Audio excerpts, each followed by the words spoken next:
Eigentlich lieber die Wahrsagerin gehabt, aber nö. So. Doch, hat geklappt. Das heißt, wir können jetzt auf Twitch es umstellen auf Starrail.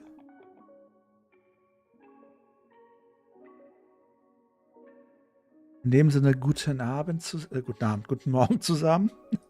Willkommen bei diesem kleinen Überraschungsstream. Das ist jetzt die neue Anmoderation für YouTube, also Twitch. Leute auf Twitch, seid nicht durcheinander. Wir sind immer noch auf dem Stream, alles läuft noch. Nur ich habe jetzt quasi einen neuen YouTube-Stream gestartet. Also noch ist alles in Ordnung. Und wir ziehen jetzt. Wir haben einen Pity von 75. Das heißt, es ist sehr wahrscheinlich, dass wir jetzt was bekommen.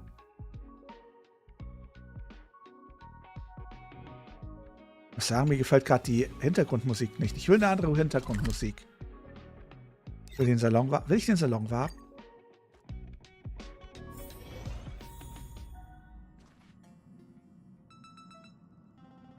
Nee, der Salon. Will ich die Lofu?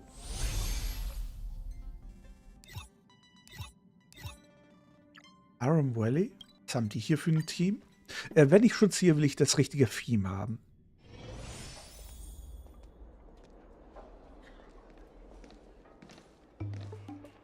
Nee, da wäre ich nicht warm. Ganz ehrlich, da gefällt mir schon fast das vom Handelsdistrikt besser hier. Welches Theme, Umgebungstheme gefällt euch am besten? It's hard for a wanderer to find rest in this world. Das finde ich eigentlich ganz nett.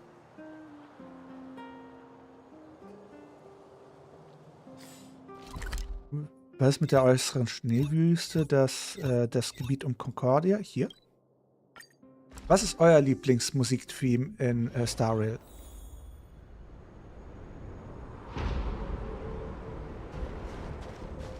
Nee, das ist viel zu apokalyptisch.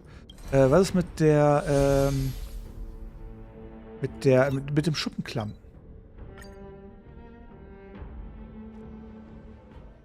Im Zug?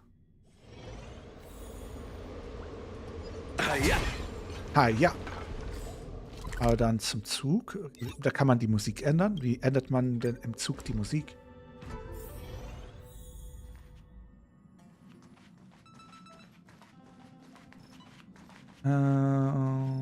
Wo hier?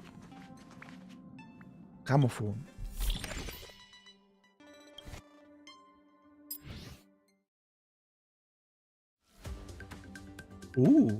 Freestyle hört sich interessant an. Zu dramatisch. Der Game ist honest interessant. Nee, Zeitleiste ist. Nein. Nein. Science Fiction.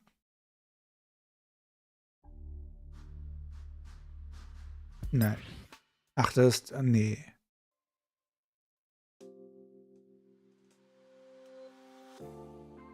Nein. Ein salziger Mond, aha.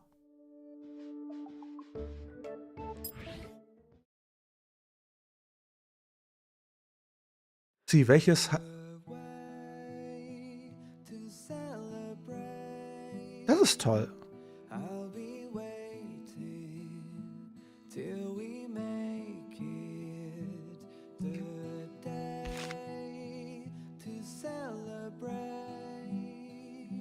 Aber man könnte auch Wildfeuer nehmen.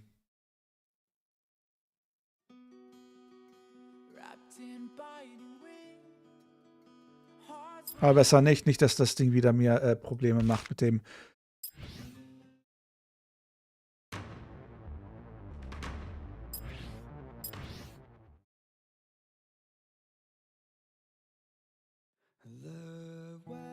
Na gut, nehmen wir das. Bereit? Wir ziehen. What the? Is this a letter? Nee, ist es nicht. Also, bereit für den 10er, für den Pull, für unseren 5-Star? Also, kriegen wir den 50-50 oder kriegen wir ihn nicht?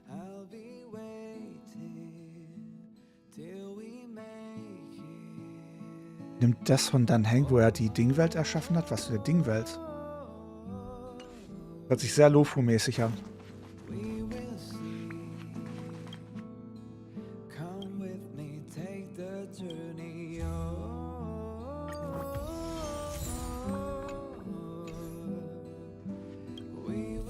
Wie heißt denn die? Das wird doch hier sein irgendwo. Nein.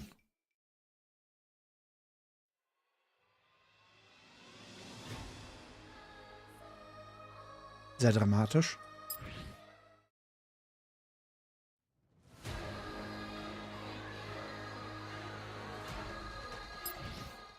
Enkonomia 2.0 ist. Hä? Enkonomia ist doch. War Enkonomia nicht Genshin?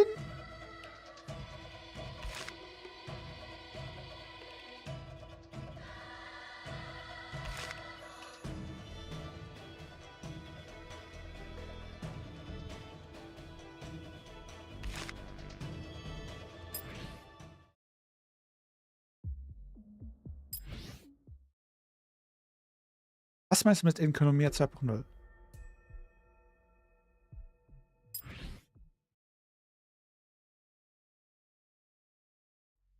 Ja, du musst mir schon sagen, wie das Lied heißt. Das kann ich auch nichts machen. Und jetzt hör auf, in Caps Lock zu schreiben. Das ist unhöflich.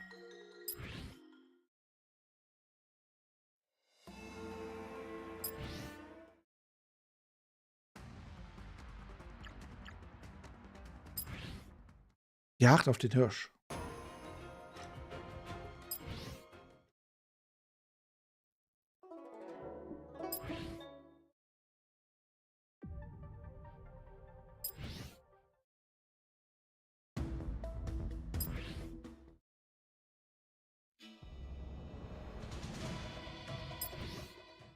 Ich weiß nicht, ich fühle es einfach nicht. Ich muss sagen,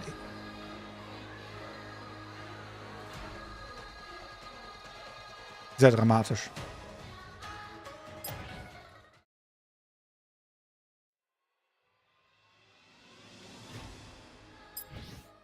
Na gut, bleiben wir einfach bei dem, was...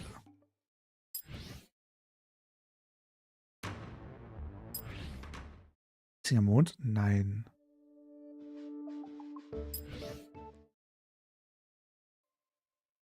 Hier, begib dich auf die Reise, nehmen wir einfach mal. Samudrata, jetzt... Ah. Samudrata. Was meint sie mit Samudrata? Habe ich überhaupt Samudrata? Habe ich nicht. Der Drache kehrt heim. Interessante Begleitermission. Na gut. Ziehen wir. Alle bereit? Kann man jetzt ziehen? Bevor wir noch mehr Verzögerung haben. Also, Augen zu und durch. Und wird's Gold? Ja, es ist Gold. Das war klar. Wieder mal war das klar. Wir haben Gold. Wir haben Gold. Es ist Gold. Es ist Gold. Das ist aber ein seltsamer goldener 5-Star. Wurde verarscht. Die hat nur 4 Sterne.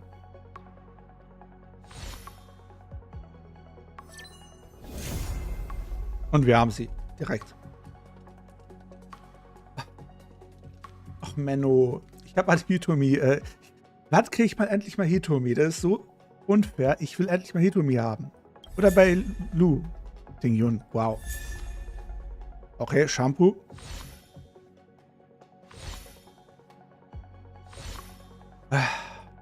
Nicht wirklich Glück gehabt. Läuft irgendwie nicht. Sieht schlecht aus, oder?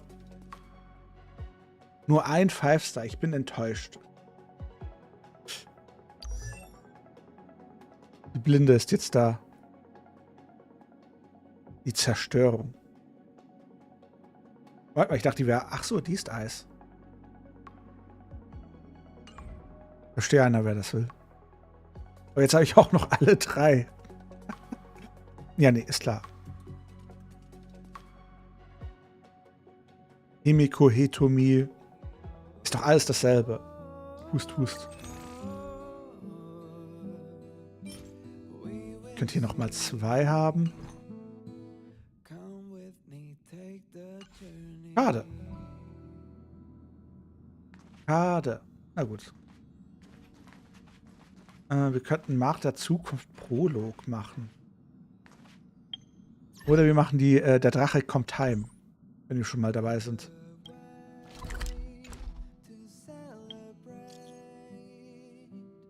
Links.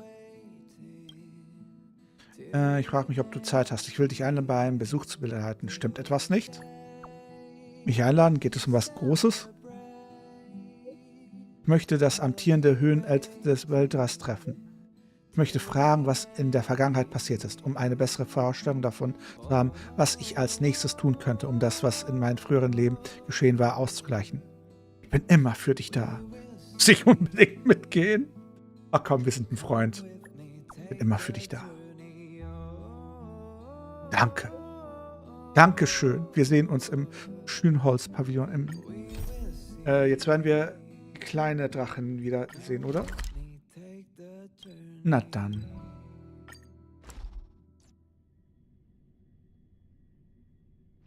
Ich will It's hard for a wanderer to find rest in this world. Werde ich denn irgendwann mal Himiko bekommen? Oh, guck mal, wir haben 5-Star. I have delivered the missive about the meeting. Do you have any questions, Master Danhung? I know all that I wish to know. Er ist wieder gehörnt. Thank you, Miss Huanxi. Er ist der Gehörnte. You need not address me as Miss. I am but one of Miss Bailu's maids. Then again, if I may be so bold as to make a humble request. Dann bis heute Abend, Sophie. Go ahead. Before this goes ahead... Oh, who might this be? Hallöchen. Ich bin wohl zu einem ungünstigen Zeitpunkt gekommen. Ich freut mich, dich kennenzulernen. Mein Name ist Kaspian. Tut einfach so, als gehört ich zum Dekor. Ich bin gar nicht da. I'm sorry, but Xianzhou's street lamps aren't in the habit of eavesdropping on conversations. Wer sagt, dass ich zuhöre? Also bitte. I'm speaking with Master Danhung. I'm afraid this doesn't involve you. Please take your leave. Unhöflich. He is a close friend. I've invited him along to bear witness. Please, treat him as you would me. Now, what was your request?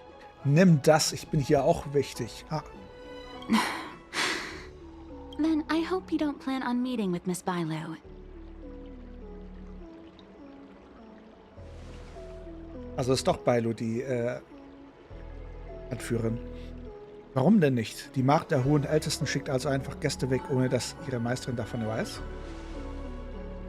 Bailu is simple and innocent, incapable of ill intent. It's natural for a servant to care for her master and share in her worries. Oh. Please, hear what I have to say. I have good reason to be concerned. Perhaps you should know that Miss Bailu's path to becoming a High Elder was neither in compliance with proper protocol, nor of her own volition. Everything was a result of the stubbornness of her predecessor, Danfeng. His hubris and tyranny brought about the end of the Luofu's High Elder succession. Okay. The preceptors heard of Master Danhong's return, and were uncertain whether it constituted good or ill fortune. However, many have surmised that the Luofu's High Elder succession tradition will soon be back in force. If true, that is indeed something worth celebrating. Whether we find another suitable candidate in accordance with the laws of our people, or have you take up the position anew, everything can still be mended. But if Master Danhung were to hand everything over to Miss Bailu, it could lead to great upheavals on the horizon. Neuen geeigneten Kandidaten. Auf wen hoffen die Veldras denn? Ich glaube, sie will eigentlich gar keine hohe Älteste sein. Lass es Bailu nicht persönlich fragen, wie es ihr damit geht? Such a major matter as this is naturally up to the Preceptor Elders. I couldn't possibly say. Ich glaube, sie will eigentlich gar keine Urälteste I've been sein. a maid here for 12 years now, and was with my mistress every day as she studied medicine and received tutelage. I've witnessed her countless escapes, and the inevitable, unwilling returns. As far as a Xianzhou is concerned, children like her enjoy a charmed and happy childhood. But as a High Elder in nothing but name alone, Miss Bailu is highly restricted in her actions, and has no freedom or say about her own life. Und zurück. Mir geht's ganz gut und selbst? I can't bear it. Your Highness, please think about this poor child. Solltest du Bailu nicht persönlich fragen, wie es ihr damit geht? Miss Bailu is young, naive, and easily manipulated by others. I worry that under the pressure of others, she would be convinced into taking up too great a burden. I understand your concern, but I have nothing more to say on the matter at present. Then I will bid my farewell. Master Dan Heng, whether you choose to meet Miss Bailu or go with me to see the Preceptor Elders, I will be waiting for you by the ferry leading to Scale Gorge Waterscape. Na dann. I haven't even set eyes on Bailu, and people are already urging me not to meet her. Endlich können wir mehr über Dan Hengs Vergangenheit erfahren. Soll ich den anderen lieber nichts davon erzählen? No need. March will find out sooner or later. You know that I'm a descendant of the Luofu Vidyadhara. In Scale Gorge Waterscape, you witnessed my secret strength, as March would call it. Ah. Yet that power stems from Danfang, my previous incarnation. He altered the process of High Elder succession, plunging everything into catastrophe. Ultimately, he suffered the punishment of molting rebirth. Häutung? Rebirth? Was? Geschmolzene Wiedergeburt? Häutung. Based on the physiological principles of Vidyadhara reincarnation, I ought to have been an entirely new entity. And, in view of the law, all crimes from my previous incarnation should have been wiped clean. Das ist aber nicht passiert. But in reality, I was locked up in the shackling prison at birth. Even after I was released and left the Xianzhou, my High Elder past and Danfang's enemies pursued me like a haunting shadow. I can say, Now, I plan to face that shadow. In order to make amends, I want to repair the Ambrosial Arbor's seal and visit the High Elder to see what more I can do. The star skiff is ready. Let's go. dann gehen wir mal. Der Drache kehrt heim. Wunderschöne Quest für mich. Oder was meint ihr? Ich als Drache. Muss ich noch rauskriegen, wie ich da hinkomme? I don't believe in Need your ghosts. extractor cleaned or your star skiffs? The rumors are true. You really are back. Immer doch. I'm Hila Lu Ying of the Alchemy Commission. I'm a Vidyadhara too, as you can see. I'd heard the reincarnation of the great sinner has returned to the Luofu and wanted to offer some advice. Oh? Oh? Leave this troubled place immediately. Die Vidyadhara scheinen dich nicht besonders zu mögen. Bist du auch wegen der Nachfolge des Hohen Ältesten hier? Certainly. Miss Bailu has weathered nothing but criticism since she was granted the title. But the Alchemy Commission firmly believes that girl to be a precious diamond in the rough. She is compassionate, kind, and 100 times better than Danfang. Moreover, Danfang selected her as High Elder, making her the leader of the Luofu Vidyadhara. Extractor cleaned or your Fate star chose her skiffs? as our sovereign, and we bowed down before that destiny. Okay. Now that you're back, everything has changed. The Preceptors are starting to think of finding other candidates, which means nothing but trouble for Miss Bailu. Aber wo ist der Unterschied, ob er da ist oder nicht da ist? I have no intention of threatening Bailu's position. You may have a clear conscience, but even so, as long as you remain on the Lafu, invisible forces will try to coerce you. Leave now. It is the best outcome for everyone involved. Nö, er ist der mächtigste Drache hier. Wenn ihr die Scheiße wieder unter Kontrolle haben wollt, braucht ihr ihn. Do not repeat the mistakes of a past life in this one. Farewell.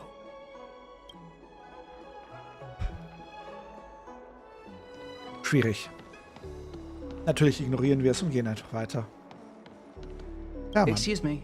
Are you two on your way to the Alchemy Commission, Delph? Yes. Brechen wir auf.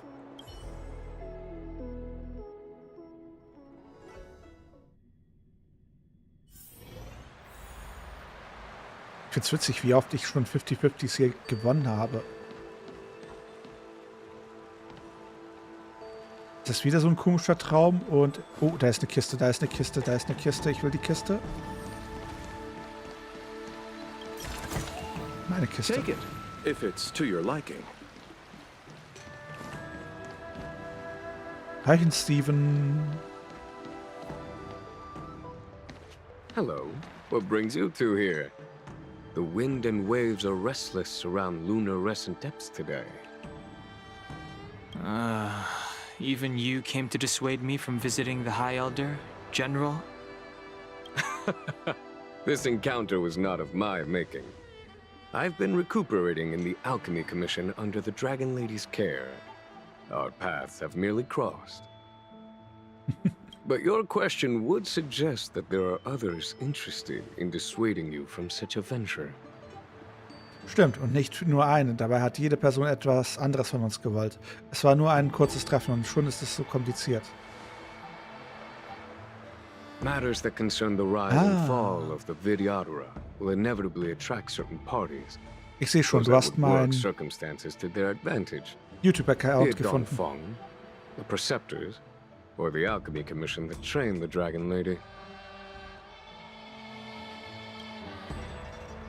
Your injury hasn't dulled your instincts, General. The Preceptors and the Commission seem deeply concerned.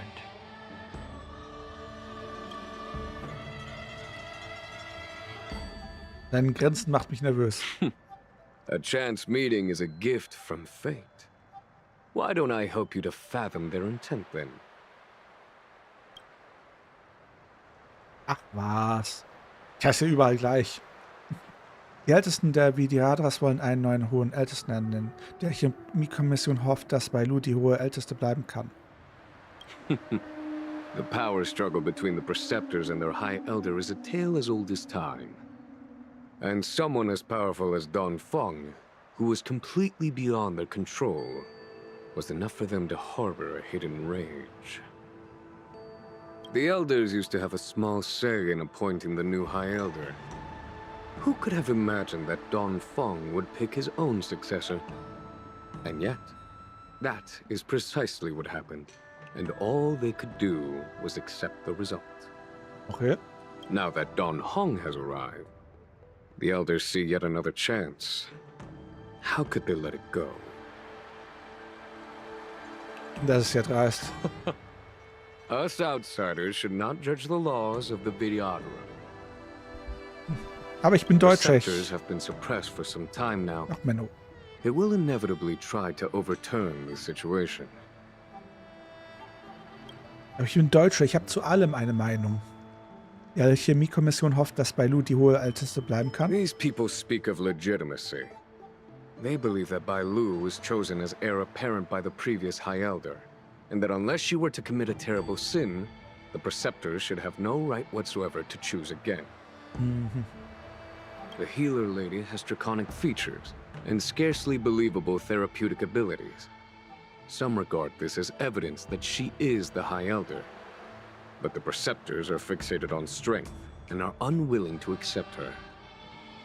Now that Don Fong's reincarnation has shown a command over the vast marine expanse of lunarescent depths, those longing to keep the traditional bequeathal of the High Elder feel increasingly uneasy.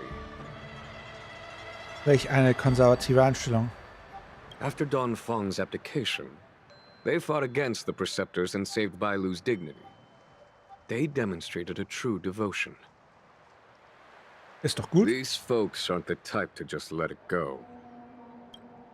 Let it go, can't hold it back anymore. General, was ist deine Meinung? It is an internal affair of the Videoteras.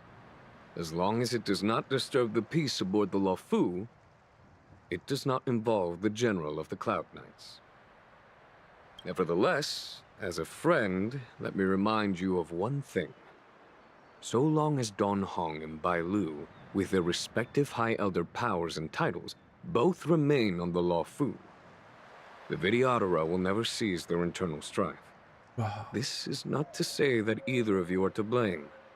Immer diese Politik. It's getting late. You are headed to repair the Arbor's seal at Scale Gorge Waterscape and visit the High Elder, no? Farewell for now. I should start taking this business of rest and recuperation a little more seriously. Genau, mach das mal. Ansonsten kippst du wieder um. Na dann.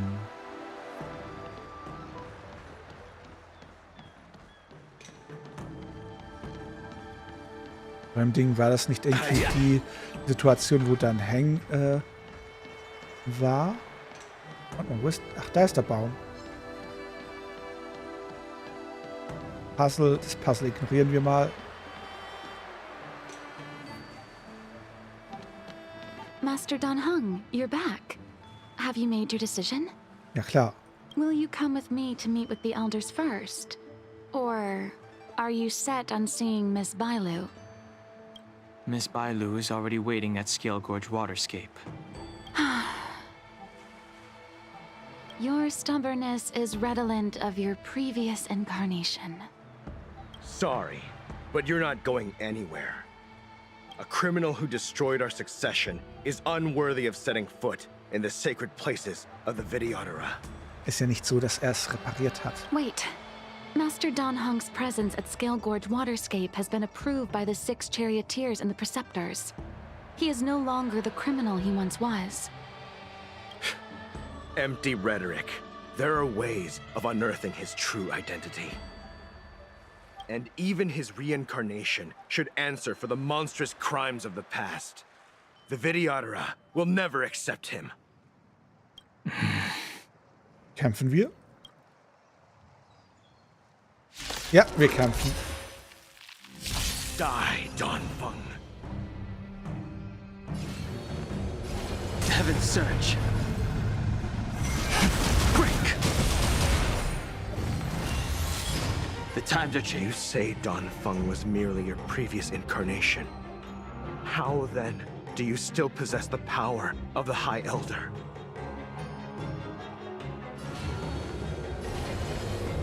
Hauen wir ihn weg.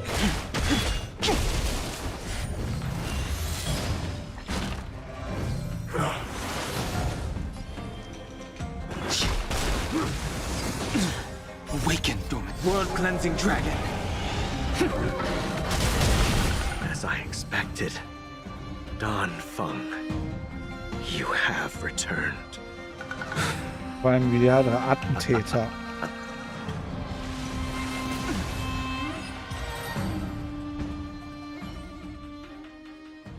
Hätten wir die Ulti nicht einsetzen sollen? Thank you for rescuing me, Master Don Hung. They came for me. I'm sorry you got dragged into it. It's risky to remain here. We should leave. Master Don Hung, after your meeting, will you go with me to see the elders? Should I ever want to meet the preceptors, Miss Huanxi, I'll ask you to pass on the message. I understand. Please alight, Your Highness. Miss Bailu awaits you at Dragon Vista Rain Hall. Gehen It wir. could be dangerous ahead. We should proceed carefully. Ach was. Dann eine frohe Reise wäre übertrieben, oder? Und Schulweg? Oder gehst du jetzt quasi... Warte, hieß es nicht irgendwie, du machst jetzt einen Ausflug? Na dann, Moment mal, wie herausfordern? Na herrlich, herausfordern.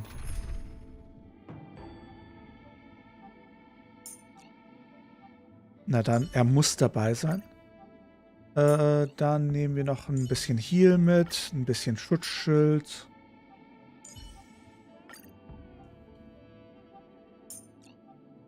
Und ein bisschen Dingsbums. Das sollte doch eine schöne Kombination geben, oder?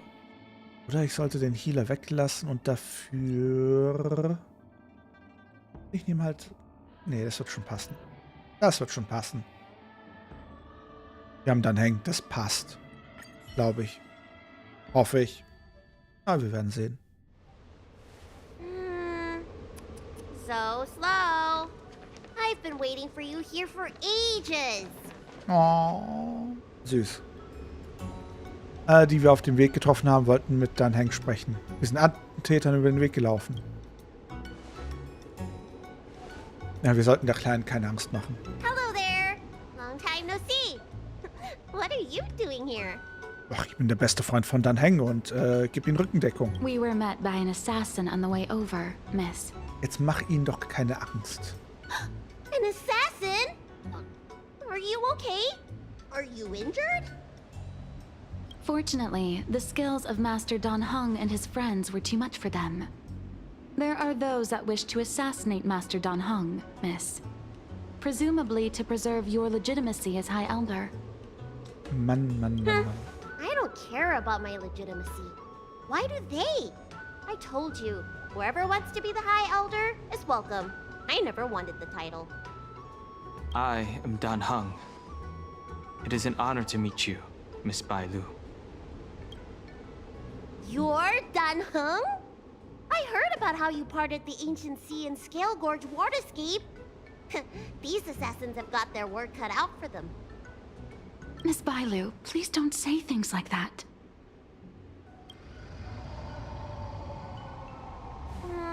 Let me take a look at you. Dragon horns. Well, they say you're Dan Feng's reincarnation. Suppose it must be true then. But you're different from me. Where's your tail? Oh, er hat... Er hat keinen Schwanz.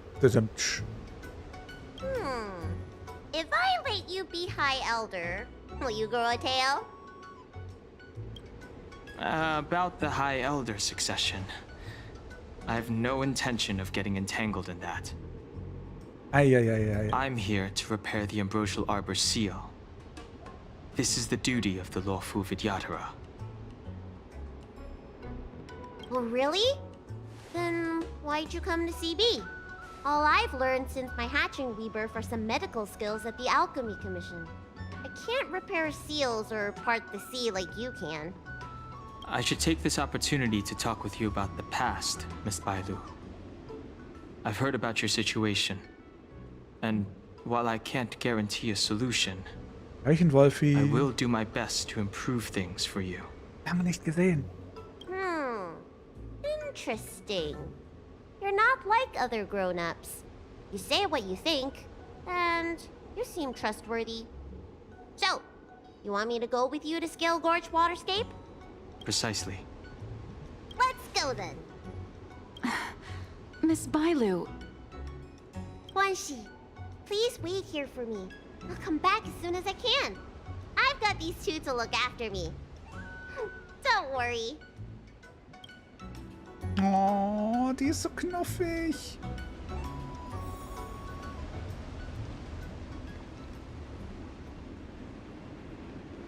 Wieso müssen die immer so knuffig sein? Wow, what a magnificent sight. Is that the Ambrosial Arbor? Yes. Forming a seal and using their power to curb the spread of the Arbor's roots is an important task entrusted to the Luofu's High Elder. News to me. The elders must be well aware that I'm not qualified for this position. Ja und nein. Na, er ist mehr rundenbasiert. Während bei Genshin kann ja quasi das Kampf... Hast du schon mal das so alte Final Fantasy Teile gespielt?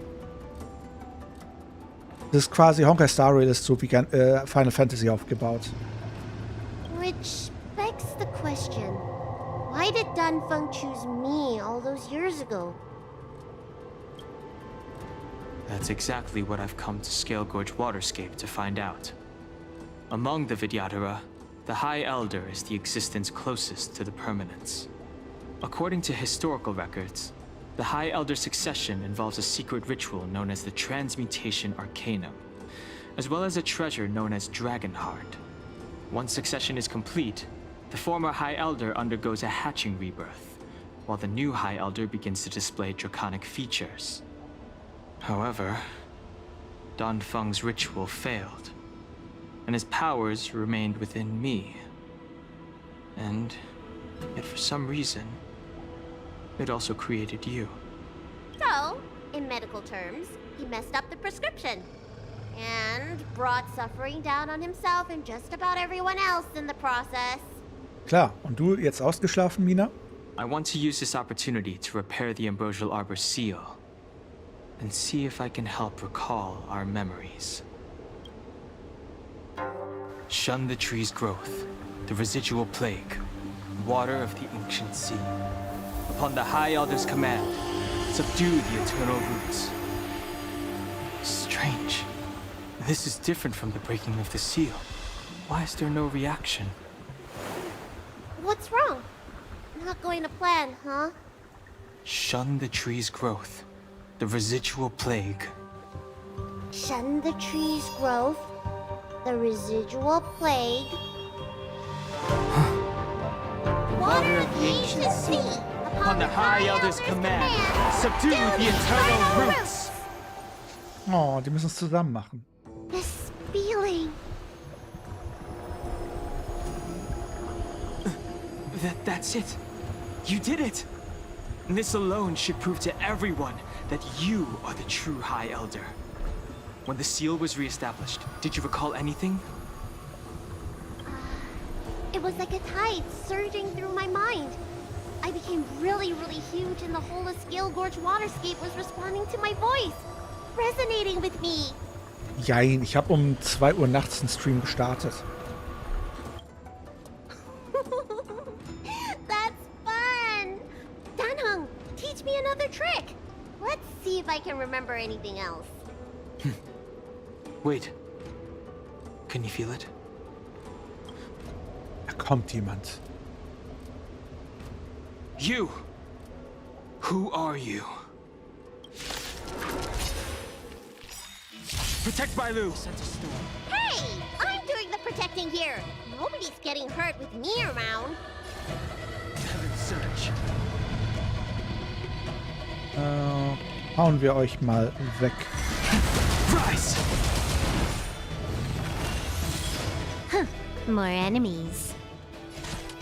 Time for a buzz. In the name of Lend, a will forged in ice never falters!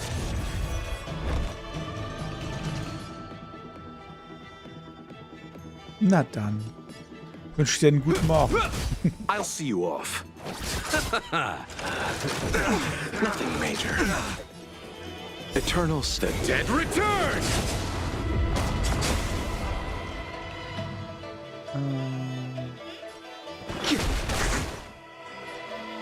Time for a Na, buzz. gleich.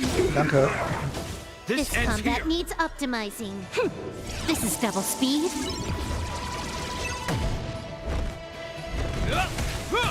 You chose the wrong enemy.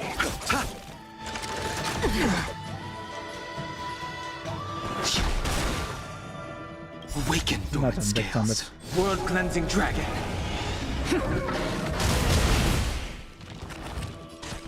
Time for a buzz. Merci. Can I have fun this time? Time for a buzz. Problem gelöst. How did they manage to appear right next to us without a sound? They may have used a cloud hymn to create mist and provide a smoke screen. I'm afraid this ambush was probably lying in wait for us. Seems like some people have had enough of my presence. Mann, sind die ziemlich sauer. Sind die Attentäter der Alchemiekommission? Wurden die Attentäter von Rezeptoren geschickt? Sollen wir uns zurückziehen? We don't know how many there are. Let's get out of here. Go. Ja, taktischer Rückzug. Look at that shadow. Could it be an assassin? This power, it rivals the tidal forces in Scale Gorge Waterscape. Is that you, Danfeng? Have you returned? I'm afraid you have the wrong person. Was ist das? Ist das ein Videadra-Geist? These floating shadows are called mirage echoes. They are memories of past lives and echoes from the past that the Vidyadhara shed during their rebirth. The books say that these mirages only speak to people they can recognize. And the water on their bodies can be used as medicine. Seems this mirage mistook me for Danfeng. There's no mistake. This old man would recognize your voice anywhere. Have you come to this sacred place to repent? Ja, so Unrecht hat er ja nicht. The proud son of the Vidyadhara, hero of the High Cloud Quintet. You fought with us your whole life. How far you have fallen. You availed yourself of the transmutation arcanum to summon that draconic abomination, and almost laid waste to Scale Gorge Waterscape in the process. If your allies hadn't united to slay it, then the abomination would have destroyed the Ambrosial Arbor's seal. Tell me, did it sadden you to watch the abomination perish? Interesting. As the High Elder, you should have freed us from the plight of rebirth and set foot on a brand new path. But instead, you were seduced by your reputation and abandoned yourself. You counted Xianzhou natives and even short-life species among your friends. The upcoming trial is your final chance. Hand over the secrets of the transmutation arcanum now, and the preceptors can help you keep your secrets. Okay. Das Geheimnis der Drachentransmutation. Clangericht. Our laws could have seen you executed. Pity that the High Elder succession could not be allowed to die with you. Kailorum Venti of the Yaoqing put forward a strong case for you, and the Ten Lords Commission spared you from capital punishment. But the punishment of molten rebirth could not be avoided. Elder, look around you. You've long since reincarnated. What remains here are just the mirages of the waters of the ancient sea. Impossible. I still live! The High Elder succession will not be severed in this generation. Oh, man. I don't like this Mirage Echo. No. He thought that the Vidyadhara was superior to other races, and that he was superior to other Vidyadhara. As if the Vidyadhara would never progress without their plans. I guess Danfeng probably never told them the secret of the transmutation arcanum. We shouldn't linger here. The assassins are using skilled cloud hymn magic to make themselves invisible. But their presence is all too real. These mirage echoes, on the other hand, are vestiges of the past. If we can center and transmit the echoes, we should be able to detect any assassins hidden beneath the surface of the water. Okay. Let's look for mirage echoes and send out pulses. Move carefully. Wolkengesang. Attentäter, die Wolkensangmagie verwenden, befinden sich im Tarnmus und sind schwer zu entdecken. Wenn ein Gegner im Tarnmus angreift, werden im darauf folgende Kampf die Aktion aller Gegner stark vorgezogen und in Schwächen verborgen. Durch die Verwendung der Todbildechos können Gegner im Tarnmus früher entdeckt werden. Die Fähigkeit hat eine Abklingzeit. Aha.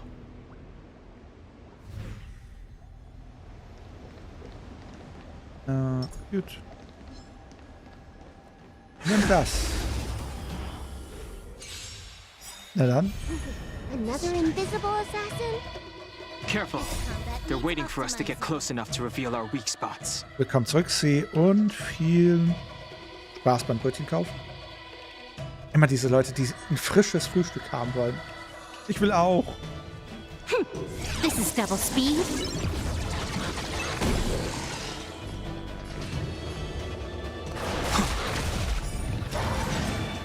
Is that all? Can I have fun this time for a fun? This ends here. You chose the wrong enemy. I sense a storm. Ja, jetzt kommt er wieder zurück. Bleibt Time for a liegen. fun. This ends here. Welchen Teil von bleibt liegen verstehst du nicht? Immer diese Leute, die Luxus haben wollen. Versteht sich. Das.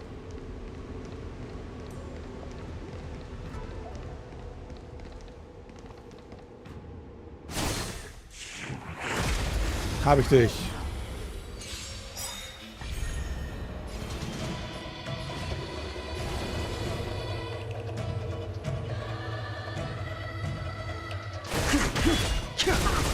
You took the bait. Time for a fun. This ends here. The world-cleansing dragon.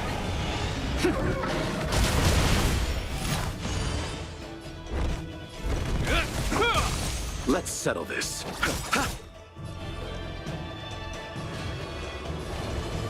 Heaven's surge. Break. Steht er einfach wieder auf. More enemies. Is that all? Oh, Grace. Mann, Mann, Mann,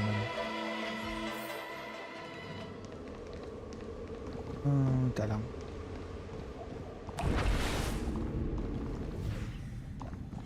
What a heath the clown song. Eternal sleep. The dead return! In the name of Len, a will forged in Dann ice. sagt sie nicht Never was mehr. falters.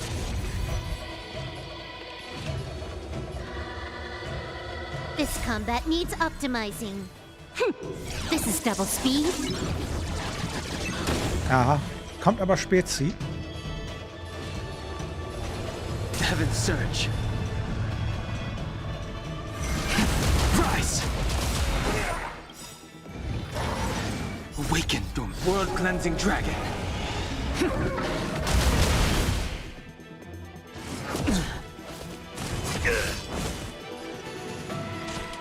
Time for a fun. This ends here.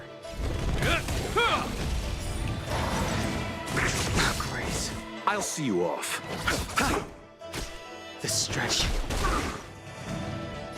Time for a fun. This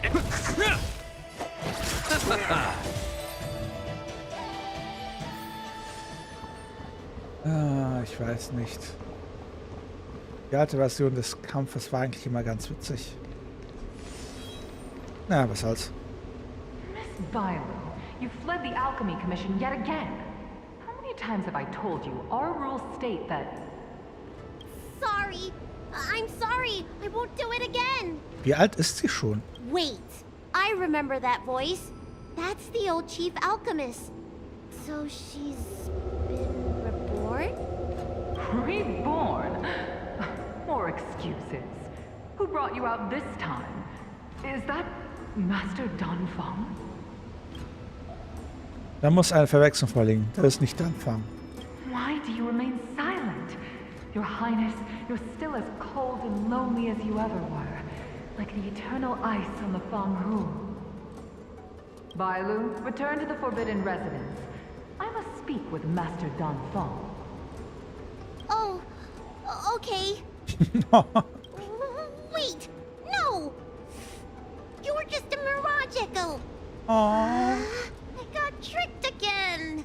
wie süß. Master Danfang, I finally understand your plan. That little girl is the key to the Transmutation Arcanum. This is a breakthrough for my research. Deine Forschung? Der The Schlüssel? Videodora performs self-reincarnation, but we are unable to reproduce. Natural and artificial disasters inevitably reduce our population. If this continues, one day our noble draconic bloodline will perish, and the fated decree of the permanence will be violated. For this very reason, I have spent my entire life researching ways to free the Vidyadhara from the cycle of reincarnation. Okay. I have been without success for a long, long time, thinking that this reincarnation had been naught but a waste. But now, you have enlightened me. Sind die zwei Mädels so schlimm, sie? Danfang. What did he do? Master Danfang, your changes to the transmutation arcanum created a draconic abomination that wreaked great destruction. But it also created a new life. This is the hope that will one day allow the Vidyadhara to reproduce. Okay. Dass sich die Vidyadharas wieder fortpflanzen, ein neues Leben My erschaffen. understanding of reproduction was limited by ordinary notions. How constrained I was. Why should Vidyadhara reproduction remain trapped within the confines of our race? Okay. To unearth the potential might of Long's blood and incorporate other races into the flesh of the dragon, isn't that the real meaning behind the transmutation arcanum? Okay. The Preceptors are too narrow-minded to see your talent. They want to install another High Elder. Foolish. What does she mean by that? The transmutation arcanum seems to contain a secret that allows the Vidyadhara to escape the cycle of reincarnation and return to normal reproduction.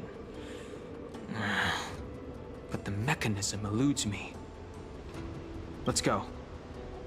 Okay. Ah, wieder solche komischen Dinger.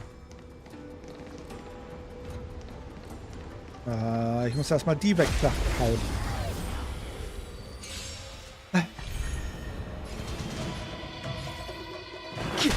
You took the bait. Time for a buzz. This ends here.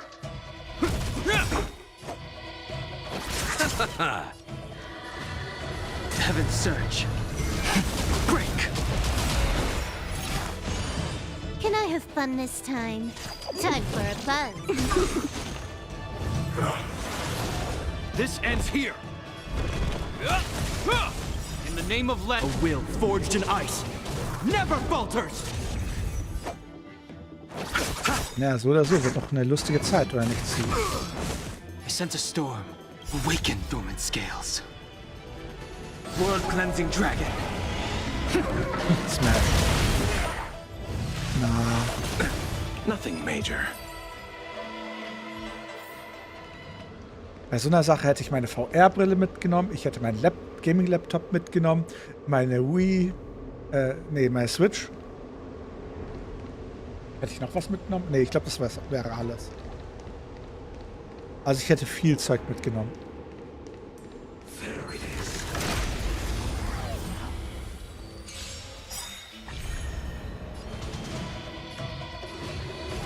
Heaven's Surge. Rise! You took the bait. Time for a buzz. This combat needs optima. This is double speed. Also ich hätte viel Zeug zum Ablenken. Hust, hust. Let's settle this. The strength.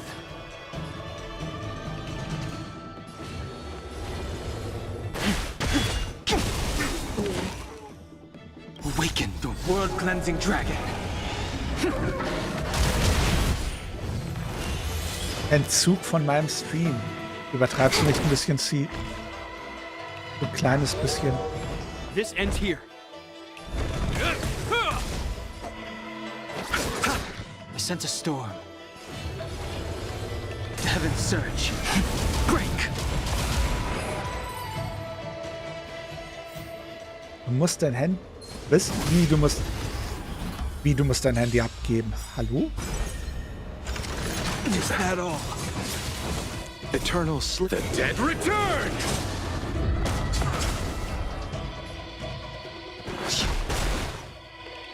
Awaken, dormant world-cleansing dragon. Ich bin leicht irritiert. Warum? Time for a buzz. In the name of Len, a will forged in ice never falters! Let's settle this. The strength. Heaven's surge. Rise! More enemies. Hope you're prepared.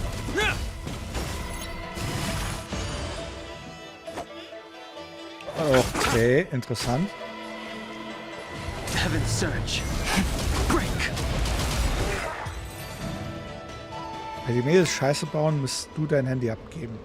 Okay, interessant. Tell me more. Miss Bile, what are you doing in my pharmacy? Don't tell me you've already heard about Sanctus Medicus. Have you come here to condemn me? Seems like none of the Mirage Echoes realize that they've already been reborn. They're mere fragments stripped from the lives of the Vidyadhara. I have never believed in the High Elder. You are unworthy, especially you, Miss Bile. You simply do not have the power of the High Elder, the power to summon the forces of nature. Why should I believe you are superior in any way to Master Don Fong? Ist das nicht schon ein paar Jahrhunderte her? The preceptors, our people, they think the High Elder is the Vidyadhara's only savior. Wie alt ist Bailu bereits?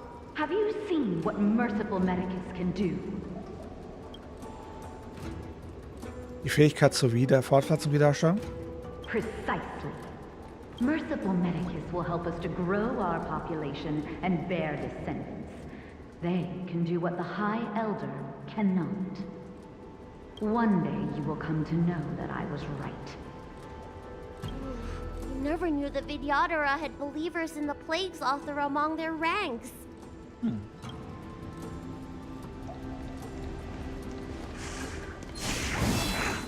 Hallo? Es war ein Attentat. Ich hab's ganz genau gesehen. I sent a storm, awakened Weg damit. scale, world-cleansing dragon. Heaven's surge. Rise! You took the bait. Time for a buzz. This ends here. Ne, eine Stunde kannst du ja vom Stream mitbekommen. The strength. Oder nicht sie.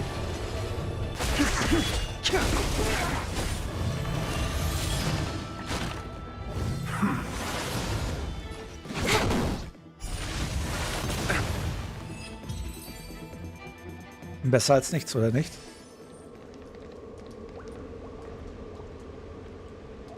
Aber wie komme ich jetzt weiter? Ach, dahin. It's you, Master Dongfang. Why did you disgrace yourself? You were my hero. I dreamed of being just like you, of joining the Cloud Knights. But you betrayed the hopes and dreams of the Elders. This Mirage Echo. He must be a Cloud Knight who fought alongside Don Feng all those years ago.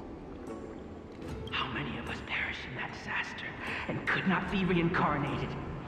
And my leg was torn off by that abomination. Oh, the pain.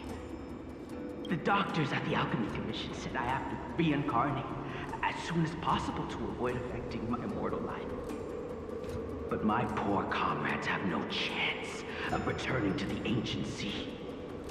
Uff. You once told us that we should cherish every life cycle, and that you would use Cloudian magic to heal our wounds. But in the end, all you did was betray us. Mein Hang, du musst dir das nicht anhören. Gehen wir. I must listen to him very carefully. We cannot afford to miss any information. I will never forgive you. The High Elder's power belongs to the Vidyadhara of the Lawful. You are unworthy. The Vidyadhara must not sever the High Elder's succession tradition just because of you. Hand it over.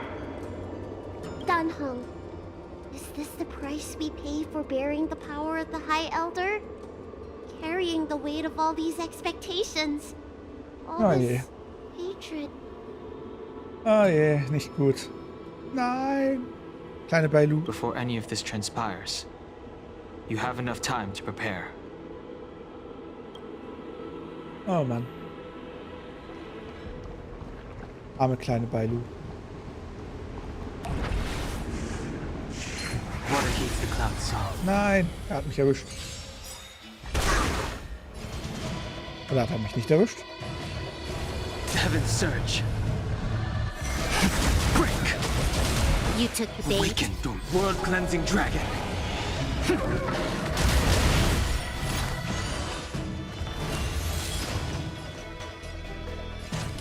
Time for a buzz. This ends here.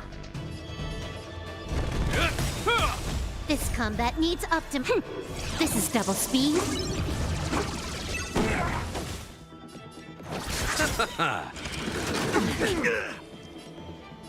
Heaven's surge.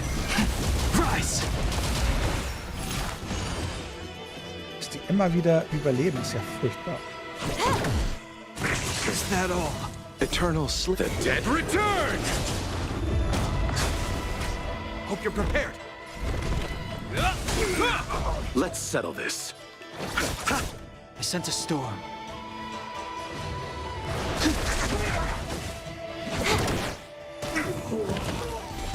The strength. Weiter geht's. Can I have fun this time?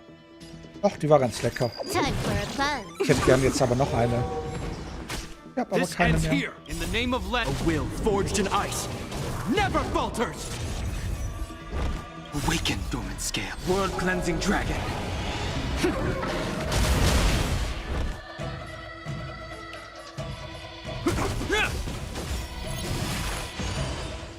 Let's settle this. Heaven's surge. Break. You took the bait. Time for a buzz. This ends here. You chose the wrong. I sense a storm.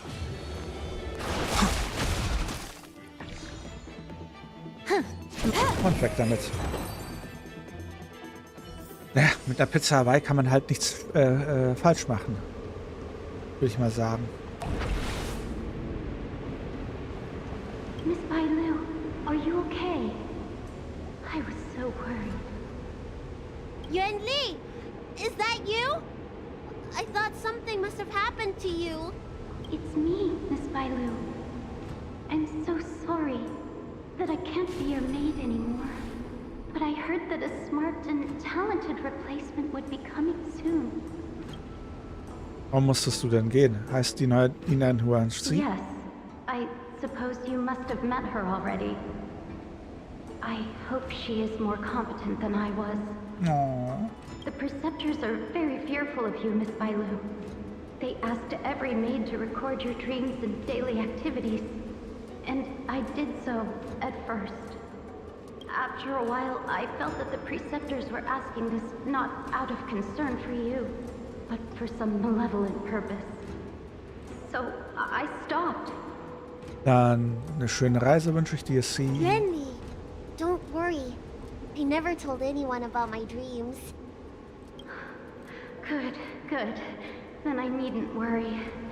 They'll be assigning me to a different job soon. I hope we have another chance to see each other one day. Yes. So long. Sie wurde wiedergeboren. Yes. Let's keep going. Das heißt, sie wurde quasi getötet. Das war ein Anschlag. Geht's noch? The strength. This combat needs up. This is double speed.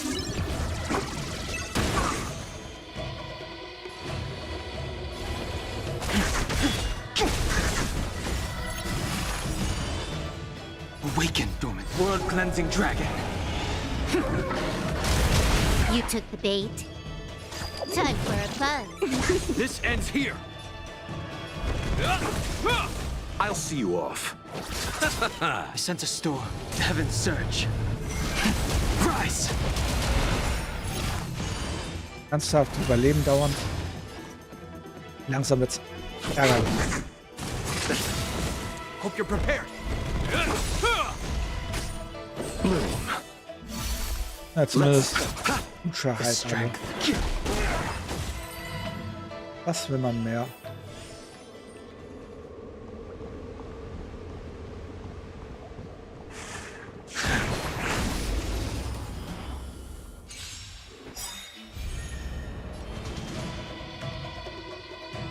eternal sleep. The dead return!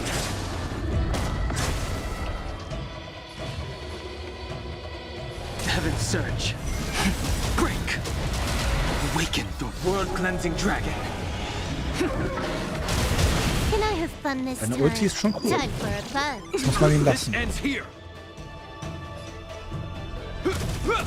You chose the wrong enemy. Heaven's Surge. Rise. Deine Ulti ist schon cool.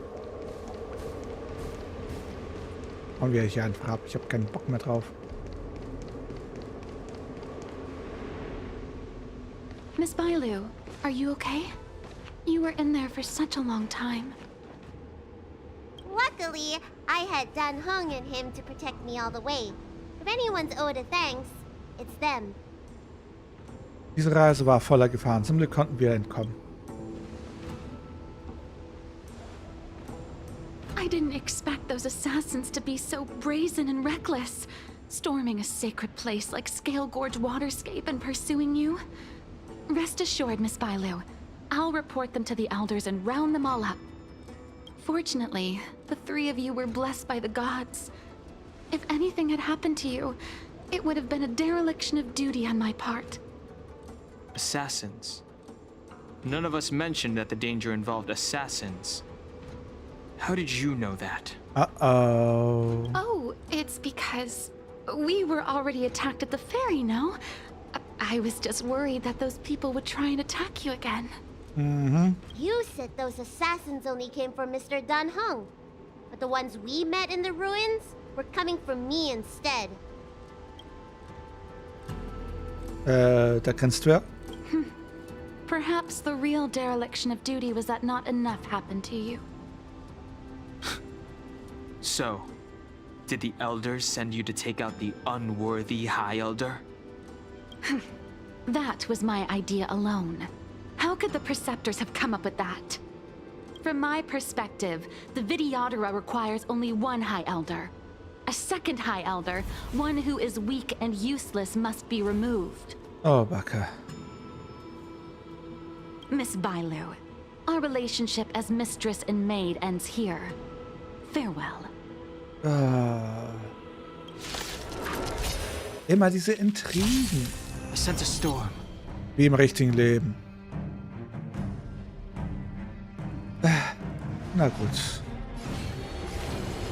Heaven's Surge.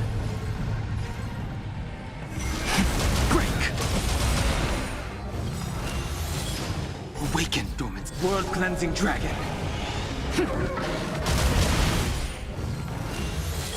Let me tend your wound. Aber die... Hey, Bailu ist da. Interesting. I'm on guard. Aha, Trailblazer. Interessant. Hit. Interesting. Vielleicht sollte ich mal den Trailblazer wirklich auf Verteidigung spielen. Oh.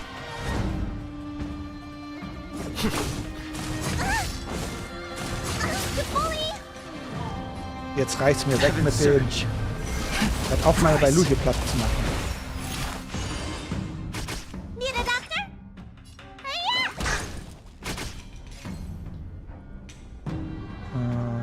Hauen wir mal eine Verteidigung. Lamps ablaze. Und hauen wir die Dinger weg. Forward.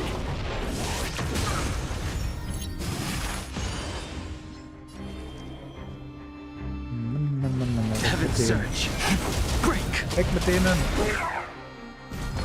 Am I too late? Hey, der General ist da. Did you bring reinforcements? Reinforcements? I am the reinforcements. Der Typ ist einfach nur zu cool. Awaken, dormant scales. World-cleansing dragon.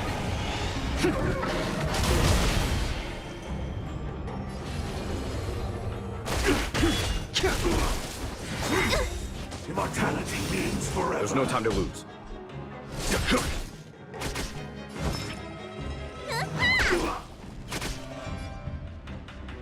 Na, verteidigen wir uns erstmal. What's in your prescription? Dieser ist Ari. Und wieder nüchtern.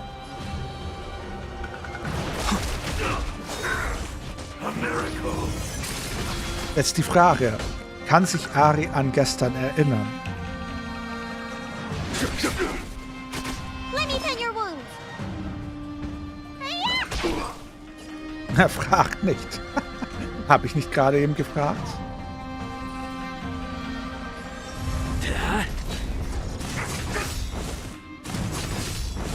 Lance ablaze. Lance! Forward!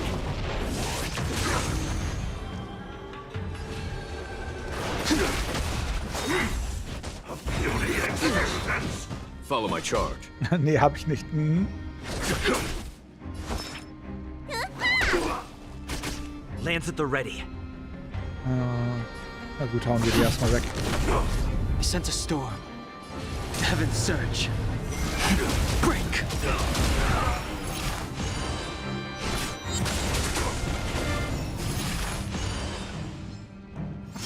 Awaken, dormant world-cleansing dragon. Ach, A foregone conclusion.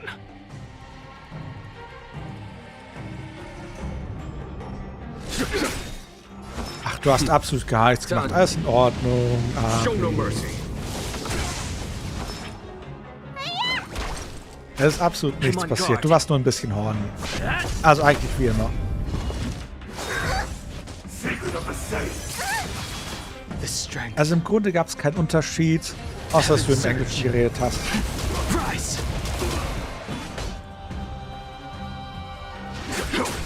Need a doctor? Vitamin! Willkommen zurück. Und gut geschlafen? I sense a storm. Frag mich nicht. Heaven's surge. Break! Keine Ahnung, aber du wolltest irgendwie sehr, sehr unanständige Sachen mit mir machen. So close. Did the Preceptors truly believe that nobody knew of their scheme? Ja, Ari, du hast ganz, ganz böse Bilder in den Kopf gesetzt. They should return to their senses. Attacking the Dragon Lady only destroys what little prestige they have remaining. Steven, dann leg dich lieber ins Bett und leg dich ein bisschen schlafen. The whole thing was planned by me and me alone. Beware of false charges, General. Save your breath. We all know the truth once the Cloud Knights send you to the Ten Lords Commission's judges. Too late, Jing Yuan. I go no further.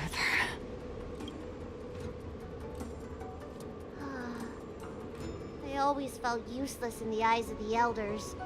A false dragon who failed to inherit the power of the High Elder. And today I realized they'll use any means of removing me. Ah je. Not all of the Vidyadhara harbor evil intentions. If you feel uneasy, Dragon Lady, the Seat of Divine Foresight can arrange for you to stay elsewhere. Na dann. Thank you, General. I'd like to talk more with Danheng first. Very well. I will await. Oh Mann. Arme The Bailu. Vidyadhara have neither parents nor family members. Once born, the teacher is assigned to instruct the young Vidyadhara in the art of Cloud Hymn, as well as various life skills.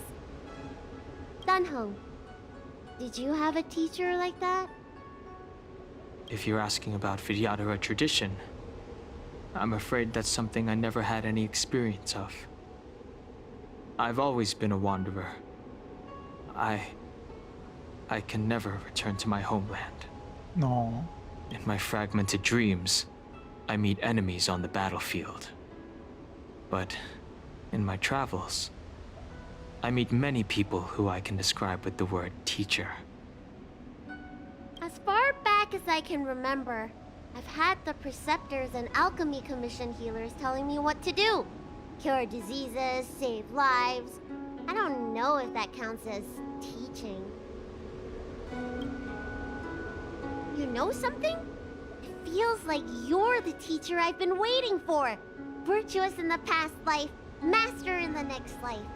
Perhaps we were friends or disciples in our previous incarnations. A friend or disciple of Danfeng? Miss Bailu. At first, I was worried that your title of High Elder was in name only, and that an absence of true power would eventually put you in grave danger. It seems I was overthinking things. You have no shortage of true power. Harry, dünnes Eis, ganz dünnes Eis. You mean the power to repair the seal? The power you taught me? The Mirage Echoes of Scale Gorge Waterscape mentioned that not only was Danfeng a brave warrior, he could heal others with Cloud Hymn magic. What you have is the power of the High Elder that belongs to you. The power of life that can reforge the Arbor's seal and the vitality of the eternal roots. It is a world away from my power of destruction. Zieh noch mal 2 Jahre ab. In that case, Danfeng probably had a gentle side to him too, right? Perhaps. We should head back to the healer's market. I have other things to do today. Let's go.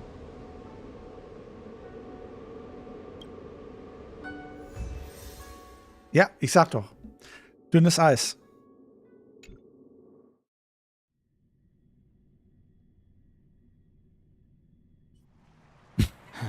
Now that the seal is repaired, my affairs on the Xianzhou have drawn to an end. For the time being. Are you planning on staying on the Luofu? The banishment decree has been revoked, and the preceptors have regained an awareness of the situation. This is your chance to return to your home.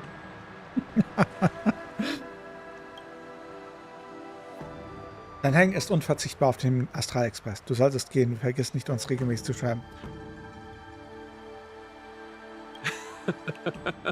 I do not seek to take Dan Heng away from you. As a nameless, the Express still needs me.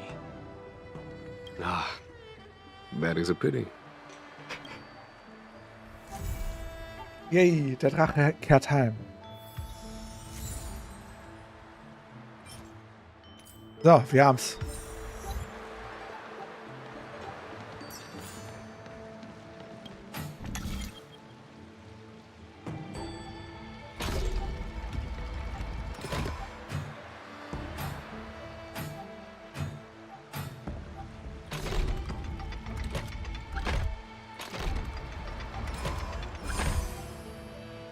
Easy going.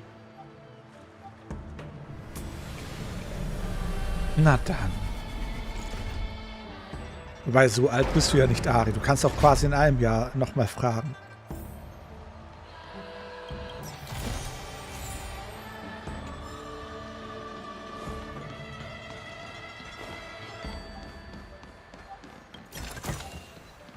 Was willst du mich denn fragen?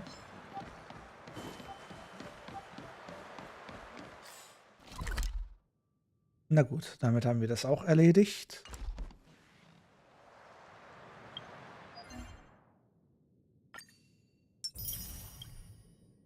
Und soweit ist eigentlich alles in Ordnung. Was willst du mich denn fragen?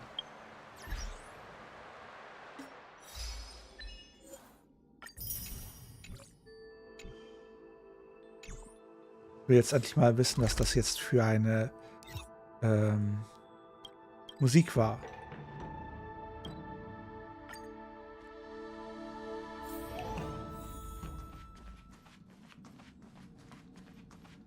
Also ob... Also.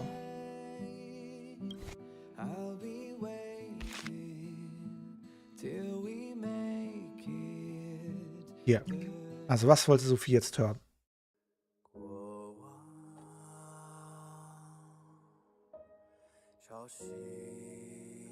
Ah.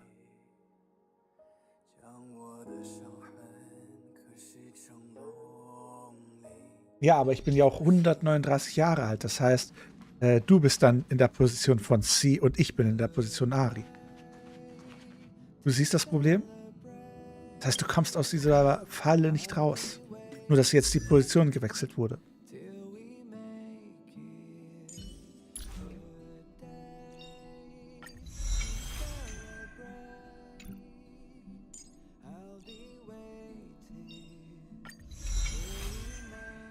C2.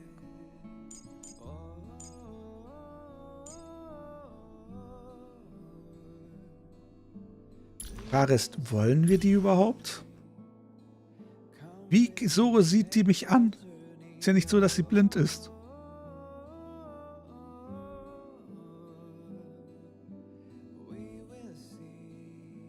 Ich sehe Panties.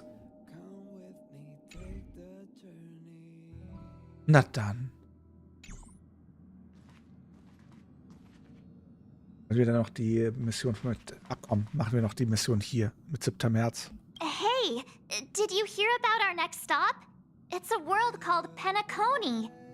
I hear it's a beautiful, dreamy place. I'm so excited. But Pom Pom said the banquet we were invited to is still a little ways off. What can I do to pass the time? Ich hätte endlich mal gerne Himiko gehabt. Huh? Is that my phone? Must be the group chat. Ich habe eine Nachricht erhalten. Von Bronja. Könnt ihr diese Nachricht lesen? Expressbesatzung. Hey Bronja, lange nicht gesehen.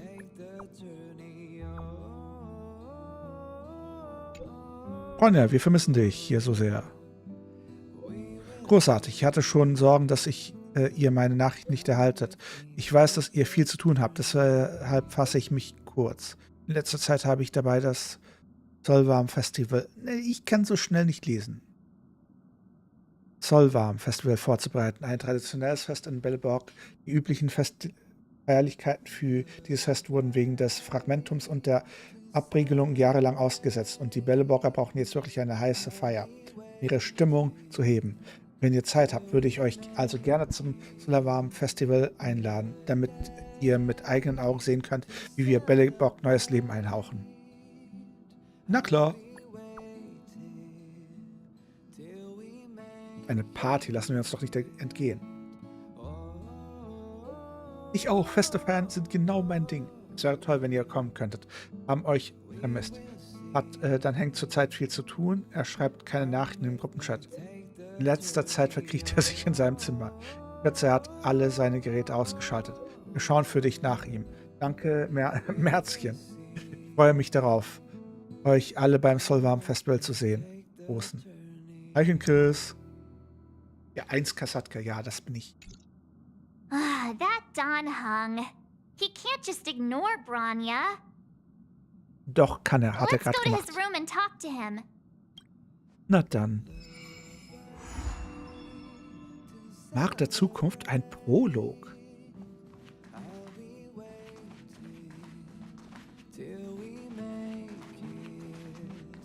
Gieß dir eine halbe Portion.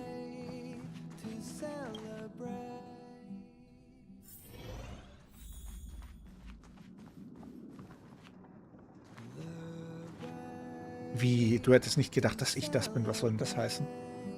Was hättest du denn gedacht? Bin verwirrt. Chris, was willst du mir damit sagen? Ich bin ganz Ohr. Tür öffnen. Er hat keine Hörner mehr. Don Hung, Bronya just sent all of us a message. Did you see it yet? Yes, I saw it. Aber Then why didn't you reply? Bronya's a good friend of ours. I'm sorry. I'm just not in the mood for idle chat. There's been a lot weighing on my mind since the Lofu. It was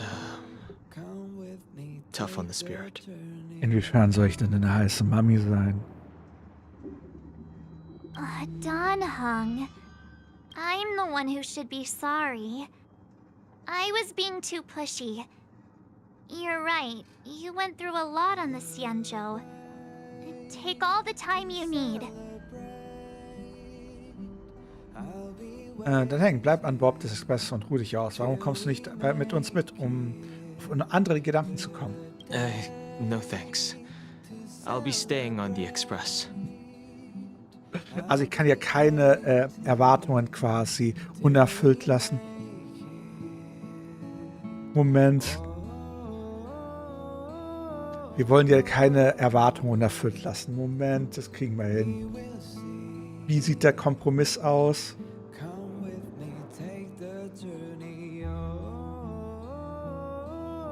So. Zufrieden? Ist es mehr nach deinen Erwartungen?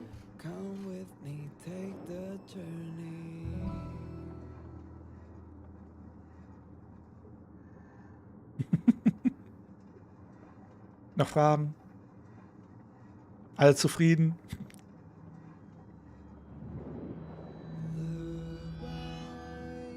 Hi. Öfters hier. Ja, ich kann mich in verschiedene Gestalten verwandeln.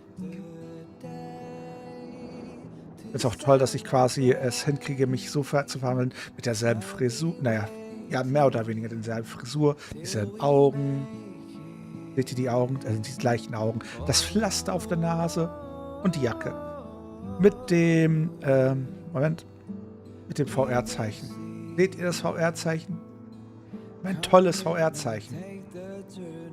Ich darf diese Gestalt aber nicht zu lange aufrechterhalten, weil ich weiß nicht warum, aber irgendwie habe ich Rückenschmerzen. Wenn ich zu lange in dieser Gestalt bin, bekomme ich Rückenschmerzen. Rücken. Noch Fragen? Wessen? C? Was willst du mir damit sagen? Hm?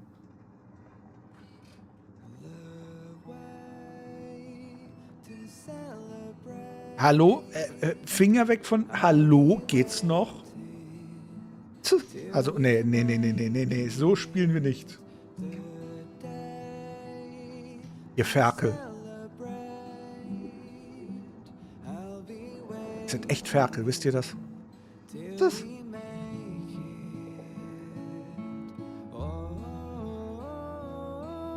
Euch Naomi. Mein Zeug gehört zu mir. Finger weg. Da gibt's höchstens die Bratpfanne. Batsch. Mitten ins Gesicht. Was für ein Ghost? Du meinst den Ghoul? Ja, ich beiß die gleich. Dann wäre ich wirklich zum Ghoul. Na dann, ich werde wieder männlich.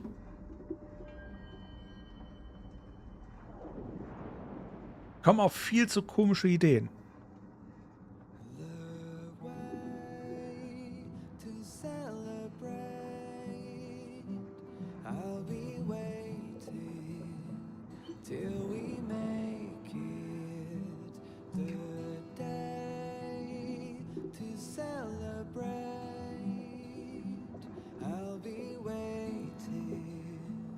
Mann. Nur einmal mit Profis. Zufrieden? Hi. It's great that Belobog is able to host the celebration. I hope your trip goes well. Say hi to our friends for me. No, dann häng. Okay. Rest up. You're not allowed to miss the next Trailblaze expedition.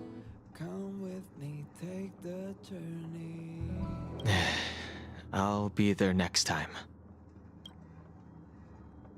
He won't budge, huh? Looks like it's just the two of us then. Pity. He's gonna miss out. We never get the chance to go on a stress-free adventure. Ein ganz böser Kase.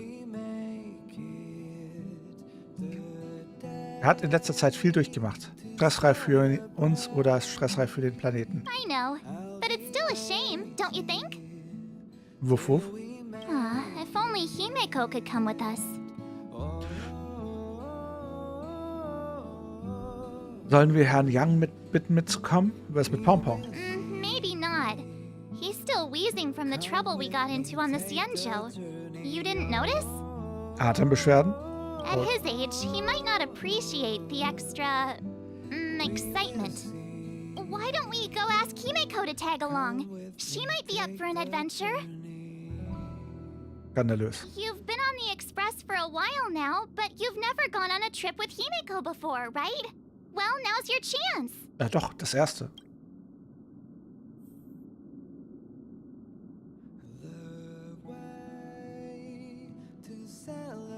Ich weiß nicht, was du meinst.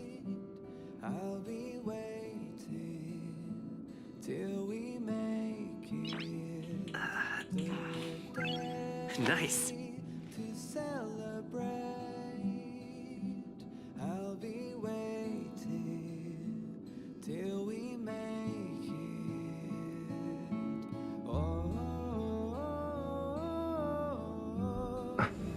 So. Weiß nicht, was du meinst. Hi.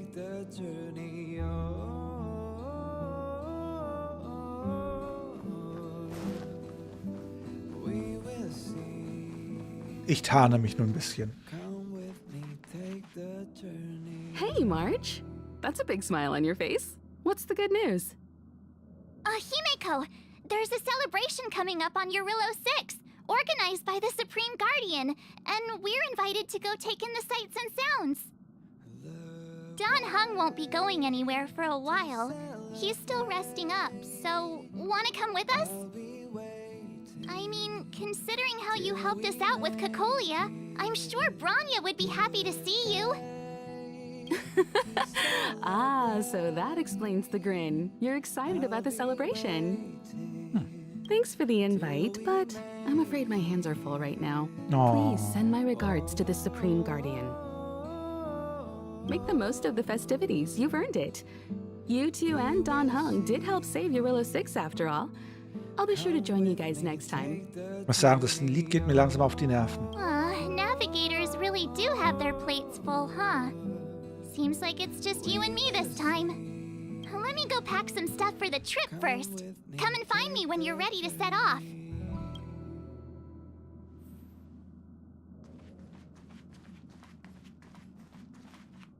Das privates Date mit I've März, got a warum lot nicht? going on right now. I'm sure you'll have a great... Na dann. Ja, ich wechsle das Lied jetzt. Sorry, März, du musst quasi ein bisschen warten. Ich muss das Lied wechseln. Ansonsten kriege ich noch wäre ich noch wahnsinnig.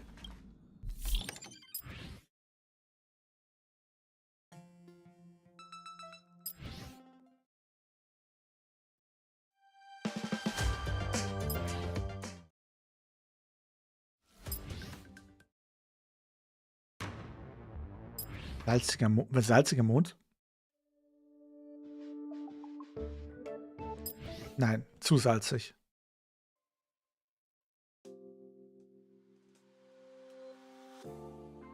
Na komm, das da.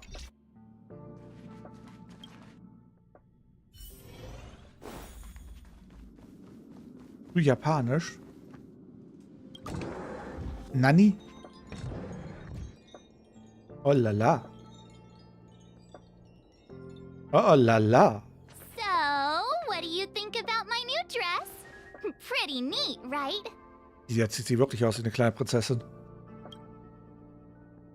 Wann hast du das gekauft? Sehr schick. It's been sitting in my wardrobe collecting dust for far too long, but now I finally got the chance to wear it. Die sieht aus, als könnte sie jetzt eine Prinzessin aus dem Mario-Universum sein. This kind of event doesn't come around every day. Why shouldn't I dress for the occasion? Die Schwester von Rosalina. You're not really gonna wear that same old outfit, are you? Elsa 2.0. Let it go. Let's just pretend I never said anything. As long as one of us is making an effort. Finde ich nicht. Ich, ganz ehrlich, gehöre zu der alten Schule. Ich mag es lieber, wenn die Person schön eingepackt ist. Hust, hust. Von dem her hat sie das perfekte Outfit. Pajamas, hot water bottle, pom-pom doll. That should be everything. Let's go. So kann man es auch ausdrücken. Wow, that was fast. Don't you have anything you want to bring with you? Nein, nur mich selbst. Warum schleppst du die Puppe von Pom-Pom herum? Alle meine Relikte und Geschwindigkeitsattribute. Huh, you do seem to travel light. But don't you at least need some pajamas? Nein, ich schlafe nackt. I was just taking a look at Mr. Yang's records, and it seems like Eurillo 6's average temperature has warmed up quite a bit. It's much warmer than it was on our first trip there. I wouldn't call it livable just yet, but things are looking up. I'm so happy for Branya and Zila. Ich weiß nicht, was du mit hochgeschnürt meinst. Ready to go? Darauf kannst du wetten. Es ist Zeit zu feiern. Bellabog, here we come.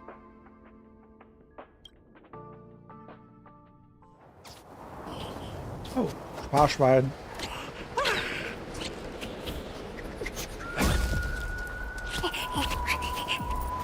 Bellabog. 700 years.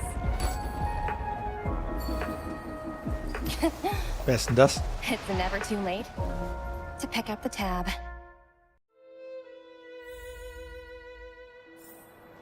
Oh, brr! How do people living in all this snow celebrate anything? Oh, one thing's for sure, though. Where there's a celebration, there's bound to be food, right? Oh, come on, Bellabog. Don't let me down. Oh, wait a sec. That person over there. That doesn't look like a Silvermane Guard uniform. Nö, sieht es nicht All aus. in black. Surely they're not IPC on this world? Am I going crazy? IPC, IFK?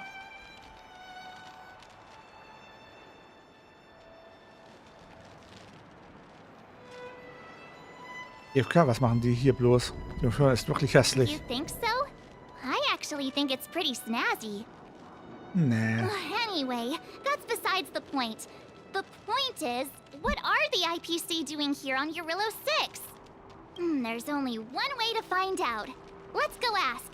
I've always found IPC staff easy to talk to. Wetten wir, der greift uns an?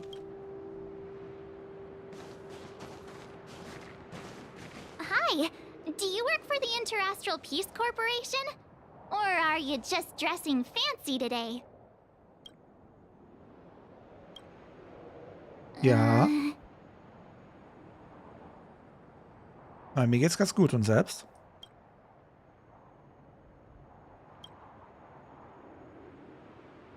Beim Ding, es ist hier tiefster Winter und März läuft halt in diesem Kleid rum. Was so halb aus nichts besteht. Boss, encounter with 2 unknowns. Want me to take them out? Over. War doch sowas von klar. Take us out? Take them out? Just hang tight for a second. I'm on my way. Don't do anything stupid.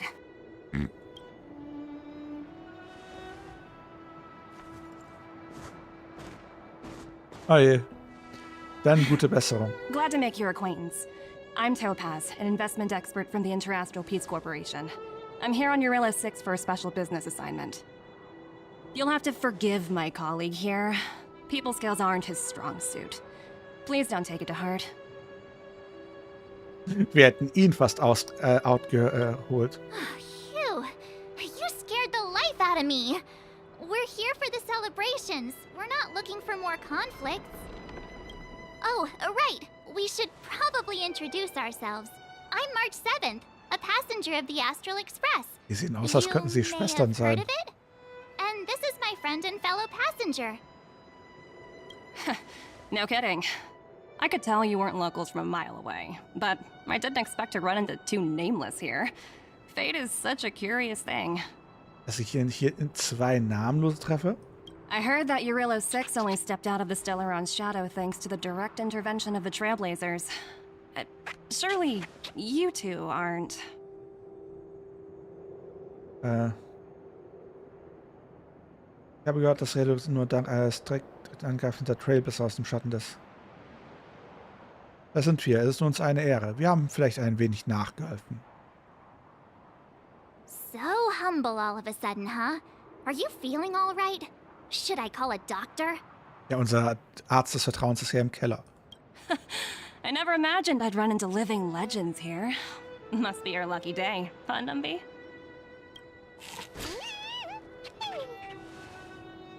Ein Sparschwein. Wow, Miss Topaz. You're really young for an IPC executive. That's impressive. More good luck, I suppose. But it's not as cushy as you think. Scurrying from one side of the galaxy to the other. Going wherever businesses require me to be. Huh. Your job sounds pretty similar to the express cruise. Aside from the business, I guess. Oh, Branya moves fast. The crisis is only just over and she's already opened talks with the IPC. These talks aren't exactly what you might expect. But I have to agree. The Supreme Guardian definitely knows how to govern a city. That's the reason I'm here on Eurillo 6, to meet with her. Miss March, you said you were on your way to Belobog festivities, right? My apologies for delaying you both. Don't be sorry. It's not like we're in a rush. Want to come to the city with us? The snow plains are freezing, and it's easier than you think to get lost out here. Thanks for the concern, but I'll manage. It's my first time on this world. I'd like to take it in its vast, iconic snowscape for just a little longer. Bevor alles schmilzt. Who knows? Maybe we'll cross paths again during the celebrations. Oh, here's my contact information. I don't usually respond during work hours, but I'd be happy to chat off the clock. Wow, I actually managed to get an IPC executive's phone number without even trying. Sag mir, wie ich reich werde. Sag mir, wie ich reich werde. Ich bin für ein Projekt im Wert von 8 Milliarden Kells verantwortlich. Me too. You two make a cute pair. Anyway, I'd better be on my way. See you next time. Ich finde es nur interessant, dass hier so ein Sparschwein ihr Haustier ist. The universe is huge. Yet we somehow stumbled onto the same path. Fate truly works in mysterious ways, don't you Danke, think? dass du vorbeigeschaut hast. Bye bye. Come on, let's head into the city.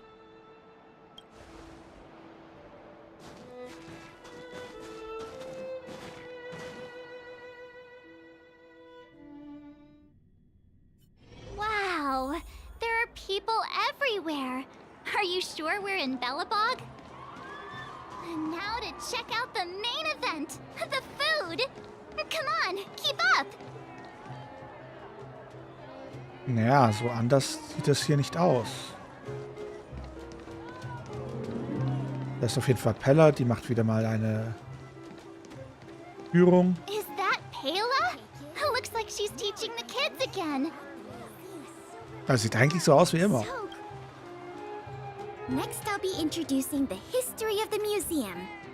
Everyone listen carefully, okay? Belobog's History and Culture Museum was founded 600 years ago and was originally built to memorialize Supreme Guardian Alyssa. Bist du das, Chris? Bist du das? I'm so hungry. I wish I could have a red sunset salmon right now. Hat sie das auch gesagt, nachdem du ihren BH geklaut hast, Chris? Dass du ganz charmant bist? Kann ich mir irgendwie schwer vorstellen. It was built to memorialize Supreme Guardian Alyssa Rand and also... Also das halte ich für ein Gerücht, dass du charmanter bist als ich.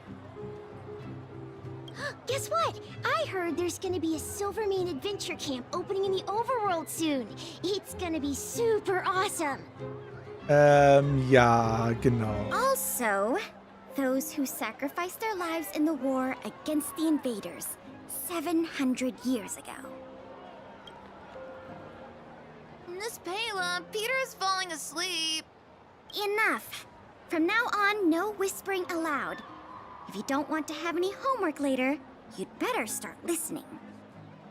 Sorry, Miss Payla. That's better. Now, where was I? Excuse me? Oh, I never knew Payla had a strict side.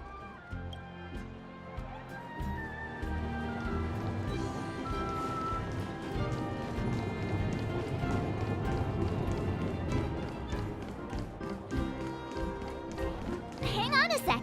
Isn't that Wallace up ahead? Looks like he's finally made some friends. I wonder what they're talking about. Norbert, why don't you tell everyone how you were released from jail so quickly? Selling cultural relics and impersonating Silvermane guards are both heinous crimes.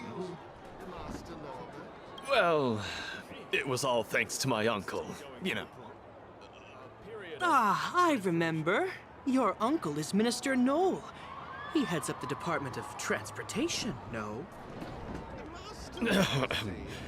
Yes, you knew that too? You're shameless, Norbert. Not to be rude, but if I were thrown in jail, I wouldn't possibly ask my father to bail me out. No. Do you think I wanted to? I'm not the type of person to abuse my status. Well, I don't really know about that. Get off my back, will you? I had to deal with hardened criminals in jail. Now that I'm free, my supposed friends are ganging up on me. Looks like things are getting heated. I think we'd better get out of here. Bin mir nicht ganz sicher, was hier abgeht, wenn ich ehrlich bin. Oh, da kennen wir ja jemanden. Hey, quick! Serval's about to start singing! Oh, sogar mit Gitarre im Hintergrund. Woo! Thanks, everyone! Hope you're ready for a great show! Let's get started! Serval! Heartbeats will shake me, so rules can't break me. Crank the sound and let your soul be free. The lightning strikes writing on the wall. Let yourself fall into it all. Ich komme mir irgendwie an Magdeburg erinnert. Und ich finde das cringe. Einige Zeit später. Phew. Who'd have thought just taking a stroll could be so tiring? Say, I think we should probably pay Branya a visit. After all, she was the one who invited us here. Or we could go check out some other fun stuff elsewhere. Your call. Wieso kam ich mir gerade so auf meinen Körper reduziert vor von euch? Oder ja, auf meine Unterwäsche.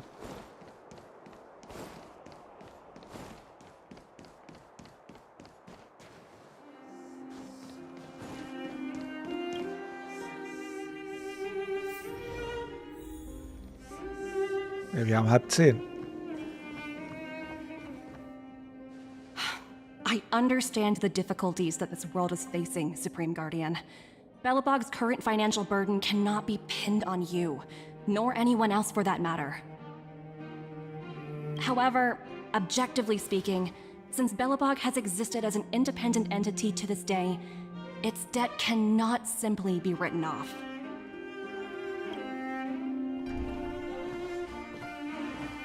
Oh, it looks like we have some visitors. Branya! And Topaz?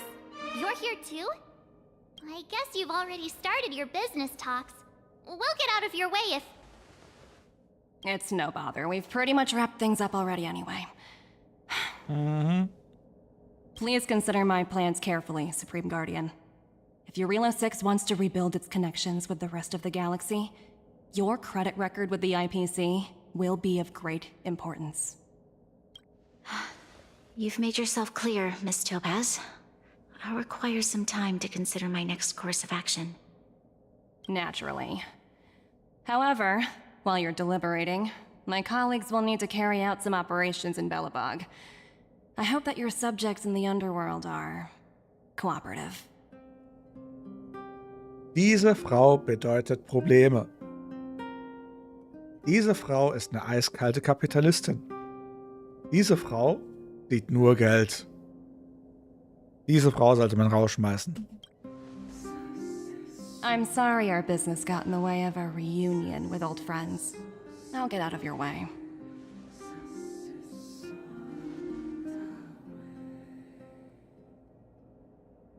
Wolltest du nicht abhauen?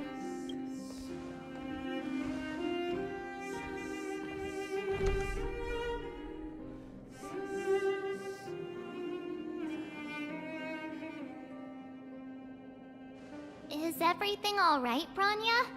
I didn't know Miss Topaz was so intense. She seemed nice when we met her. Schlimmer. Wobei, ja, eigentlich doch. It's good to see you two again. Welcome back to Belobog. I'd planned a special reception, but I had to deal with an unexpected guest. The lady you just witnessed, she claims to represent the IPC. There's no need to keep either of you in the dark. To tell the truth, I have too much weighing on my mind right now to even think about the Saltworm Festival. Was genau hat Topaz zu dir gesagt? Ich habe nur das Wort Schulden gehört. Since you've already made her acquaintance, I needn't explain who she is. I'm sure you've heard pieces of Belobog's history the first time you visited. The Legion's invasion 700 years ago, how the Stellaron brought about the Eternal Freeze. It seems that much of Belobog's history from that time was buried deep beneath the snow. Those memories were lost and weren't passed down to the subsequent generations of Supreme Guardians. Topaz shared with me the story of the Stellaron's descent upon Yarillo 6.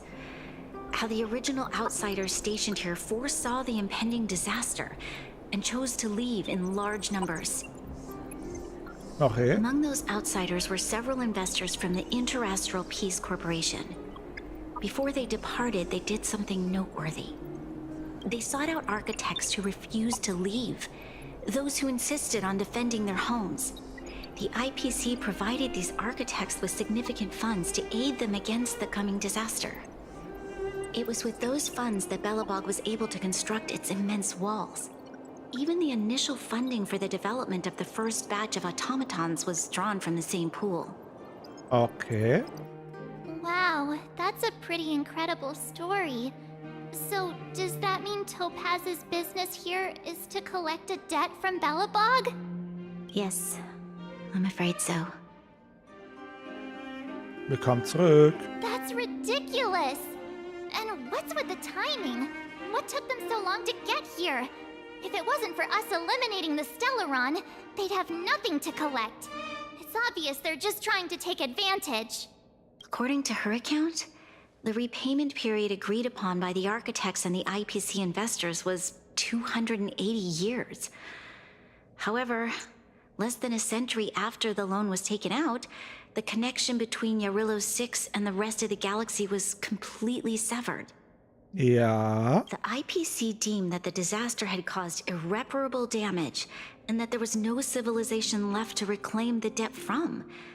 As such, they considered the owed sum permanently lost. Genau, es wurde abgeschrieben. It wasn't until the Stellaron crisis was resolved that the IPC discovered that Belobog had survived. Trotzdem sind die Schulden abgeschrieben. And that's when they sent Topaz over to collect the debt. Was nicht ganz richtig ist. And the interest. Wie viel ist das? Was wird und wie viel ist das? Und was passiert, wenn ihr sie nicht rechtzeitig abbezahlt? The debt owed is an astronomical amount. I don't even know how to read such a long string of numbers. Before you both arrived, Topaz warned me that if the payments were delayed, the IPC would give her the authority to employ strong measures. Also Mafia-Methoden. I had no idea things were like this. Here I was thinking the IPC had come to rebuild Belobog, not extort it. Right. We need to figure out how to help them. The IPC is too big and powerful. Even if Bronya steps in, it'll be hard for her to resolve the situation. You seem to have a deeper knowledge of the Interastral Peace Corporation than I do. But if the records are accurate, and they truly have a presence throughout the galaxy, the IPC could crush Belobog like a bug if they wanted to. Inwiefern? Belobog ist isoliert. Ihr hattet keine Hoffnung, dass irgendwie was aufgebaut wird. Also. I'm glad you're both here. I know you came for the festival, but now I must ask you and the Astral Express for help. Do you think you could persuade Topaz to reevaluate the situation? The Express's reputation precedes it. Perhaps there's still hope? Have no fear, Bronya. When a friend's in need, the Nameless will always be at their side. Da brauchen wir eher einen Anwalt als quasi Abenteurer. Lass uns mal mit Topaz reden. Lass uns die großen Geschütze ausfahren. I don't think we're at that stage yet. Miss Topaz seems like a reasonable person. Nee, wäre sie vernünftig, hätte sie nicht diese Anfragen gestellt. Hallo, die Welt ist kurz vor dem Untergang gewesen. Sie ist quasi nicht in der Lage, irgendwelche angeblichen Schulden zu zahlen und ist mehr oder weniger in der Lage, sich wieder aufzubauen. What the fuck? With your silver tongue, I'm sure we'll make some progress. Mhm. Thank you so much, both of you. I'm so sorry for dragging you into more trouble. While you're out looking for Topaz, I'll see if I can think of a strategy to deal with the situation.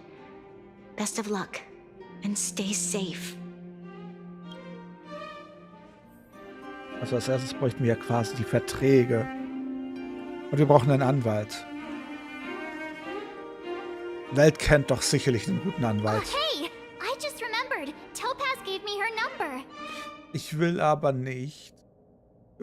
Fragen wir jetzt lieber Bronya, sie soll uns den Vertrag zeigen. Es muss einen Vertrag geben. We might as well just be direct and ask her where she is. She seems like the type of person who appreciates a straight approach. Ja, aber sie sagte auch, dass sie gerade in den Untergrund geht. Fräulein Topaz, bist du da? Guten Tag. Direktor Topaz ist zurzeit beschäftigt und kann Ihre Nachricht nicht beantworten. Bitte haben Sie etwas Geduld. KI-Antwort, und das heißt dieses Sparschwein. Eine automatische Antwort. Sie antwortet während ihrer Arbeitszeit wirklich nicht auf Nachrichten. Guten Tag, Direktor. Ja. KI-Antwort. Bitte sag mir.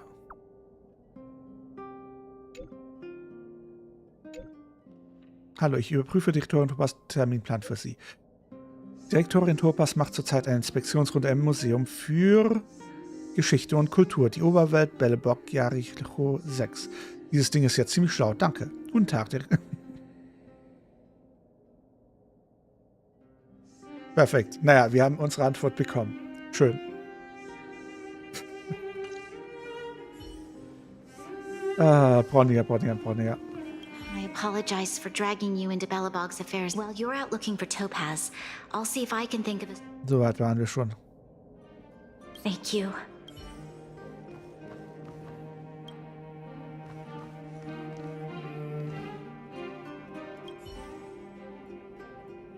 Ein breites Schreibschollen, ja.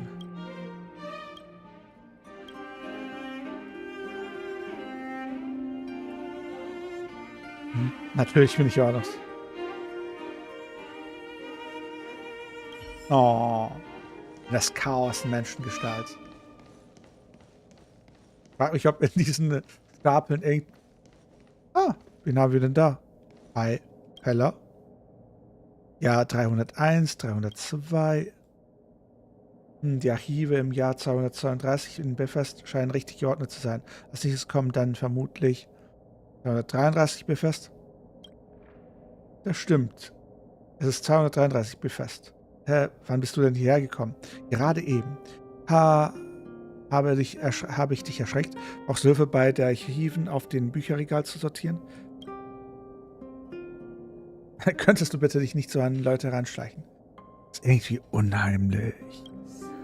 In welches Jahr war gerade? Ach, vergiss es. Es wird Zeit, dass ich nach all der Arbeit mal eine Pause einlege. Dann leiste ich dir Gesellschaft. Was kann ich für dich tun? Kannst du dir diesen Steckbriefe mal ansehen?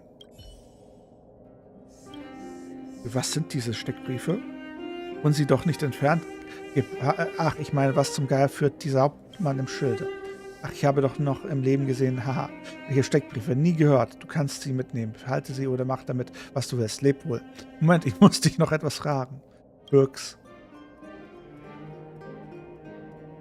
Wer hat diese hervorragenden Porträts gemalt? Ich weiß nicht, sie sind so schön. Wer könnte es gewesen sein? Ich wüsste es gerne.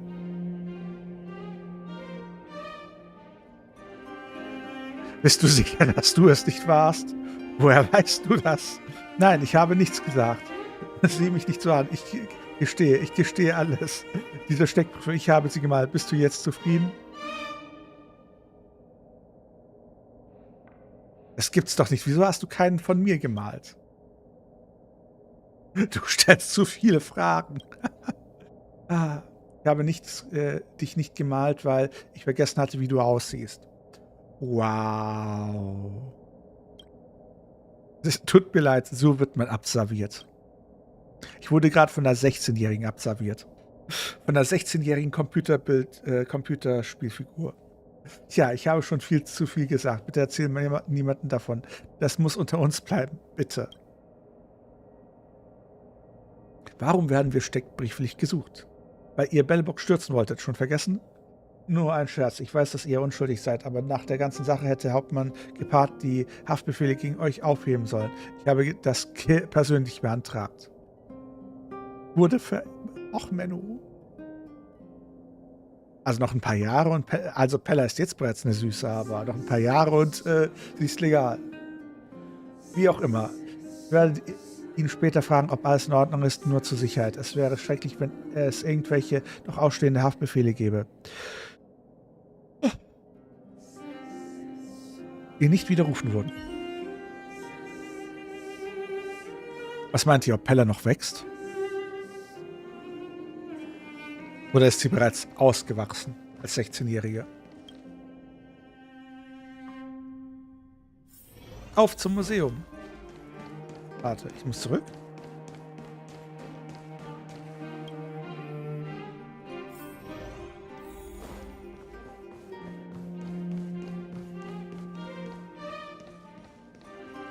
Okay, got it. She's at the museum. Let's get going. Ja, ich war ja schon auf dem Weg. Dann habe ich gemerkt, dass du immer noch hinten stehst. We better think about what we're gonna say. She might be young, but she is an IPC executive. She's definitely no pushover.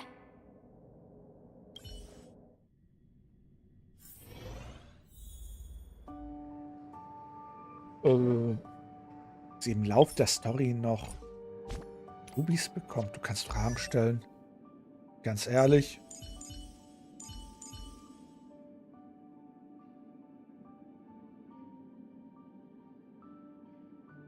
Also ich würde mal nicht sagen, dass das also...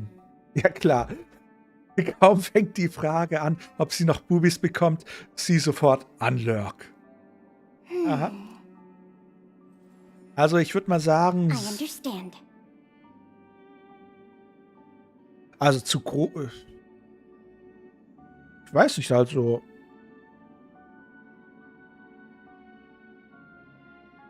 Die hat doch schon was. Hallo Tracy, guten Morgen.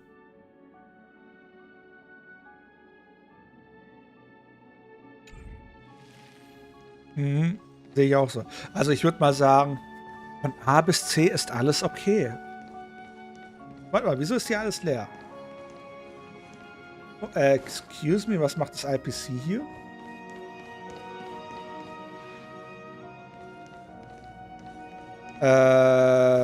Excuse me? Ich habe dieses Museum wieder aufgebaut. Ich bin der Manager hier. Hallo?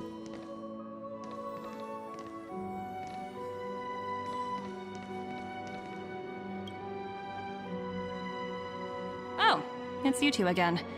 This is the third time today we've run into each other. Ja, diesmal haben wir dich aber auch gesucht.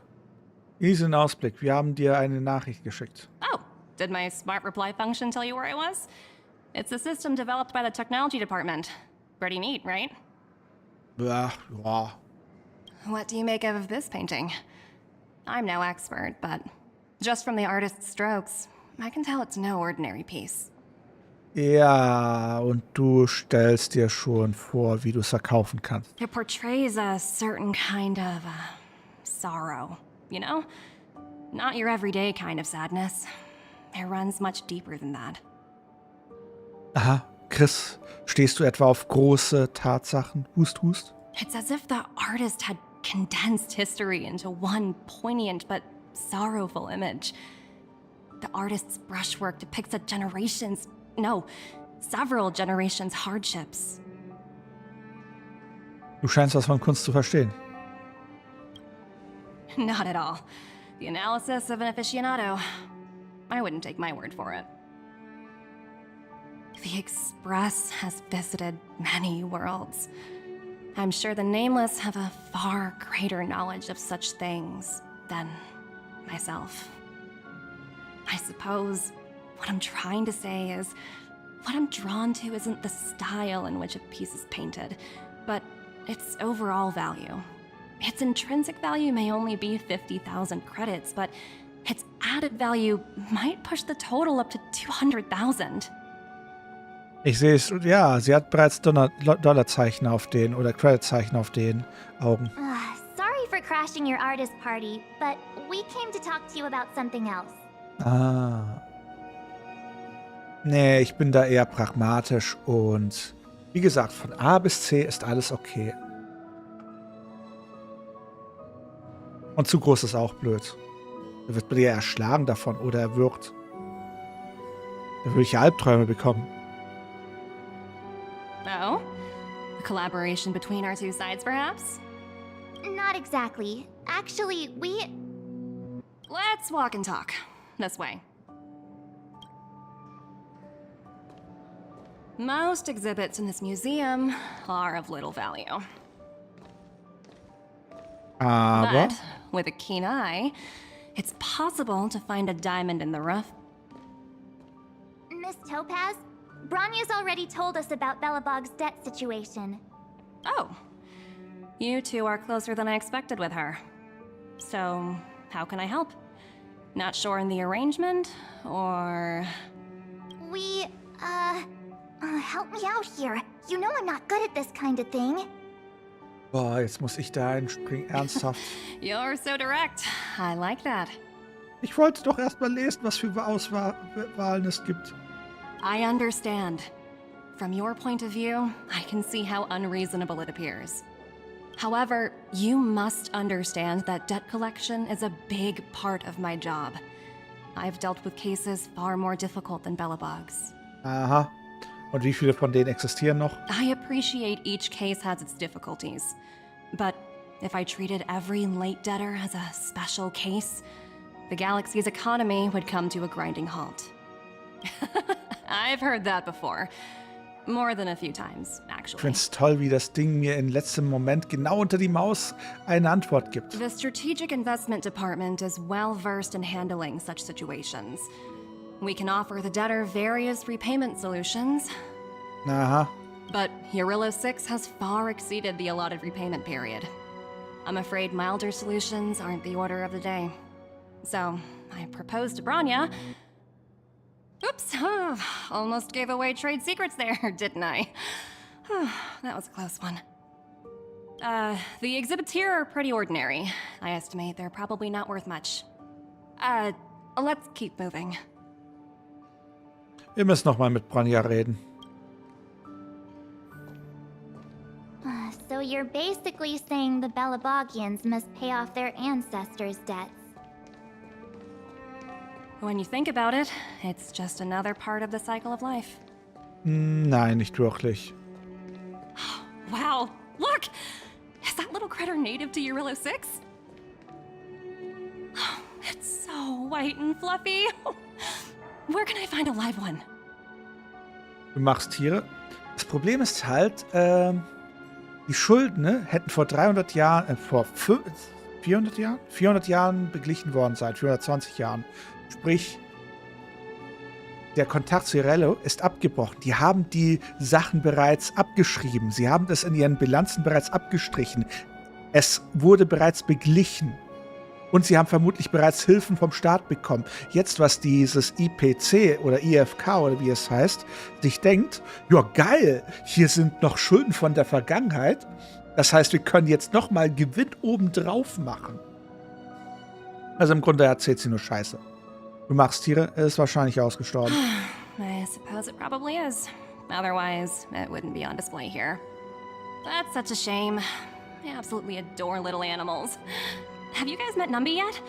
I guess they're off playing somewhere. So, Miss Topaz, what exactly will it take for the IPC to go easier on Belobog? Branya invested so much just to make this world a little better. And now, it feels like all of her efforts will be undone in the blink of an eye. It's just so cruel. Ist es auch. What do you take the IPC for, Miss March? We're just the same as Belobog's architects. We're all followers of the preservation. Wage ich zu bezweifeln. No matter what solutions we propose, we will always take the welfare of the people of Belobog into consideration. Otherwise, we'd be no different from the Legion, would we? Ja, seid ihr auch nicht. So you're saying there's nothing to worry about? But Branya... Don't worry yourself too much. The Supreme Guardian is a wise person. She'll understand. Genau. But, to answer your question directly, it'd take a miracle. Aha. I'll complete the Arillo 6 project no matter what obstacles I encounter. Also bist du die Legion. This isn't going as planned. What should we do? Ich sagte doch, die Person ist eine Katastrophe. Also Loch ausheben, 6 feet under und dann sie da reinlegen. Liebevoll natürlich. I wouldn't waste too much energy on this matter. Why not make the most of the festive atmosphere? Ja, könnte mit euch das letzte Mal sein. Oh, looks like one of my colleagues is after me. My apologies, but I should probably take this. Bye! Bye. Mag ich nicht. So, what now? We spent ages trying to convince her and she didn't move an inch. Ja, weil sie jede Menge Scheiße erzählt. Wir haben Branya nicht versprochen, dass wir es schaffen würden. Sie hat schon irgendwie recht. Wir sollten ihr weiter auf die Pelle rücken. You sure? I really don't think she'll change her mind. I guess Miss Topaz is just doing her job. And as far as the Express is concerned, I think it'd be unwise to make the IPC our enemy. All these vested interests. It's so hard to undo any of it. They teach this stuff in school. Wait, did I even go to school? Lol. Did someone send you a message? Seele. Wie ich höre, bist du wieder in Belobog, Kaspian. Sag mir Bescheid, wenn du einen Moment hast. Es ist dringend. Was gibt's, Seele? Was ist los? Eine Schar Gauner ist unten in die Unterwelt gekommen und hat große Mine in ihre Gewalt gebracht. Ich habe Ronja gefragt, was sie tun sollen. Und sie sagte, dass wir uns erstmal nicht mit ihnen anlegen sollen. Hör auf sie und leg dich nicht mit ihnen an. Ronja hatte wahrscheinlich es, um am besten nicht in die Quere zu kommen. Zu spät, Waldfeuer und die Silberminenwachen haben sie bereits angegriffen. Aber diese Schufte haben krass überlegene Superwaffen mit höherem Schaden. Wir kommen nicht gegen sie an. Ich sende dir einen Notruf, weil ich nicht mehr weiter weiß. Ich komme. Also durch, wir sind schon unterwegs. Huh? The IPC are causing trouble in the underworld? Already? Yep. Die Legion, sag ich doch. Seriously? Topaz was just talking about taking the welfare of the people of Belobog into consideration. Oh, and now they're pulling this stunt? You really can't trust these money-hungry IPC suits for a minute. Sagte ich doch. Jetzt komm schon, wir müssen die Lage retten. Jetzt geht's weiter los. So ist es, du darfst kein Wort von dem glauben, was sie sagen. I really did jinx us. I don't think I have it in me to play the hero today. I guess complaining won't get us anywhere. Let's go lend them a hand.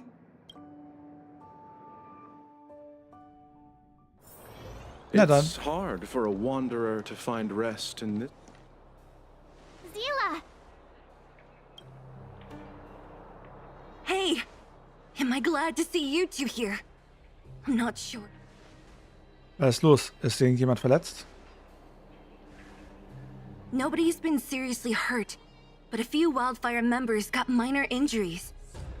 Fortunately for us, it seems like they were holding back.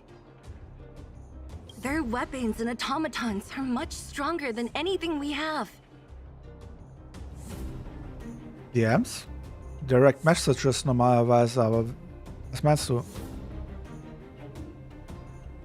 Wir hatten es geschrieben mit dem DMs. Ach ja, DMs sind offen. Er will, dass du quasi ihm eine Direct Message schickst. Entweder über Twitch oder über Discord oder keine Ahnung was.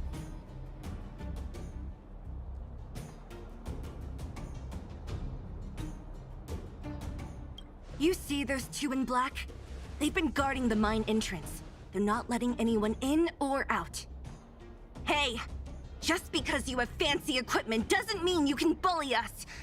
Who do you think you are? What's the matter? Got nothing to say? What's going on inside the mine? Any ideas?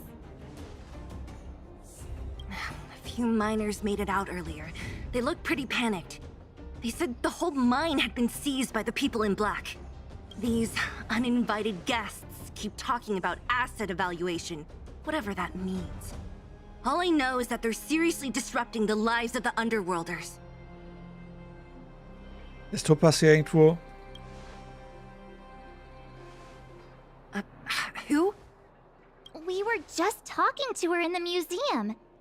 Do you think her cronies are acting without her authorization? The person you're talking about, are they in charge of the people in black? Yep. Potaz, Pasto. Whatever her name is, she can wait. Right now, the most important thing is to free those trapped in the Great Mine. Are you two with me? Ja klar, geben wir den auf die Schnauze, darauf warte ich schon die ganze Zeit. Viva la Revolution! Na dann. Hey, you two! Cat got your tongue or something? If you knew what was best for you, you'd get out of my way! You guys must be exhausted standing here all day. How about you take a little lunch break? I'm sure the IPC allows that, right? Ich bin ein Gast eures Chefs.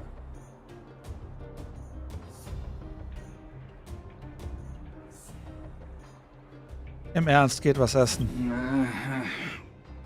What's their deal? You two were talking to the director in the snow plains. Yep. So it's you! You're the one who was threatening to take us out in the snow plains!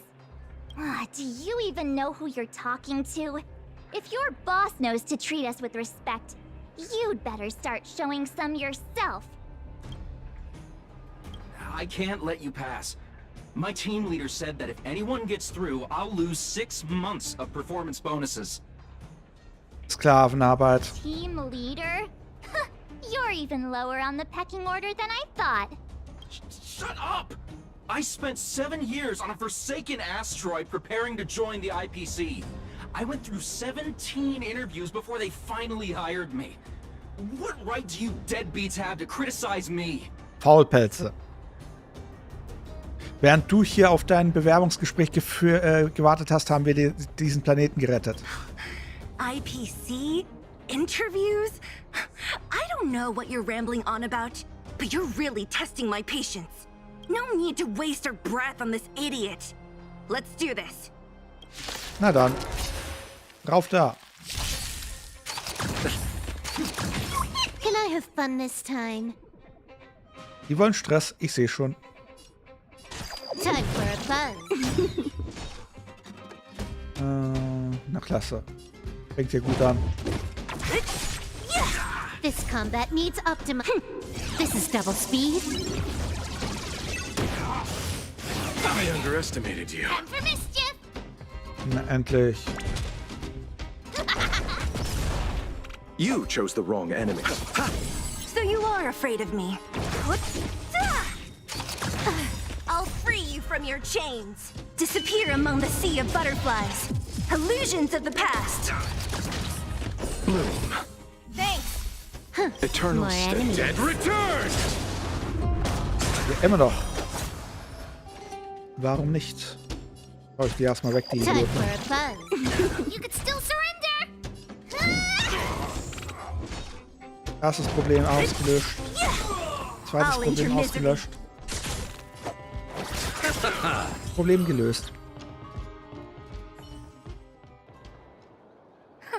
That's it? He sure took off quickly. 17 rounds of interviews and these are the best people they can find? What a joke. Let's not get ahead of ourselves. I've been warned that the ones in the mine won't go down without a fight. Let's set off when you're ready.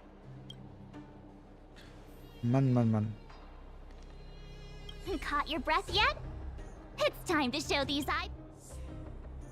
Dann hast du dich umgezogen. Ich fand das andere Kleid eigentlich ganz süß. Right after we finished chatting with Topaz in the mute, did it take you that long to notice? I thought you were supposed to be the observant one. The quicker we handle the IPC, the faster we can get back to enjoying the celebrations. Na dann, auf geht's. Ready for action? Klar, gehen wir. Let's get moving. Also. Joa, im Grunde habe ich bereits das. Naja, wobei. Seele mal gegen unseren Kollegen hier austauschen. Bei lieber Seele. Eis, Licht, Feuer. Na, wird schon gut. Na, wird schon passen. Auf geht's. Müsst weitermachen. Uh-oh. Hello. It's Mr. Svarog, isn't it? And this cute little girl must be Clara. Hello, miss. Are you... I'm Topaz. I've come to have a chat with Mr. Svarog. Clara, go inside and wait for me. Oh. Huh? But if you have a guest, maybe I should... She is not a guest. Neither is she a friend. Go, Clara. Everything will be fine. Hat den Durchblick.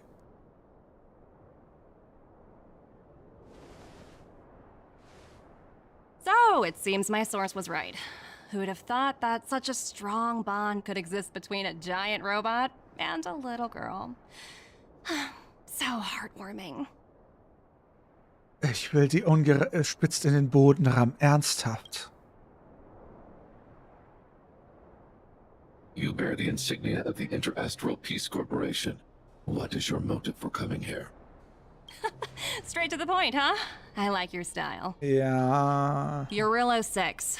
Are robots familiar with that term? Anyway, it refers to the planet we're currently standing on. It's about to become the property of the IPC. Der gesamte Planet.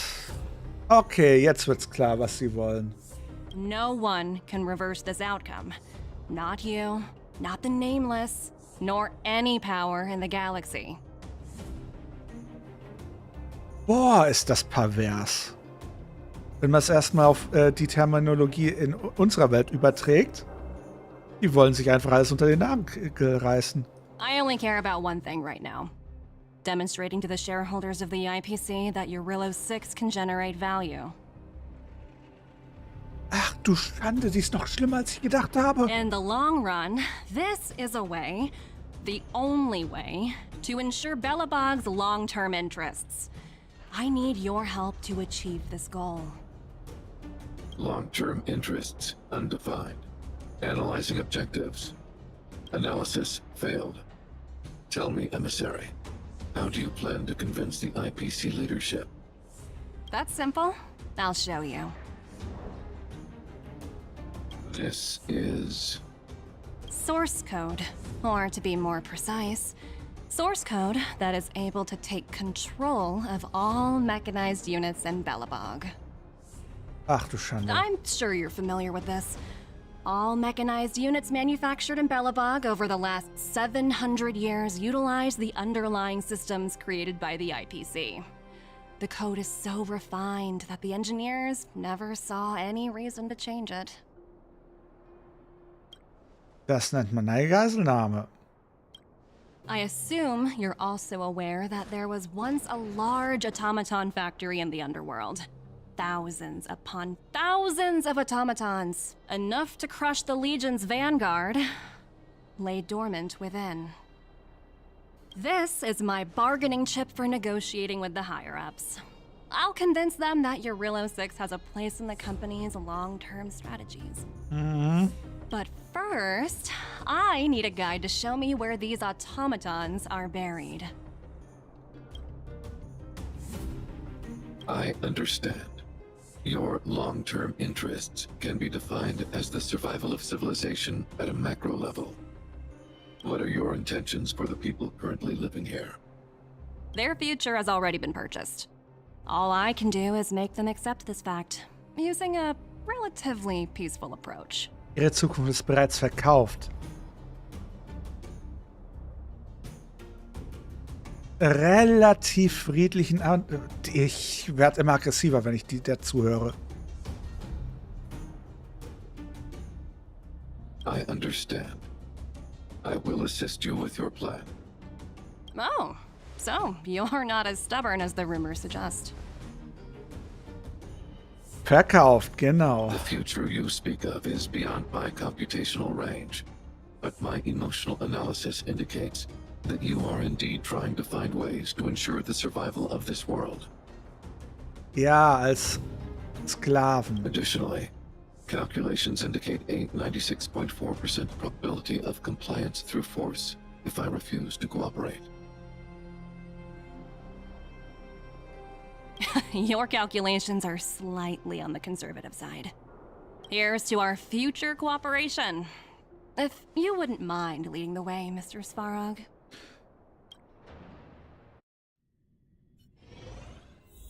Habt ihr kapiert, was sie gesagt hat? Oder was er besser gesagt hat? Er hat keine Wahl. Wenn er sich weigert, wird sie eh etwas machen, um ihn dazu zu zwingen. All the miners here, huddled together. Anyone else getting deja vu? Well, the situation here is pretty similar to when you first arrived. It's just that instead of a few thugs and broken robots, now we're dealing with much more formidable adversaries. Hey, check it out! Isn't that Topaz's little trotter over there? Oh, what was it again? Numby, right? Conti, What? Isn't that thing a fragmentum monster? She's keeping one as a pet? The IPC are all about their sci-fi sorcery, so it's not that surprising. Wanna go take a look? Na dann, gucken wir mal.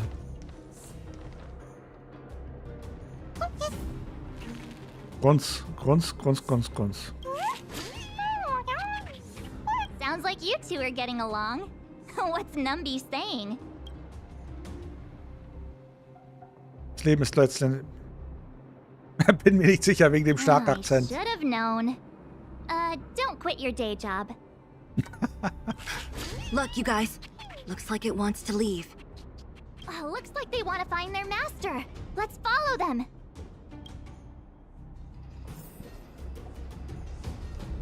Na, dann folgen wir ihm mal.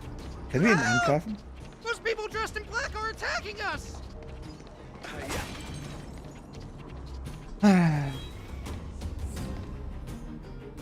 Hey, I'm talking to you. Where do you guys store the Geomarrow? I really don't know anything! This place is filled with nothing but incompetence. Ja, und zwei von denen stehen direkt vor mir. Those cowards! I guess they want to do this the hard way. Is that all? More enemies. Ernsthaft, war auch so... Oh, der Nervensägen. In the name of Len, a will forged in ice never falters! Time for a buzz. Here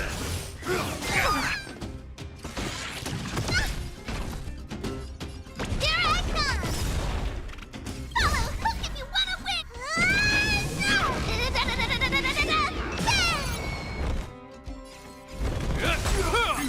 Let's settle this.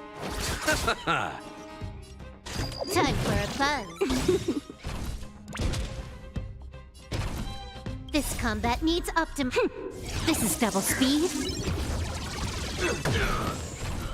Ein Problem weniger.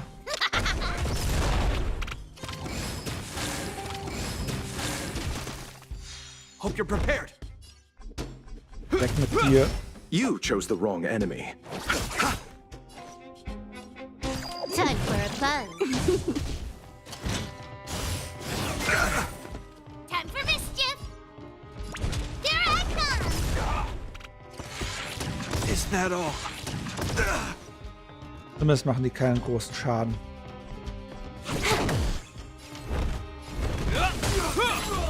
I'll see you off. Weil man keinen anderen Feuercharakter hat. Deswegen. You took the bait.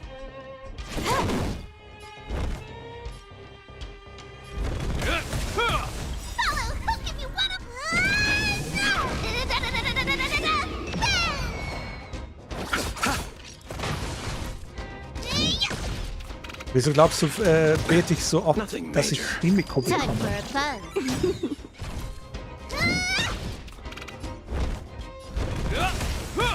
You chose the wrong end. You took the bait. Oh, du gehst mir auf die Nerven. Can I have fun this This ends here. I'll see you off. Time for a fun. Okay, hier will ich nicht. Na egal, weg damit. Vielleicht sollte ich unseren lieben Generale hier dazu holen. Natürlich kann ich nicht. Grunz, grunz, grunz. Uh-huh. Looks like Numby's in a good mood. But aren't they on the IPC side? Strange.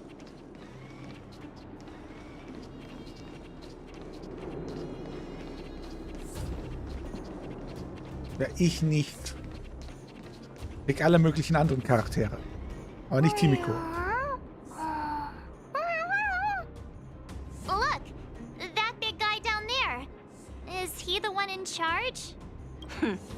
We'll see who's really in charge. Na dann. Where'd Numby go? Wow. For something so short and stubby, they're surprisingly nimble. Well, I guess that's that. We're on our own now. Let's keep going.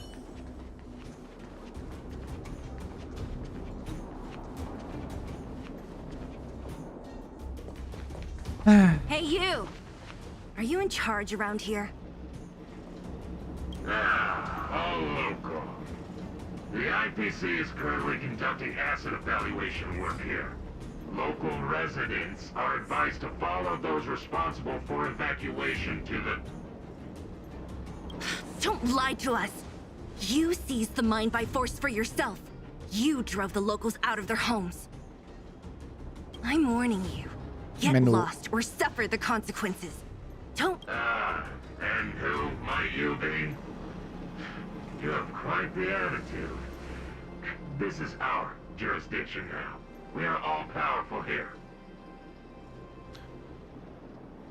Was lasst euch einfach alles tun, was ihr wollt? You know Topaz? Interesting. It doesn't matter. The Strategic Investment Department has no obligation to talk to anyone not related to this project. In cases where debtors fail to repay within the set time frame, the IPC reserves the right to skip negotiations and take over all assets.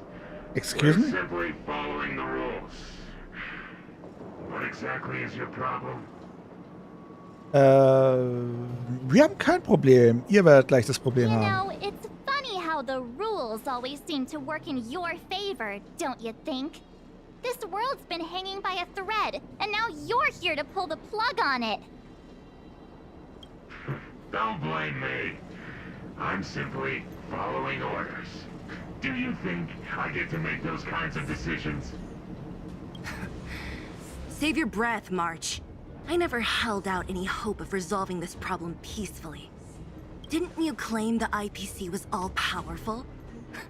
Well, now's the perfect chance to show us what you can do. If I knew things were gonna get this heated, I'd have applied for overtime. Anyway, since you seem intent on settling this matter with violence, prepare yourselves for my heavy laser cannon. Himeko, wir könnten auch deine Laserkanone gebrauchen. Is that all? In the name of Lend, a will forged in ice never falters! Eternal the dead return! Trickier to crack. Time for a fun. Machen wir den erstmal weg. I underestimated you. This combat needs up. This is double speed.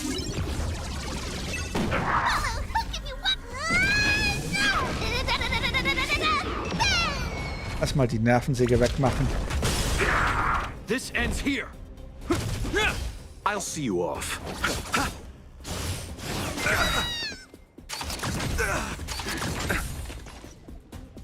Excuse me, was willst du denn damit sagen? Hallo?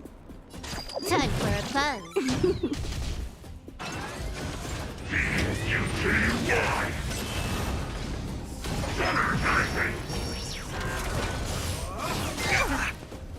Receive divinity. You have my gratitude. Repay. Here I come. Heal. In the name of Lend, a will forged in ice never falters. Ja, nee, ist klar. The dead return.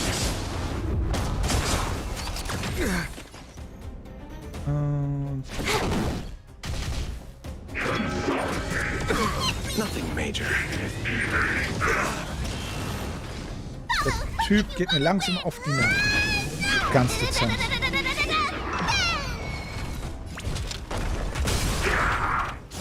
Ah, da ist gleich hinüber.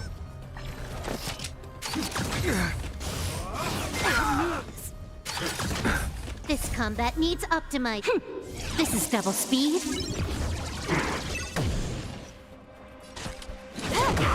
This ends here.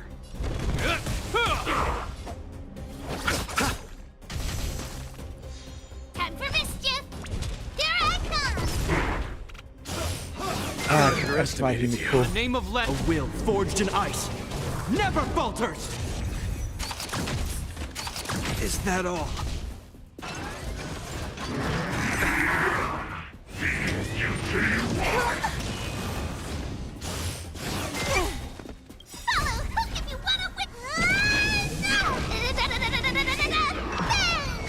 More enemies.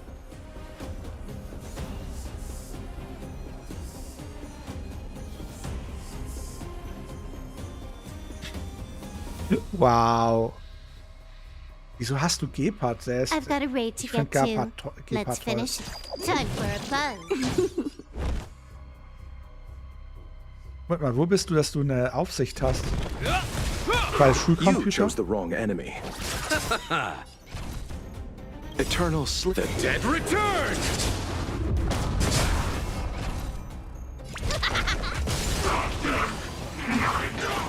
You took the bait. So, Problem gelöst. It'll heal. This combat needs This is double speed.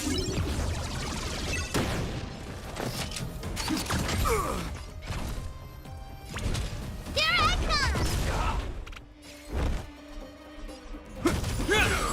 I'll see you off. Problem gelöst. Time for a fun. Kaboom.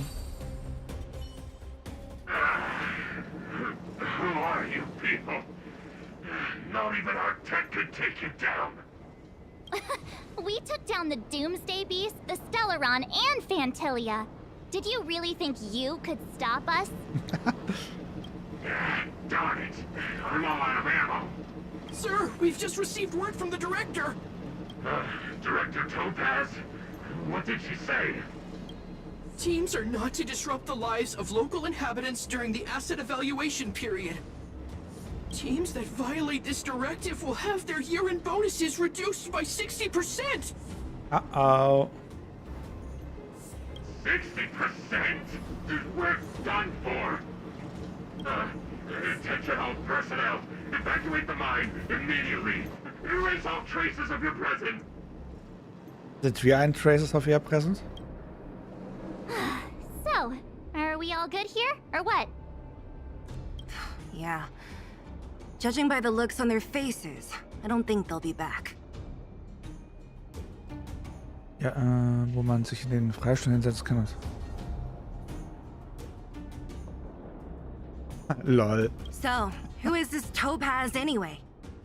She seems to have no problem ordering these idiots around. Or taming fragmentum creatures, for that matter. Boah.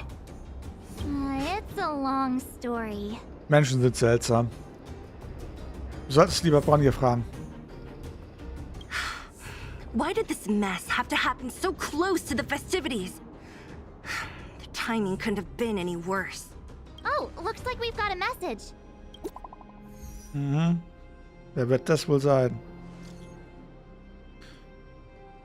Wo seid ihr im Herzen Kaspian? Geht es euch gut? Bronje, wir sind gerade in der Unterwelt. Die Leute von der EFK haben die große Mine übernommen. Wir Seele haben sie gerade hinausgeworfen.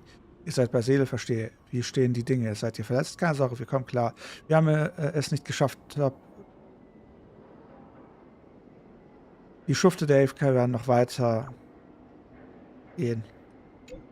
Verstehe, danke, dass ihr versucht habt, die Topaz zu verhandeln. Das wurde sowieso nicht von euch erwartet.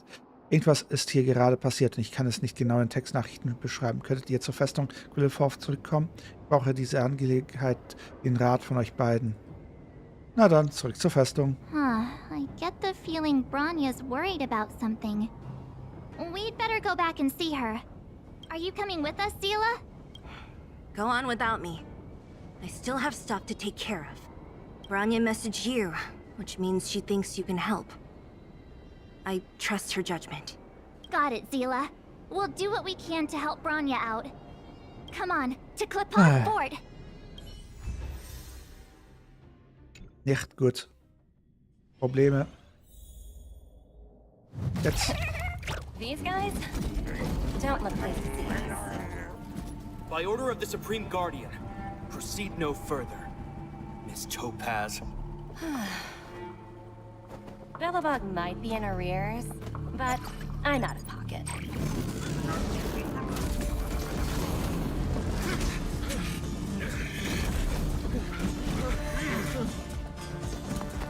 See you later, Captain. Ich sag doch, sie ist eine SCHL. Soll ich weitermachen?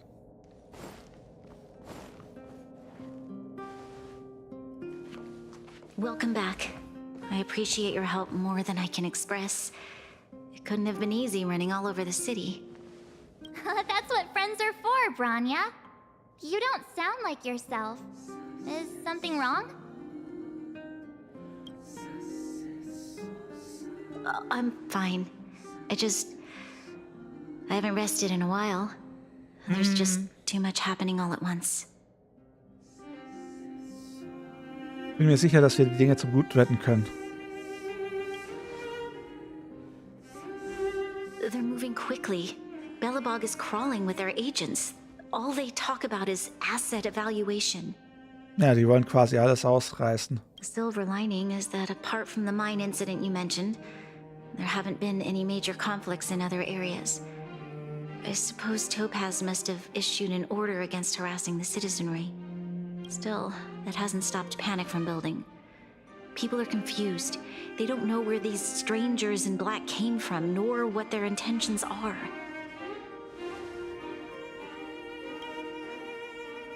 Did you manage to get in touch with Topaz again? We're curious to know what solution she has in mind. That's the reason I asked for you to come here. I need your advice. Look. Schaut mal. Was ist denn das? It's... The contract Topaz sent to me a little while ago. There's a handwritten letter attached. Please, take a look at the contents. And then tell me your thoughts. Miss Bronya, if you'll permit me to call you that. I'd like to share a story with you from my own life. In your eyes, the IPC may seem heartless or cruel, but in reality, we all have a story to tell. As for myself, I was born on a small, unremarkable planet at the edge of the galaxy, a place whose name is known only to the native inhabitants. My home planet was extremely resource poor. To survive, people worked laboriously, manufacturing products for other civilizations in the galaxy, mostly in chemical or heavy industries. Given these circumstances, the natural environment of my home planet became increasingly harsh. I don't recall the exact moment when it happened, but people started wearing respirators just to walk down the street. All you could hear were the wheezing coughs of the people, day and night. Ja, es ist auch schlimm, sie immer dieses Gekeuche von ihr zu hören. My home was facing its demise. The relatively wealthy chose interstellar migration and started anew. The majority who stayed could only struggle on amidst sewage, acid rain, and dust, waiting for the end. Finally, one fateful day, the IPC arrived on my home planet. They had the technology to repair our planet's damaged environment. In return for their help, they asked for just one thing: that all inhabitants sign a contract which would make them employees of the IPC. Können wir das Angestellten austauschen gegen Sklaven? 2 years after signing the contract, the dark clouds and haze disappeared, and people began to take off their masks. After 3 years, vegetation and trees began to grow and thrive again. After 5 years, many animals, previously on the brink of extinction, reappeared. Ja. When I was finally old enough, I officially became a member of the Strategic Investment Department. I witnessed the changes that took place on my home world, and was determined to bring the same changes to many other worlds in the galaxy that were experiencing the same plight. Schwachsinn. I am writing to you, Miss Branya, with the genuine desire to express something important. I know freedom is precious to people, but in reality, there are things of much greater value, such as survival. Ja, und sie sind gut in der Lage zu überleben. How many generations of Belabogians will it take to embrace the stars again without assistance? Who can guarantee that every future guardian will be as prudent and enlightened as you? How can you guarantee that a disaster such as the Stellaron crisis will not descend upon Belobog yet again? Ich hasse sie immer mehr und mehr und mehr. I have already negotiated the best possible deal for you. Für dich. Once you sign this contract, all of Belobog's debts will be forgiven. Aha. In addition, the IPC will set up a special team to support the reconstruction of Urillo 6. Aber I can understand that for you, this is an extremely difficult decision, because you, and you alone, will bear the fate of all Belabogians. But because of this, I believe that you will make the right decision. A decision that will truly benefit your people. Und diese ist, sie hier runterzuschmeißen vom Her Planeten. words do sound quite sincere. What do you make of it? Ja?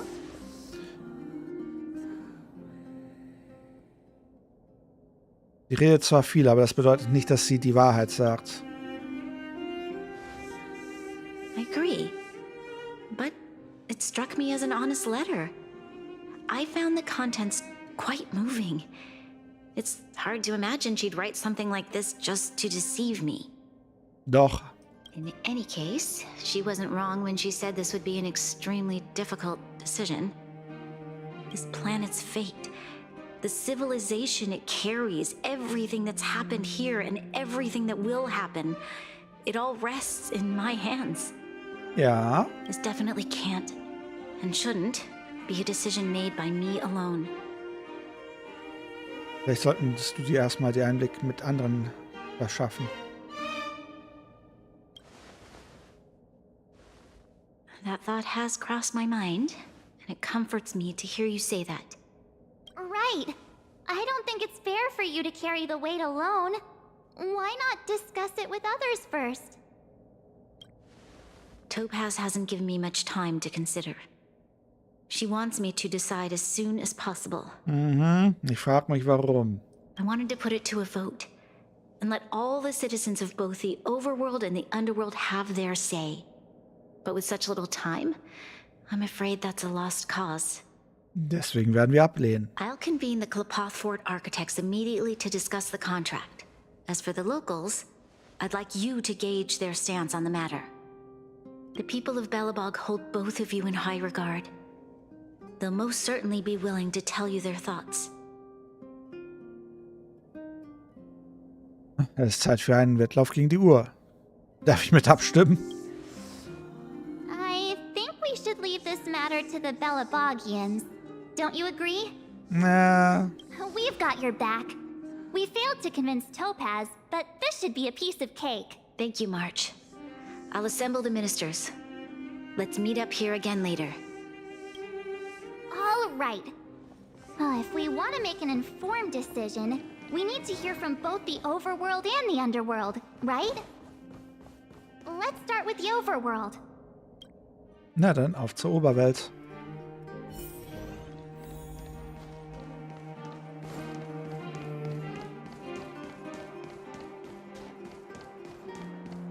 Was sagt ein Saul dazu? Well, look who we have here. You and March paying us a visit. What's the occasion? Neuer Weltuntergang.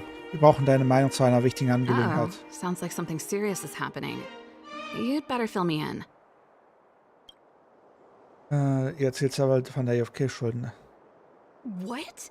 How is that possible? I need a moment to wrap my head around this. Serval, we're racing against the clock. No time for head wrapping.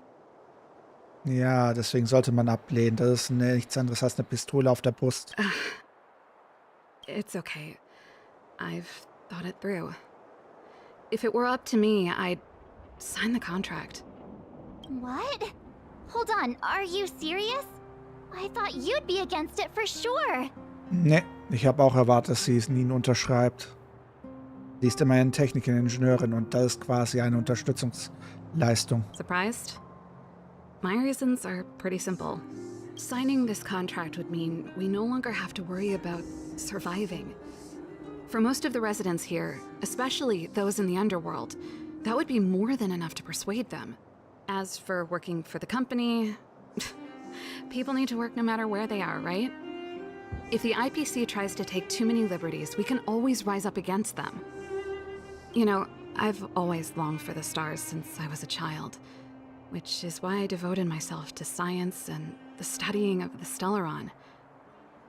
If someone told me that I could do whatever research I wanted with only a small price to pay, I probably wouldn't hesitate.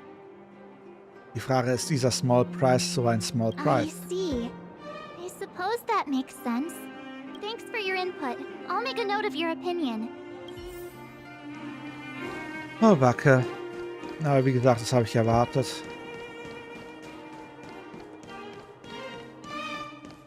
Hella würde ich eher sagen, sie würde dagegen stimmen. Oder?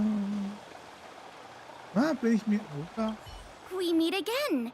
How have you two been? Uh-oh. That look on your face tells me something's wrong. I hope it's nothing too serious. Wir brauchen eine Meinung zu einer wichtigen Angelegenheit. Sounds serious. I'm all ears. Oh, Backe. Really? You better not be making things up. I wish it were made up. Unfortunately, it's all true. We don't have much time, Pela. Branya wants to get everyone's opinion. Wait, you're telling me I have to make this huge decision on the spot? At least give me a few seconds to think it over. Okay, I think I've got it. If it were up to me, I'd probably agree to the IPC's conditions. Huh. Okay. Any particular reason? I've looked at some of the climate reports, and based on the data I've seen, it'll take 3 or 4 more generations for the snow to completely subside, and that's assuming no other disasters occur.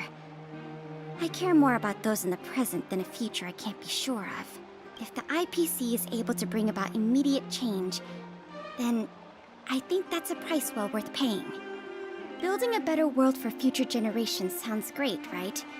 But is it any fun for the engineers and architects who are directly involved in such a pursuit? I see.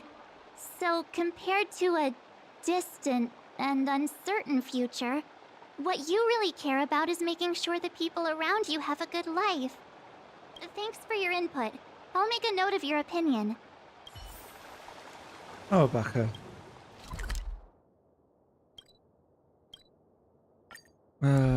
Ist das jetzt Nee, die G-Part wird ja quasi jetzt gerade durch die Mangel genommen. Hallöchen dann. Is that the Trailblazers? It's been a while. I didn't think you'd be back in Belobog so soon. It's been pretty hectic in the city lately. All these people dressed in black suddenly showed up, and even the Silvermane guards have had trouble dealing with them. Wir brauchen deine Meinung zu einer wichtigen You Angelegenheit. need my opinion? I'm happy to help. Oh, Backe. So that's who they are. It's worse than I imagined. The Madam Guardian must be under a lot of pressure. Is there really nothing we can do to assist her? We're here to gather everyone's opinion on the matter. I know this is a little sudden, but we're running out of time. What's your take? Why, I'd refuse the contract, of course. There is no room for compromise. Na, danke. Just look at them. Arrogant, stomping around here as if they own the place. How can such people be trusted? Who's to say they won't breach the contract? Danke. Endlich mal ihren Kerl mit Verstand. Faced with this sort of coercion, we must resist them with all our might. Surrendering is not an option. Danke. You must warn the Madam Guardian not to allow herself to fall into their trap. A soldier's perspective is always valuable, Dunn. Thanks for your input. I'll make a note of your opinion. Und Gepard wird auch sich da... Ich habe so ein Gefühl, Gepard wird sich auch dagegen stellen. Nur so ein Gefühl. Did we miss anyone in the overworld? I think we asked just about everyone we needed to. From what I've gathered, it seems like most people in the overworld are leaning towards signing the IPC's contract. We'd better hurry to the underworld and see what Natasha and Zila make of it all. Was interessant sein könnte, ist, dass die Unterwelt vermutlich genau gegengepolt ist und sagt, nee, wir mussten uns auf euch verlassen, ne? Und ihr habt uns im Stich gelassen, wir werden uns jetzt bestimmt nicht auf die IFK verlassen. Das wäre mal ein interessanter Punkt. Na dann, bin mal gespannt. Natascha, was sagt Natascha uns dazu? It's hard for a wanderer to find rest in this world. What brings you two to the underworld? And why the long face? Wir brauchen deine Meinung zu einer wichtigen Seems a Angelegenheit. little out of the blue, but since you came all this way, it must be urgent.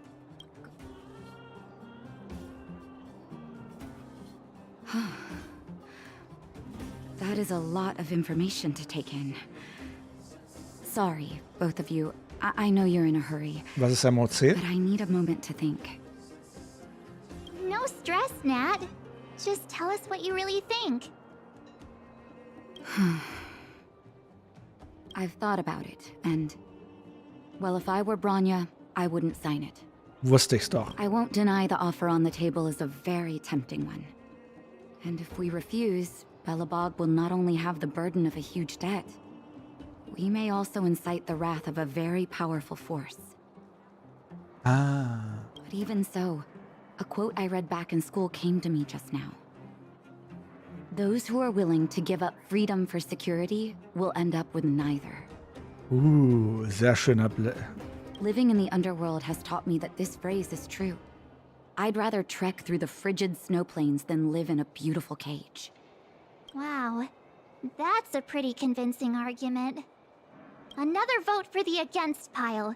Thanks for your insight, Nat. Ich wusste es. The mining team is hiring.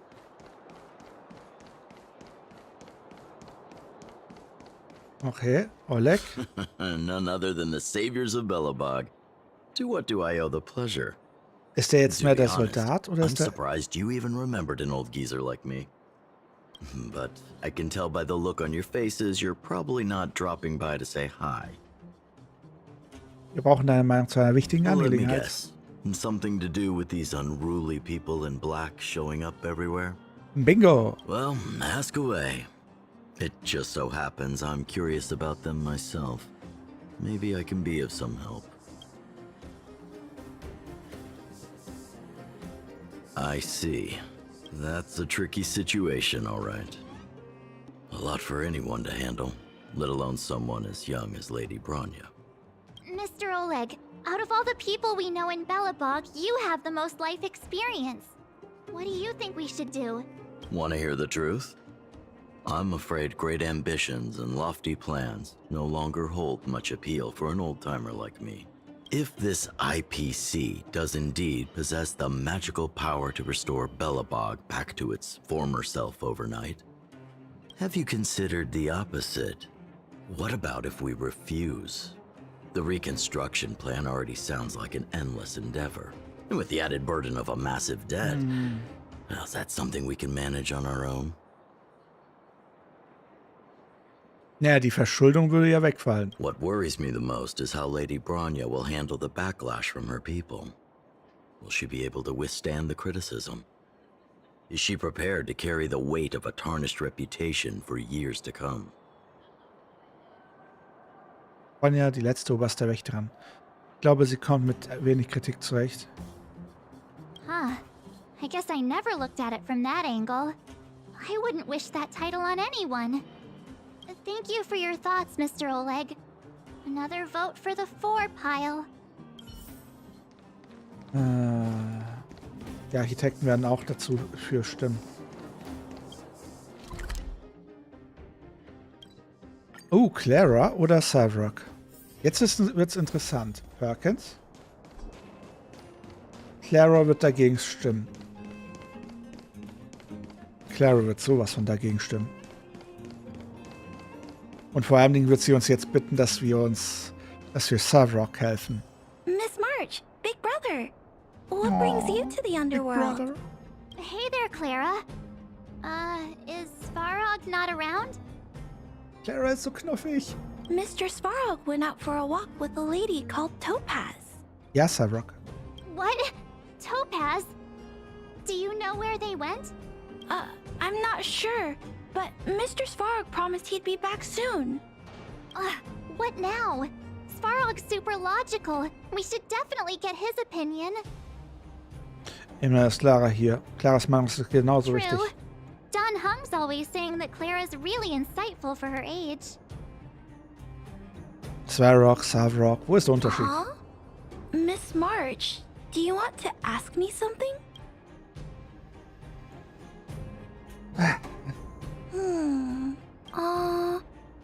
That's complicated. It's all right, Clara. No pressure. Just tell us how you feel about it.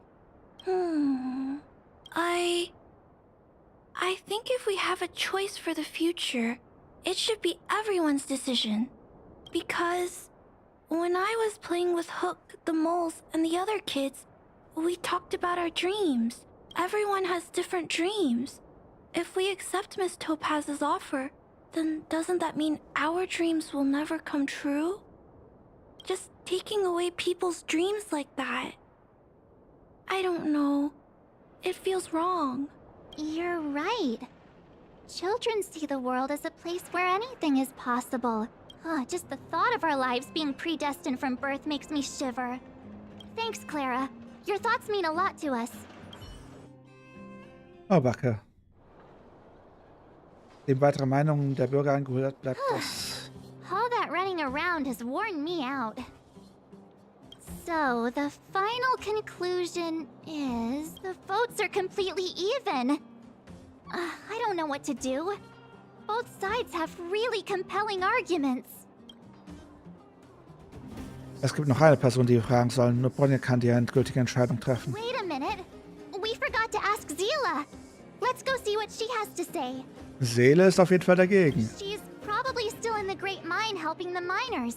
Come on, let's get going. Ja, Seele ist sehr negativ eingestellt zu unseren neuen Freunden.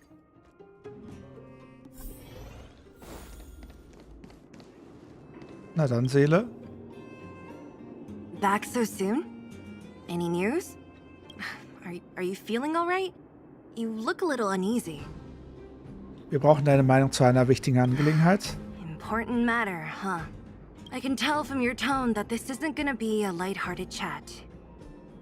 But I'm ready to hear it. Oh, Backe.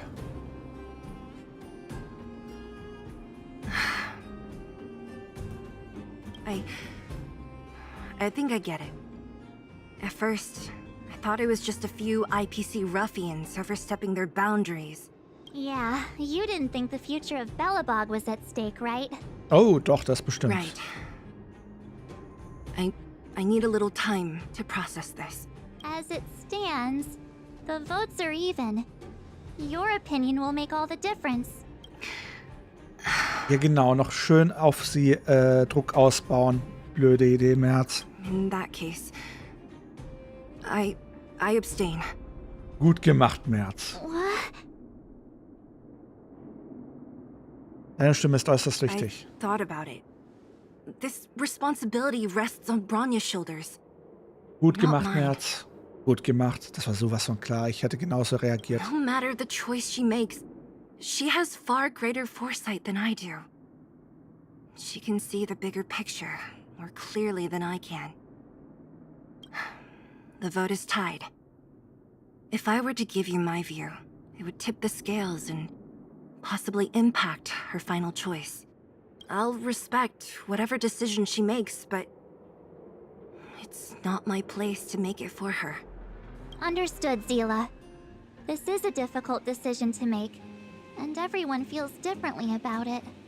It's times like these that a leader must stand up and do what's needed. Right. It's Bronya's decision. She knows what's at stake. She won't run away from her duty.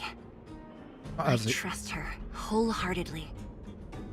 Also, ich habe bereits meine Entscheidung vor 2 Monaten getroffen. Und ich sagte, nee, lasst mich in Ruhe, ich entscheide für mich selber. If she asks you, just let her know my reasoning. She'll understand. Well, it's all in Bronya's hands now. She has to make the final call. Sie erfüllt eine wichtige Rolle mitten in dieser Welt. Vertraust du ihrem Urteil? You bet. The Express can vouch for Bronya. That says a lot about her character. The time has come. Let's go fill her in. Ja, sie wird I'm auf... curious to see how she's handling those Klapoth ministers. Oh Mann. Aber es ist klar, wie es verlaufen wird.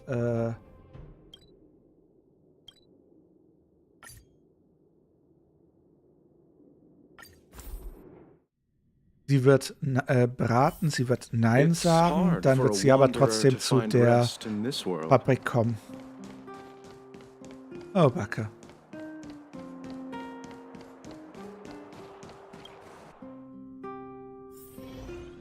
Whoa, the fort's packed.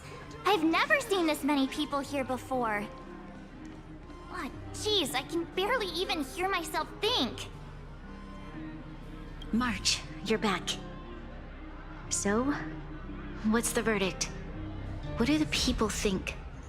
We talked to people in both the overworld and the underworld. The final result was a tie. I see. I suppose everyone has their own way of seeing things. I can't say I'm surprised. Dann danke, dass du dabei warst, Tracy. Bis später. What was Zila's perspective on the matter? Die steht hinter dir, egal wie du dich I entscheidest. should have known. That sounds like Zila, all right. Did you come to a conclusion with the ministers?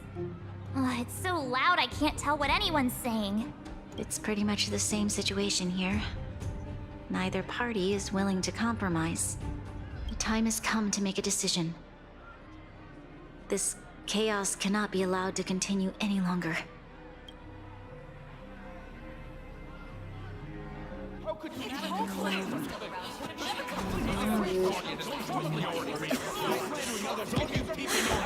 Enough! All of you! I know what to do. Wait! I have something to say to the Supreme Guardian. Das ist überraschend. But aren't you? Himeko? Wait, is that the real you or a hologram? Berühre sie, dann weißt du's. It's the real me, March. Real as they come.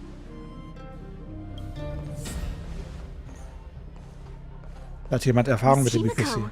From the Astral Express? It's an honor. Thank you for all your help in our previous campaign. Things might have turned out differently without your support. Nee, sie ist keine Mami, sie ist eher eine größere Schwester. If we had known of your arrival beforehand, the architects would have given you a proper welcome. I'm afraid the current circumstances are quite exceptional.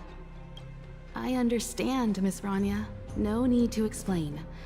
Your city is facing immense difficulties. My intention is simply to ensure that you have all the relevant intel. Hast du eine Lösung für alles, Himeko? I hesitate to call it a solution, but I might have some information that might help. It is my hope that with this information, you will be better equipped as the Supreme Guardian to make a wise and informed decision. Okay. Weiß sie auch von der... Please, tell me what you know, Miss Himeko. Weiß sie auch von der Roboterfabrik? I happen to have a friend with knowledge of Topaz. What Topaz said about her home world is indeed true, which is why she believes that the IPC's takeover of Belobog is the only way of ensuring the city's survival. Da ist doch ein Aber dabei. But there is one thing she intentionally left out. Not all worlds that have accepted the IPC's terms have been saved.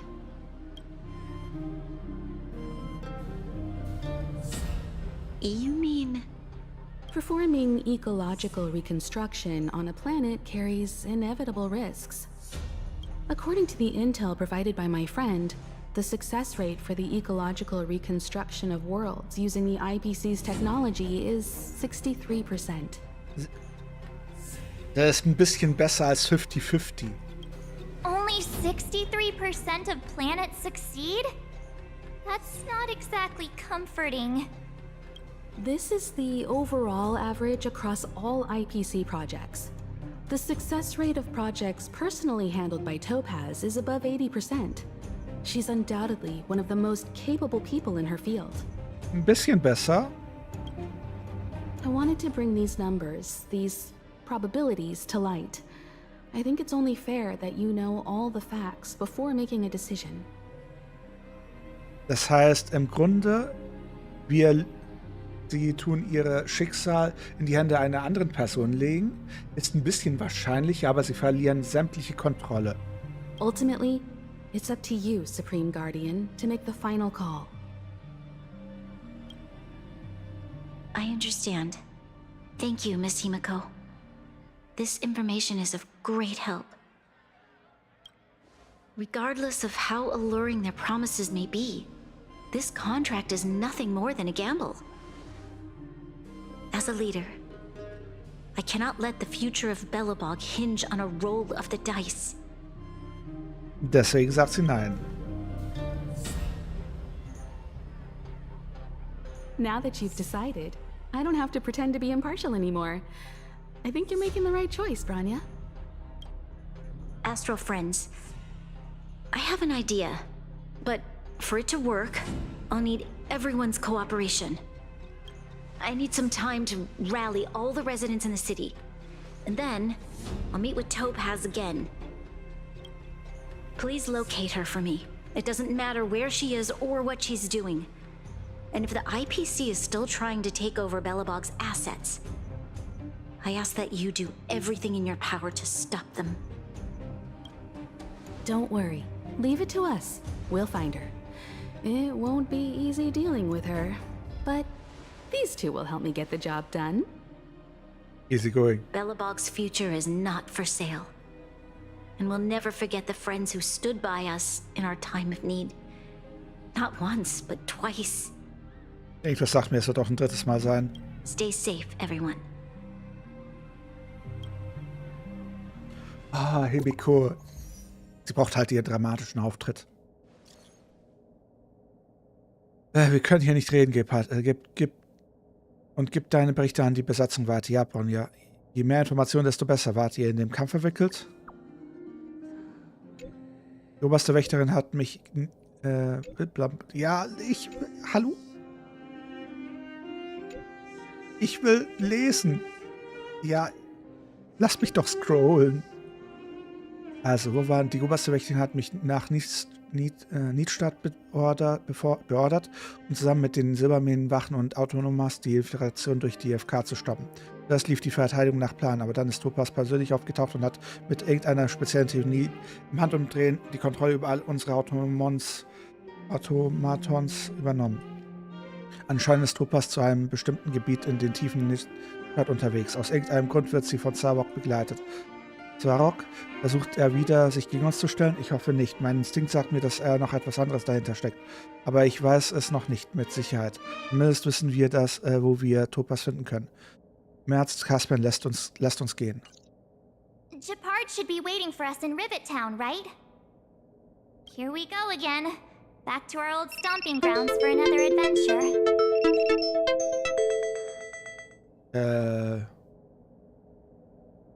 Wie Inaktivität.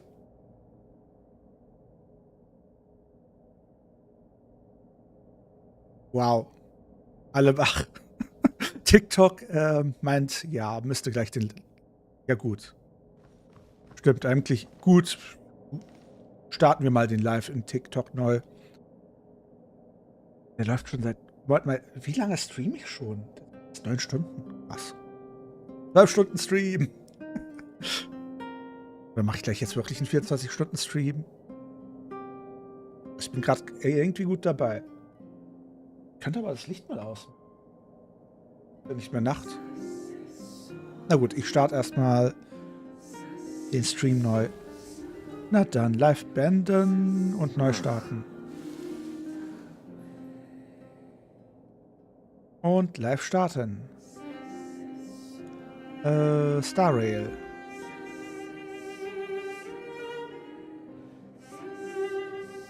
Gut, weiter geht's.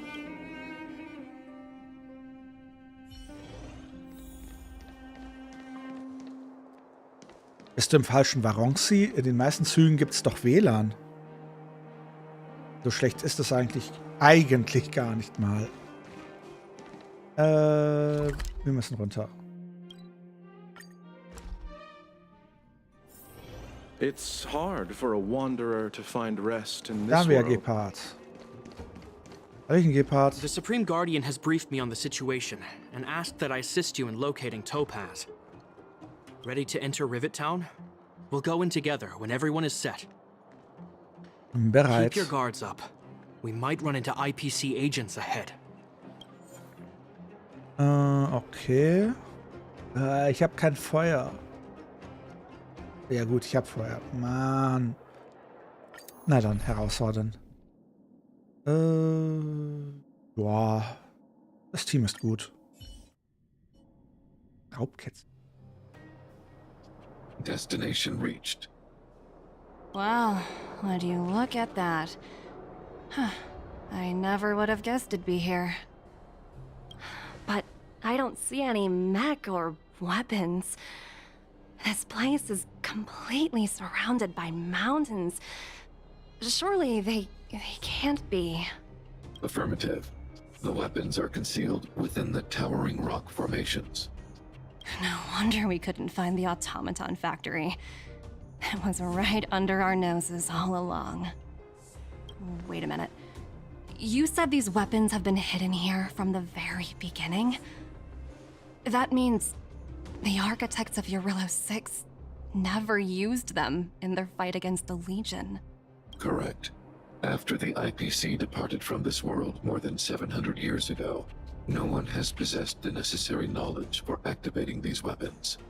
The architects used the IPC blueprints to construct replica automatons. However, the overwhelming majority of the combatants, commanded by Elisa Rand, were Aha. Also hat die FK sie einfach im Stich gelassen. I see. The stories about this world are truly captivating. Krass. I would like to ask you a question, Topaz. You're awful polite for a big robot. Ask. Don't be shy. If the IPC does not intervene, this world is doomed. Are you convinced of this conclusion beyond any doubt?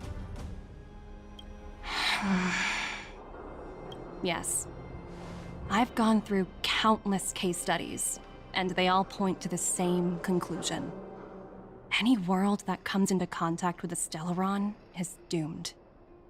On the surface, things may appear to be getting better since the Astral Express lent a helping hand. But sooner or later, the underlying problems will resurface.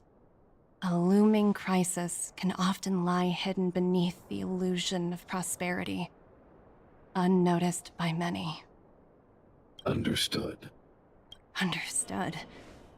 That's it? You don't have any thoughts on the matter?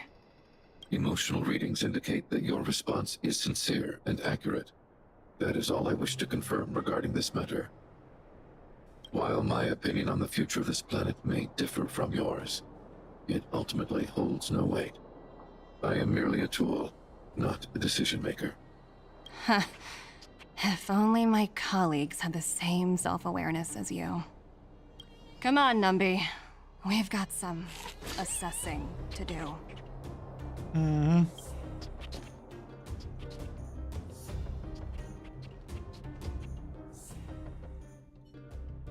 Topaz disappeared after leaving Rivet Town.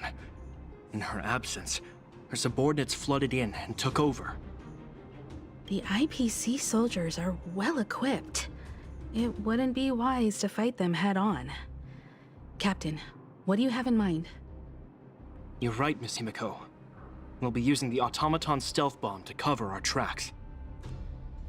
Automaton Stealth Bomb? Kannst du die Auflösung nicht runterstellen, Sie? Du sollst es weniger buffern. I'll explain later. Let's get moving.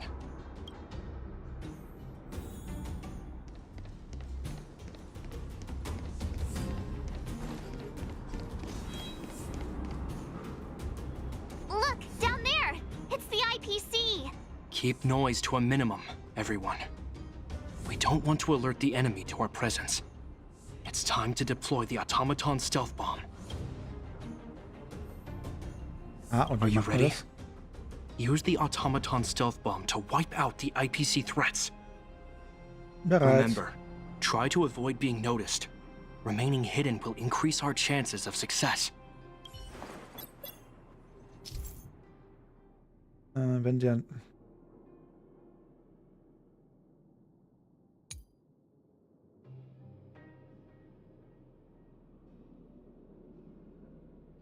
Aha.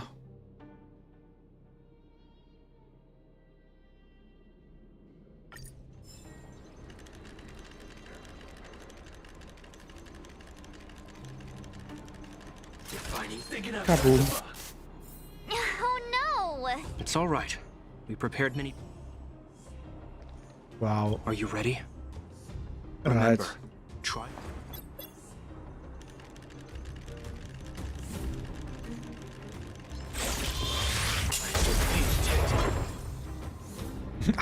Alle Ziele wurden in Schutt und Asche We gelegt. wiped them all out in a single explosion! That's what you call efficiency! It's a shame we had to resort to this method, but we had no choice. You still remain... I've seen standard issue robots like these before. It's an IPC field team leader. Correct. The exterior is similar to the Grizzly, but its weapons and armor are more advanced. Hopefully the automaton stealth bomb will still be effective. Let me know when you're ready. Na dann, let's go. Are you ready? Bereit. Remember, try.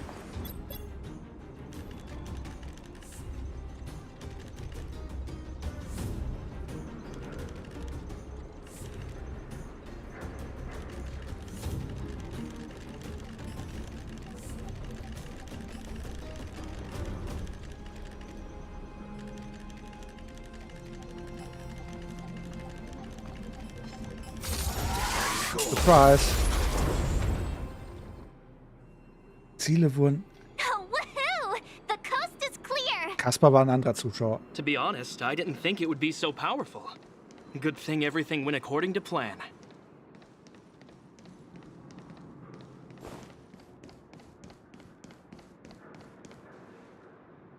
This is the road that Topaz took when she left Rivet Town.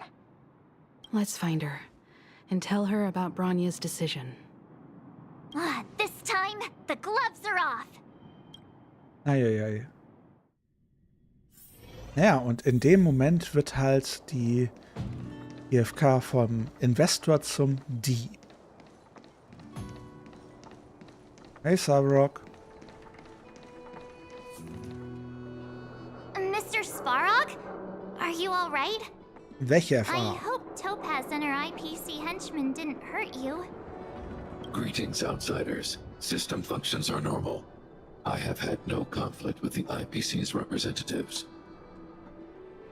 Für einen Moment dachte ich, wir würden uns erneut gegenüberstehen. Such a result would be highly undesirable. Star Rail. Topaz is ahead. She had the means to force me to comply with her orders, but chose not to. Wieso? Du hast doch alles gemacht, was sie wollte.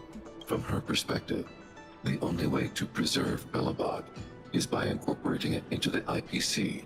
While I do not agree with her viewpoint, I lack the computational power to provide evidence to the contrary. While it is unlikely, I still encourage the avoidance of any potential conflicts. Unlikely potential?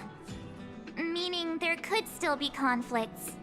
Don't worry, March. The Express never pursues conflict as a first means. But if it comes down to it, we won't back down either. That's how it's always been. Himiko's right.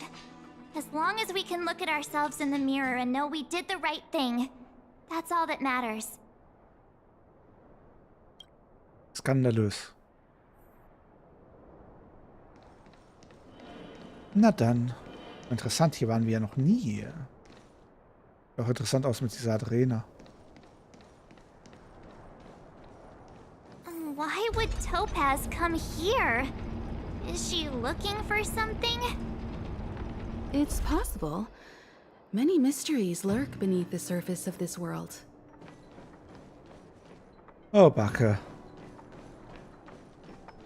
I'm with you. Das wird lustig. Oh, hey there, Slowpokes. I was starting to think you weren't gonna show up. Was? This lady next to Miss March looks oddly familiar. Oh, Backe. Pleasure to meet you, Miss Topaz. I'm Himiko, the Astral Express's navigator. Oh, wow. I remember now. The illustrious Miss Himiko. Some of my colleagues dream about meeting you. Witzigerweise in Genshin habe ich quasi sehr wenige Freunde, aber sehr viele Anfragen. Ist Himiko so berühmt? Habe ich Fans? Of course. The Nameless have quite the reputation. You're following in the footsteps of the great Akavili, after all. I'm pleased to see how well everyone's been getting along. Topaz, based on your greeting, I presume you have a good grasp of the current situation? Of course. The deadline has already passed, but Bronya still hasn't signed the contract. I think I can guess what's holding her back. Please, don't misunderstand us, Miss Topaz. We have no intention of opposing the IPC or its board of directors, but we have very dear friends on Urillo 6. Mhm. Das kann ich mir sehr gut vorstellen, Chris.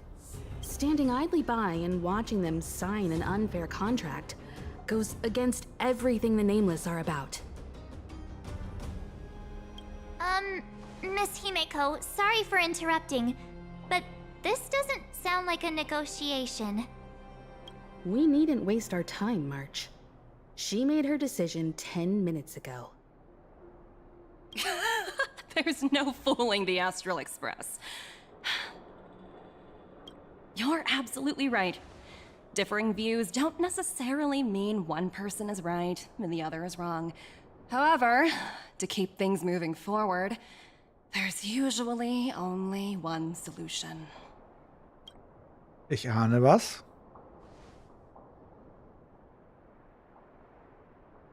Huh? What do you mean? My superiors have granted me the approval I need. Genehmigung wofür? Dein Urlaub ist genehmigt worden? You're very curious about my work, aren't you? So many eager faces. I won't keep you in the dark any longer.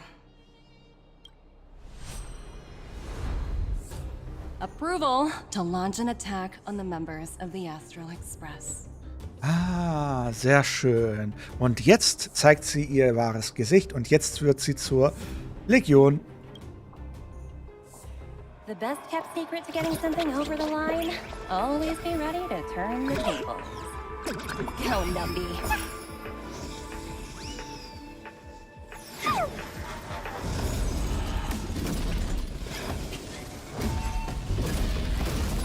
Projects under my wing have no room for error.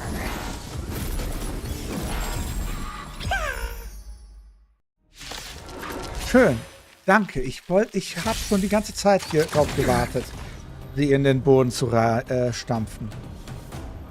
Himeko, könnten wir hin und wieder mal deine tolle Gitarre bekommen?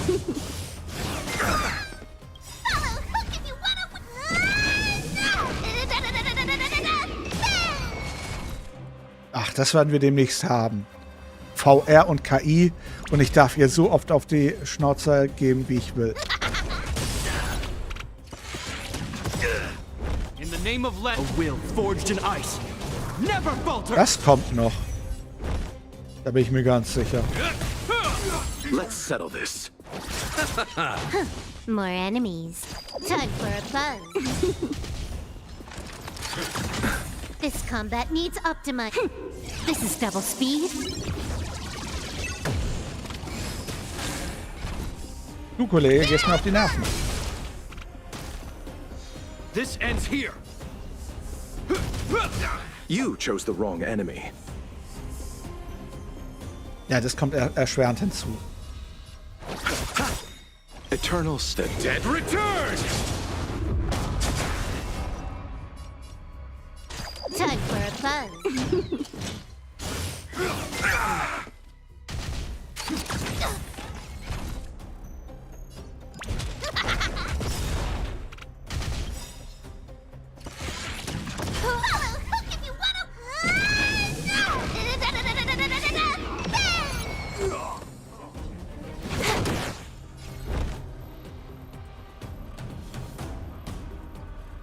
Oh, nee, Topas, ich will die nicht. Der ist mir Kafka sympathischer. Der ist mir, ganz ehrlich, dagegen ist Kafka eine sehr liebe Seele. Nee. Lass mich mit Topas in Ruhe. Nein.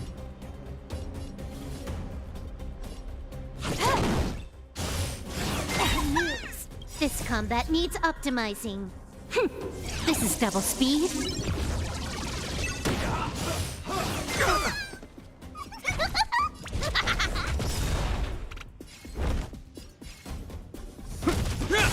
Let's settle this.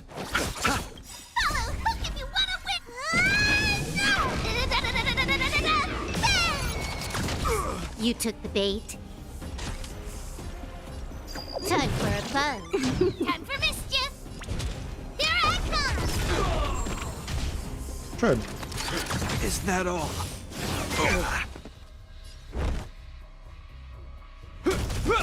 You chose the wrong Ernsthaft enemy. was überlebt. Bloom. You have my gratitude. Repay. Eternals. The dead return. Oh Mann. Can I have fun this time? Bin mal gespannt, wie sie sich rausreden will, wenn wir ihre Time for a fun. Handlanger You could in still den Boden surrender. geschlagen haben.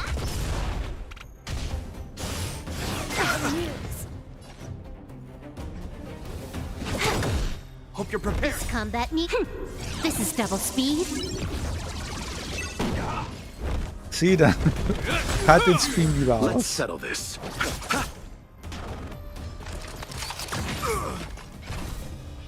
In the name of Len, a will forged in ice.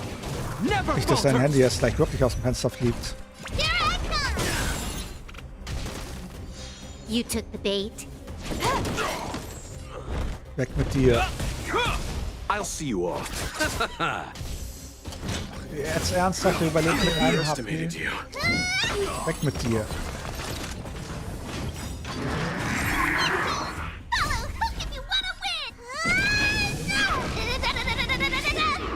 Hat es auch mal ein Ende?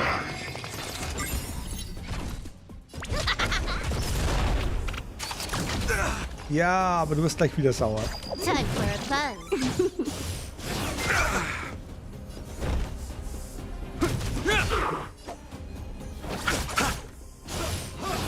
Heal. Receive divinity. You're a good person. Eternal sleep. The dead return. Wenn man mehr Damage braucht. Also jetzt wieder.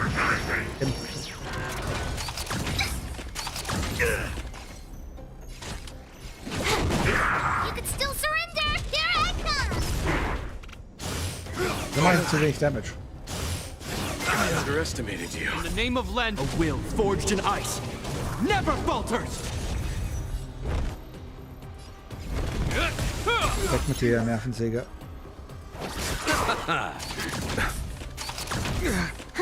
More enemies. Time for a fun.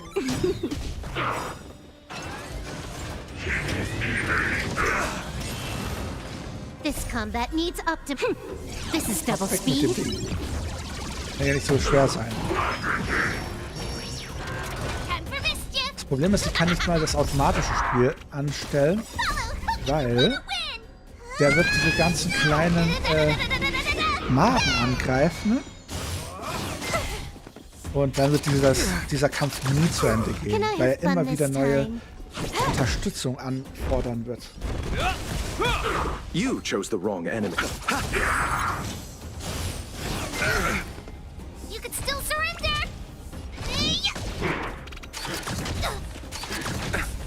In der inneren I Runde. underestimated you. Receive divinity. You're a good person.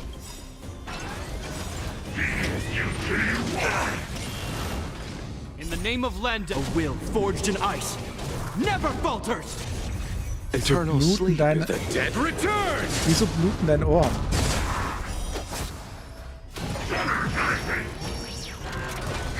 More enemies. Nur wegen dem In the Name of Preservation?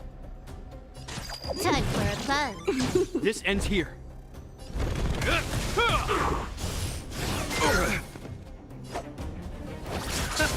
Here I come. Follow hook if you want to win. Ach so, Hilfe. You took the bait. This combat needs up. This is double speed. Time for mischief.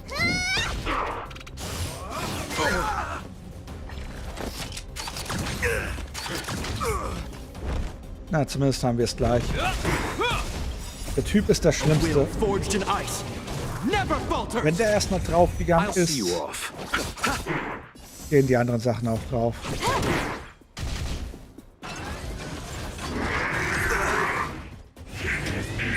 Meine Verteidigung ist halt unzerstörbar. Eternals, the dead return! Ich hoffe, danach gibt es nicht noch eine Runde, weil ansonsten wird es langsam übertrieben. Repay!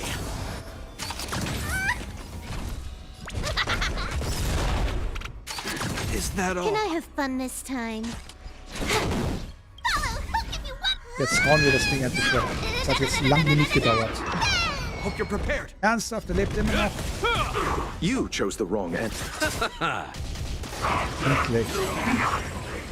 So, besser. Time for a fun. Goodbye. Ernsthaft, er überlebt wieder mit nur einem HP. Kampfende, geht doch.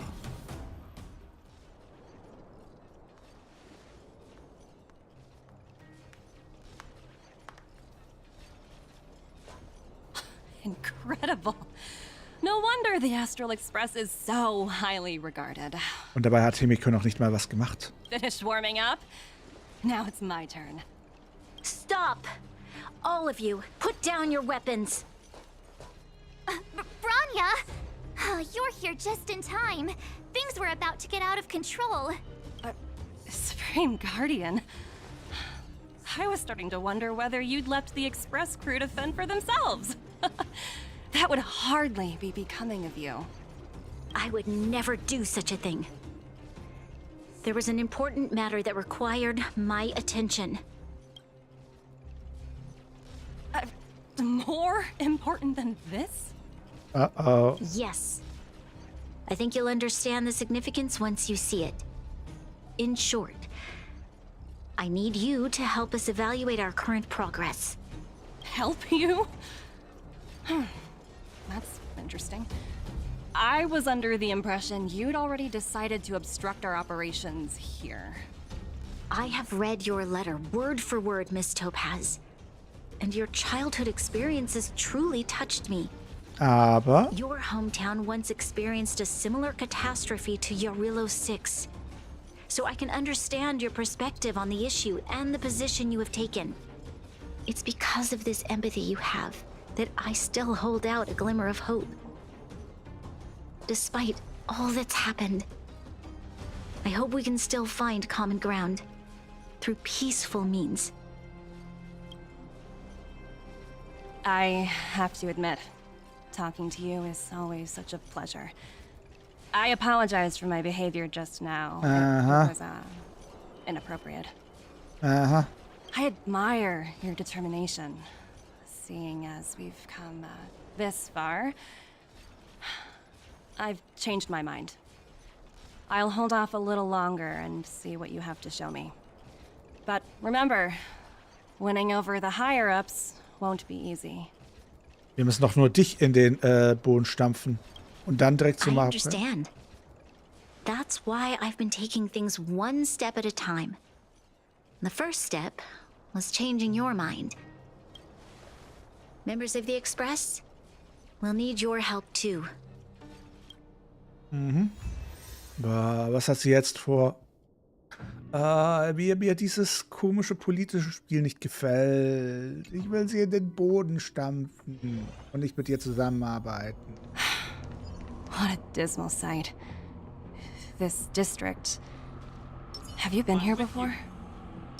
Yes. Let's wait. This is where we put an end to it all. And then began again. That's right.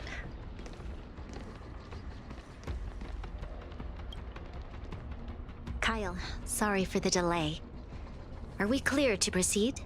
The path ahead is clear, Madam Guardian. You and your companions can proceed north without hindrance. Excellent. The mountain road ahead is a little treacherous. Watch your step. Let's go. What is this place? We've never been here before, right? We've only recently discovered this domain. Let's keep moving forward. What I want to show you is just ahead. Okay. Bin ich mal gespannt, was will sie uns zeigen?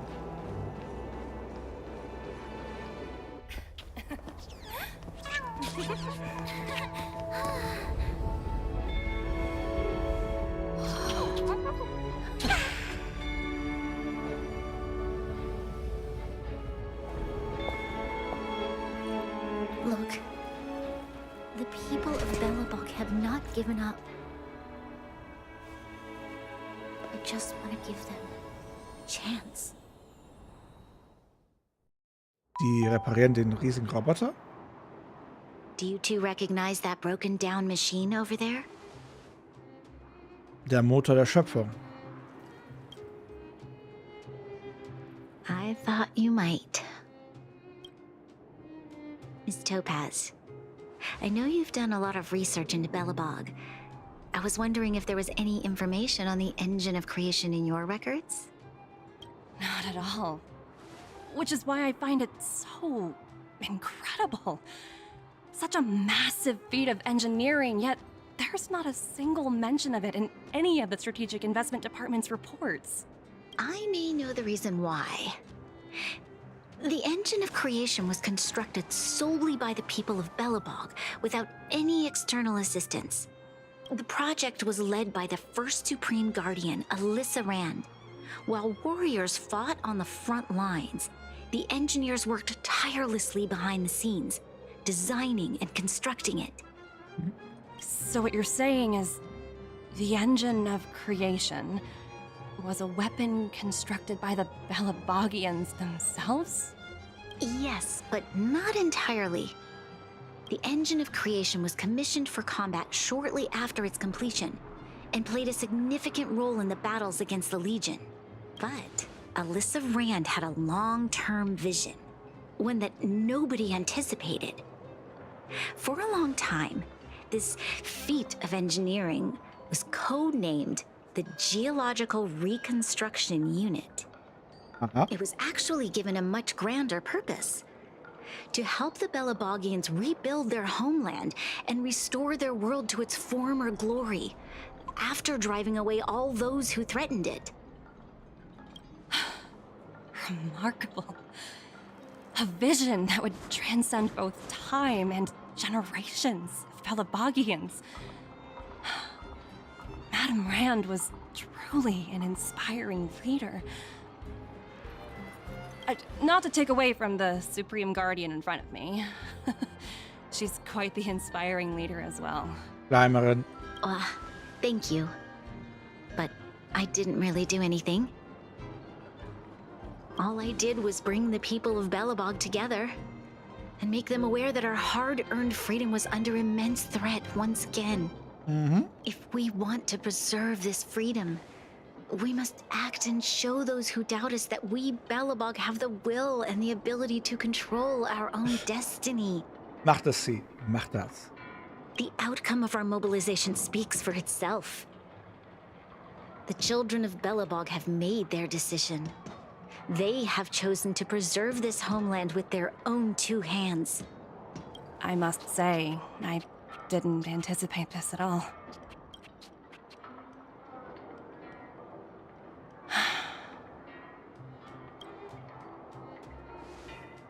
I'll fight for this opportunity for you, Branya.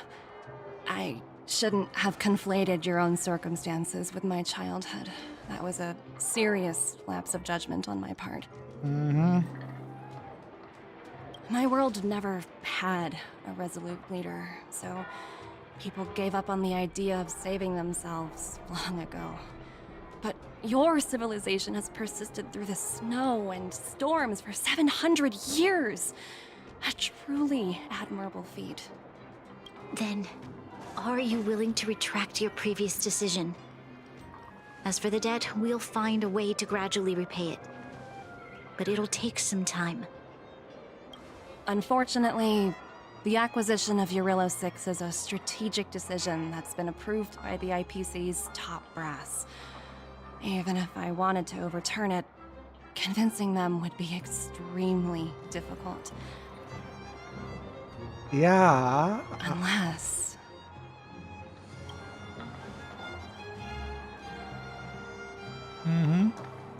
Don't worry, Miss Topaz. Myself and all of the nameless aboard the Astral Express are willing to vouch for this world. Fantastic. That might just work. As for the reports and potential accountability... Ja. I'll handle it. Ich mag sie nicht. Ich mag sie ganz und gar nicht. Ich mag sie ganz und gar nicht.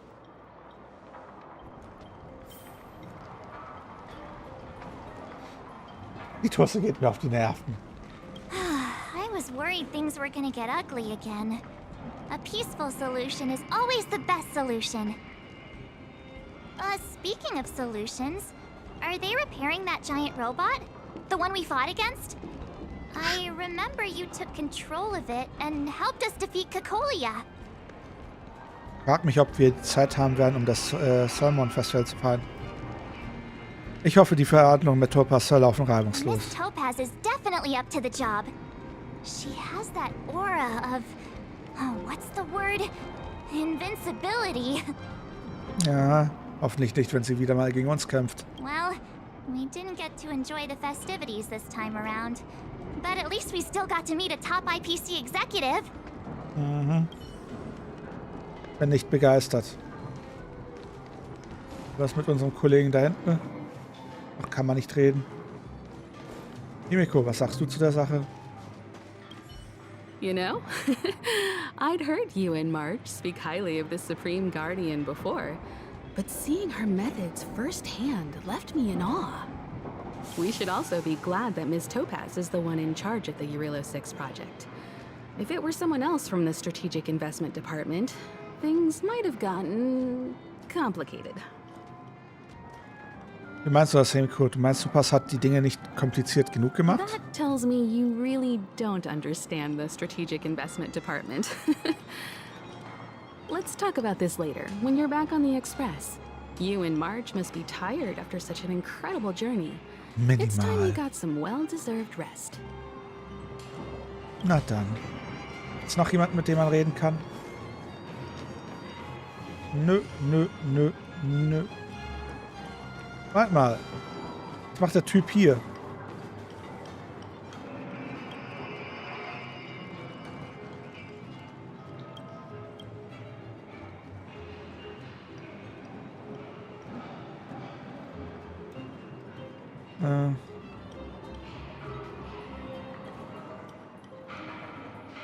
Daryl? Ja, gut.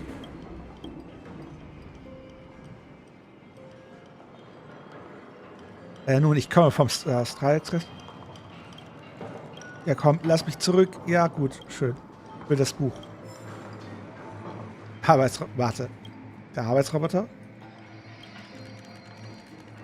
Ich will die Kiste.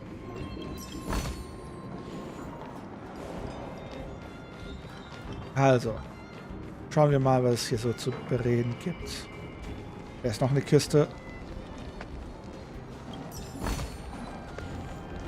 Lagerfeuer. So. Miss Topaz, you mentioned accountability. Don't worry, it's nothing I can't handle. There are more important things than titles and ranks. Finding the best solution is what matters most. Aha, und an welcher Position war es die beste Solution, den Astral-Express zu vernichten? Wirst du nicht gefeuert? Wird man dir das Gehalt kürzen? Wirst du nicht gefeuert? That's unlikely. At most, they might just lower my rank and reduce my bonus a bit. But don't worry, I work for far more than just a paycheck. Thank you so much for all you've done. I never thought we'd drag the Express into a crisis again. Much less one that might cause a rift between you and the IPC. Rift? I wouldn't go that far. Es gibt kein Multiplayer hier. Warum willst du it's die me erfahren, who's mostly to Daryl? blame. I didn't keep... Stimmt es, dass die FK von einem verlangt, 17 Vorstellungsberichte zu führen? 17? Oh, I think I might know who you're talking about. You could say he's a special case. For most people, the interview process is much shorter. 16 Bewerbungsgespräche, ich weiß schon. I'm glad we're able to discuss some lighter topics. Well, you all need some rest after everything you've been through. I've arranged rooms for you all at the Goethe Hotel. Miss Topaz, if you need somewhere comfortable to stay. I appreciate the offer, but I need to head back and deliver my reports. It's been great getting to know you both. I hope we can work together again in the future. Only next time under better circumstances. Irgendwie das Ding ist schon süß. Aber das Kleine, das Große nervt mich immer noch.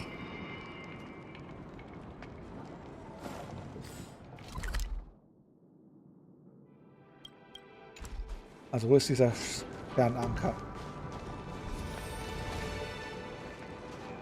So. Auf zum Hotel. Okay, irgendwie tun mir meine Augen gerade weh.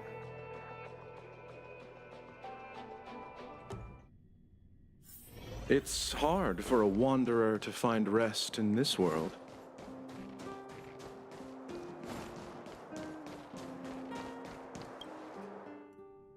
I've been wondering, how did you figure out what was happening here on Belobog, Himeko?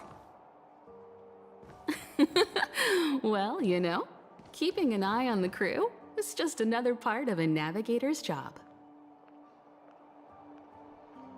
Schreibt mich über Discord an, weil, wie gesagt, über im Stream nehme ich meist keine Freundschaftsanfragen an. Euchner Barmut.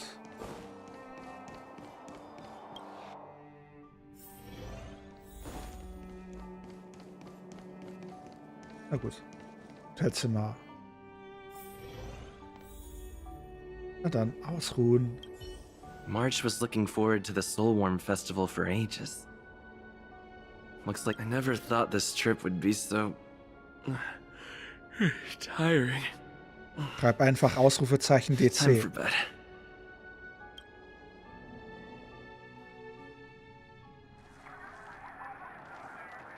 In light of the events that have transpired, we will be taking the following disciplinary measures against you. Your rank will be demoted from P45 to P44 with corresponding adjustment to your basic salary. All bonuses for the current cycle will be revoked, including stock options and performance bonuses. You will need to submit an additional report regarding this incident to Diamond.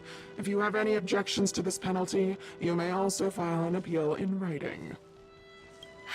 I have no objections. Understood. Is there anything else anyone would like to add? If there are no further remarks, this meeting is concluded.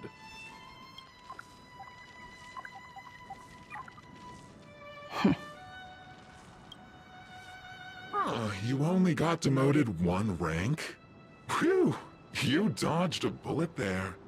Pretty big project to mess up on. Someone must be looking out for you. Oh, they've already left the call. Ugh, this voice changer is driving me crazy. Let me turn it off. Aventurine, why are you still on the line? Hey, what's with the hostility? It's not like I'm your boss. Oh, wait. I guess I am now. My apologies. I'm still getting used to my new place in the hierarchy. Can I help you? If you've got something to say it already. Oh, nothing important. Just checking in on you. I told you Eurillo 6 would be a high-risk, low-reward case. Why do you even bother? In our line of work, having a kind heart can be more of a liability than an asset. If you're not careful, you'll end up leading yourself down a dead-end road. Anything else? If not, I'm hanging up. Wait, hold on a minute. Don't hang up, I get it. You're not in the mood for this conversation right now. Okay. How about this? Something that might interest you. Was geht hier ab? While you were enjoying your playtime on Eurillo 6, Diamond was busy taking care of the head honcho of the Building Material Logistics Department. That's why he didn't attend today's meeting. A Terravan? That's right. The renowned Terravan. One of the 7 board members. He's throwing his support behind us instead of the Marketing Development Department for once. Oswaldo won't be laughing anymore. Diamond's been a great help to both of us. Your antics on such a crucial day can't exactly have painted the Strategic Investment Department in a good light, you know? Since you get the point, let's get down to business. I'm currently at Pier Point. There's a major deal that could affect the whole department. I just so happen to need a reliable project manager for the job. What do you say, old friend? Huh. And what prompted the mighty Aventurine to start collaborating with others? Penacony. What else? What? That's right. Now that's the kind of reaction I was hoping for. Irgendwie verstehe ich die Hälfte von diesem Gespräch nicht. Hold on a minute. Diamond picked you for this project? I was expecting someone like Opal or Obsidian to handle it. At least someone higher than rank P46. Honestly, who knows? The family has some pretty questionable characters. If you ask me, doing business with them is a lost cause. But as we both know, the IPC does more than just business deals. Guess it's my time to shine.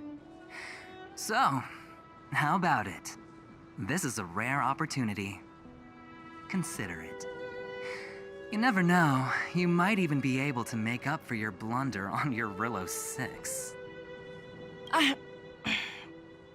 I'll get back to you later.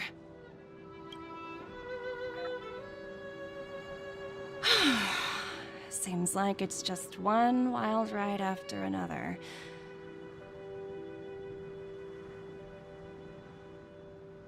Kriegst du hin, Sarah. Augen zu und durch. Wobei, Augen zu nicht direkt durch.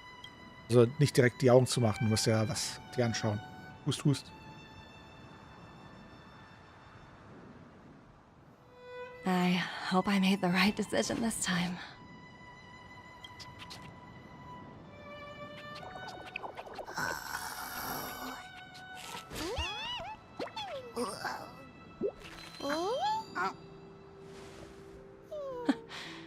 The snow is mesmerizing. Irgendwie hat das was von Final Fantasy 7.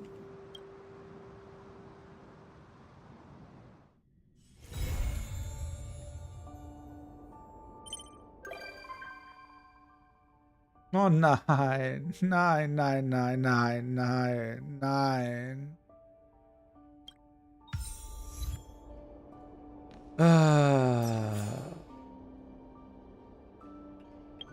Ich komme nicht mit der Situation klar, dass sie eine der Guten sein soll. Igitt.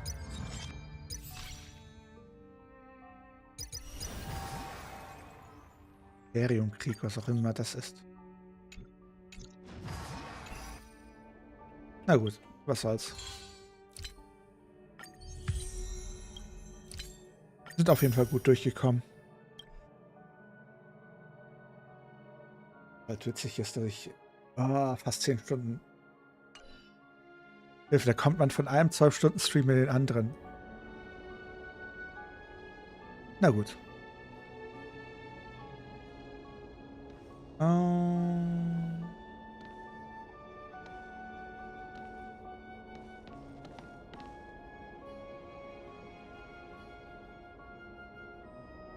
Okay, seltsam. Gute Frage, nächste Frage. Das machen wir, wenn ich mal geschlafen habe.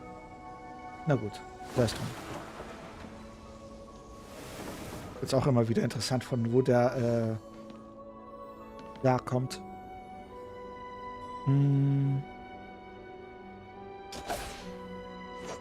Auf jeden Fall, wir sind gut durchgekommen. Frage ist, was können wir noch machen? Und da haben wir noch tonnenweise bei Star Rail zu tun. Sollen wir weiter Star Rail spielen oder ein Spiel wechseln oder, wie sie gerade anmerkt, schlafen gehen? Soll ich mal schlafen gehen zur Abwechslung? Oder ich mache die Nacht durch. Dann gibt es wirklich einen 24-Stunden-Stream. Ah, sie sagt ja, ich soll wohl einen 24-Stunden-Stream machen.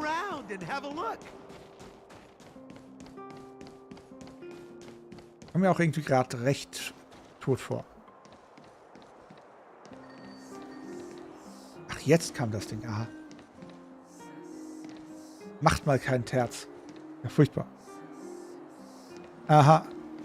Dann, gut, kann ich einmal machen, ne? Und den würde ich vermutlich nicht durchziehen und danach gibt es nie wieder einen Stream, weil ich dann 6 feet under bin.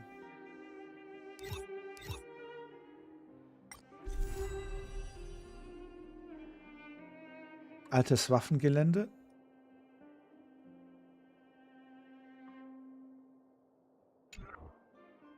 Würde ich mir aber gern auch mal ansehen. Altes Waffengelände, wo ist denn das? Hier.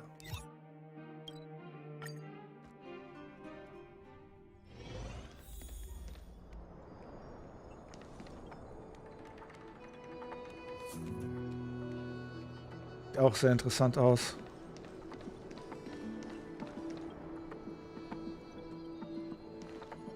Feierlicher Wohlfahrtsverteiler? What? Bin verwirrt.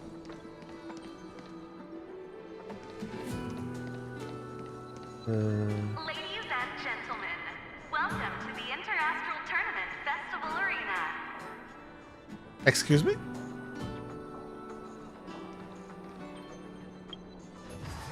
Ah. Okay. Ich ahne, was es ist. Wieso kriege ich keinen guten Charakter? Neve. Dafür mehr als genug Plans. Ah, noch nicht direkt. Noch nicht direkt.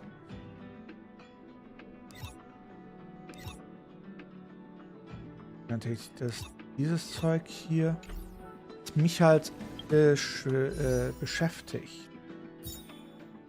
Ich bin kurz davor, hier noch einen 10er-Pull zu machen, aber wie weit bin ich denn hier im Pit hier? Hallo? Beweg dich mal.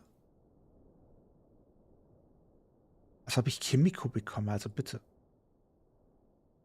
Ah, hier, der Moment des Sieges. Wow. Das heißt, ich habe 4 mal 5, 20. Ich bin bei Pity 20. Yay.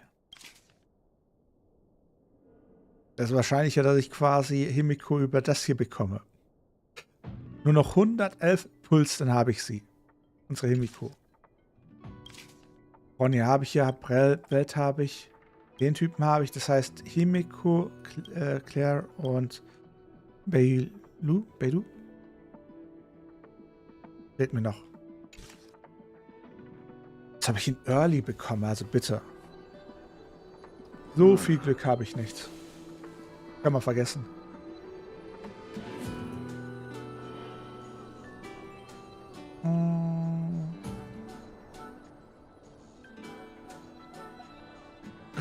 Was soll ich denn dazu sagen? Noch mal wieder mal aufstehen. Also. Sei es drum. Wir sind auf jeden Fall heute gut durchgekommen.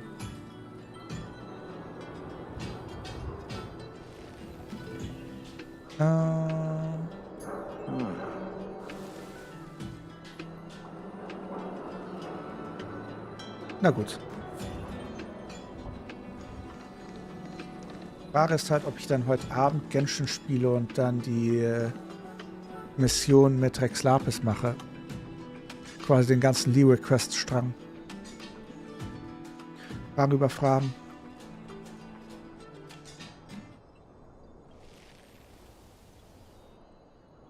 Wie Welt Grand Queen oder Clara.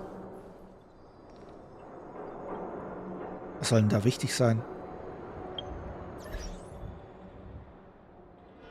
Folge. Was habe ich denn jetzt für einen Erfolg bekommen? Ohne Clara habe ich noch nicht und sie ist ein verdammt guter Zerstörungscharakter. Van Queen habe ich schon und benutze ihn nie. Jetzt habe ich noch einen anderen Eischarakter. Yay. Aber was mich halt interessiert ist, wo ist dieser riesige Säulen der Schöpfung? Genau. Einfach mal dieser riesige Roboter.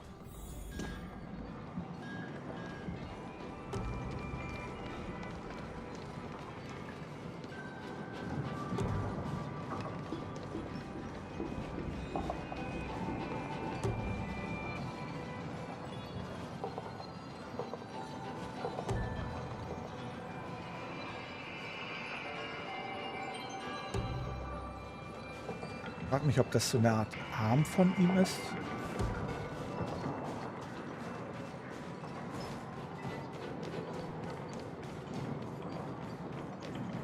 Na dann. Ich will da hoch. Warte. Oh, ach, Menno.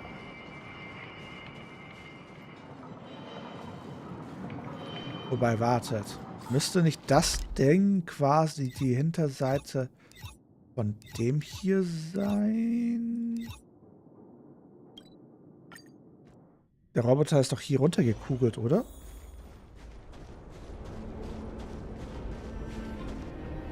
Was ist das für ein Kraftfeld?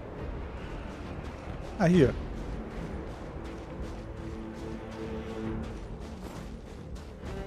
Mal diese riesige Pranke hier. Wie groß diese Pranke ist.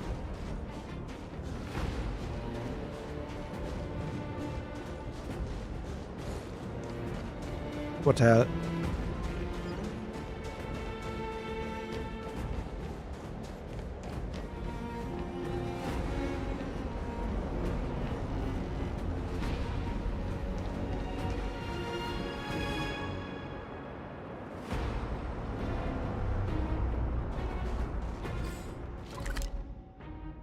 Ja, das andere Ding müsste dann quasi so hier verlaufen, oder nicht?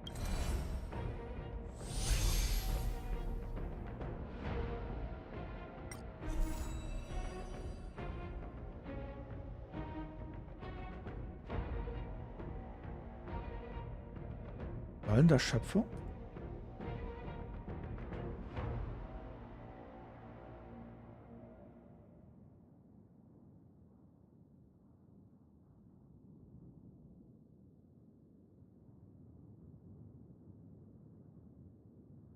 Säulen der Schöpfung? Tatsache, Säulen der Schöpfung. Auch interessant. Ne, hier... bin mir halt unsicher. Naja, egal. Ist hier auch egal. Ist hier auch egal. Na gut, da ist drum. Dann beenden wir jetzt wirklich langsam. Habt ihr noch letzte Fragen? Dann bye bye, Sarah. Dann würde ich sagen, heute Abend geht's dann weiter.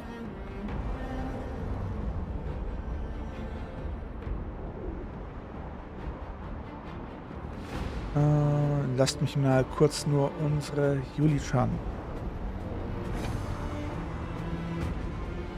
einmal folgen. Mir ist mal an.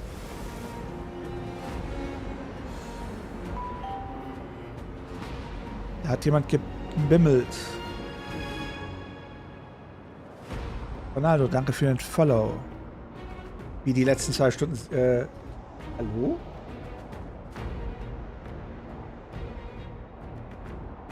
Ich glaube, der Stream ging schon mehr als genug. Außerdem haben wir eine kurze Pause gemacht und ich habe ja bereits um 20 Uhr angefangen. Also rein technisch gesehen läuft der Stream schon viel zu lange. Viel zu lange. Viel zu lange. Oder meint ihr nicht? Ich glaube, wir haben mehr als genug gestreamt. Wie zählt nicht? Hallo? Was ist das? Skandalös. Na gut. Können wir noch jemanden raiden? Zum Abschluss. Jemanden, der am besten eine Star Rail spielt.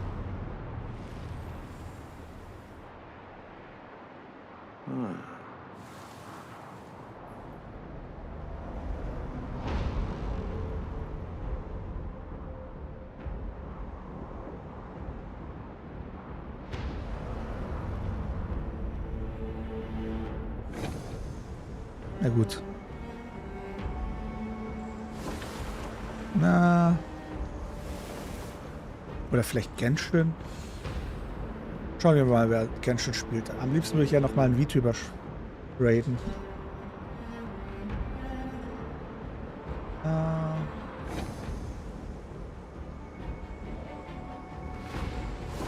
German, Englisch? Nein.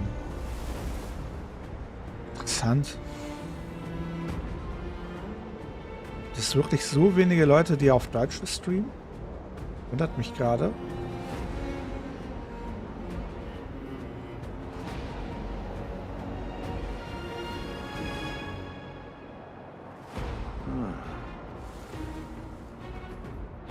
Ich bin maximal verwirrt, wenn ich ehrlich bin.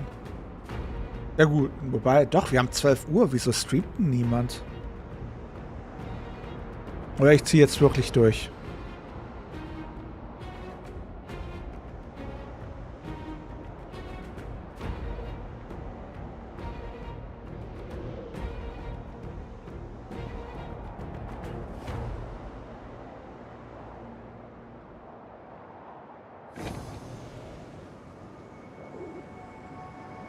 Sehr schwierig. Sehr, sehr schwierig.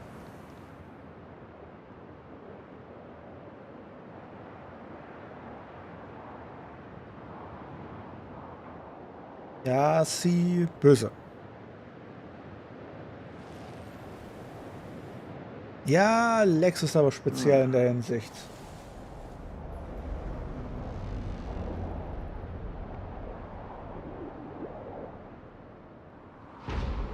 Lex macht mir sehr viel Sorgen in der Hinsicht.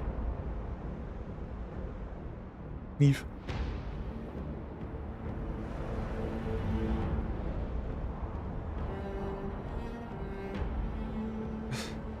Irgendwas sagt mir, du kannst die Frage selber beantworten. Na gut, egal.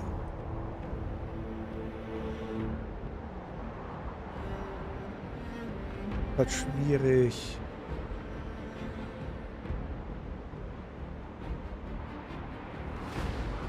Na gut, sagen wir mal Juna Hallo.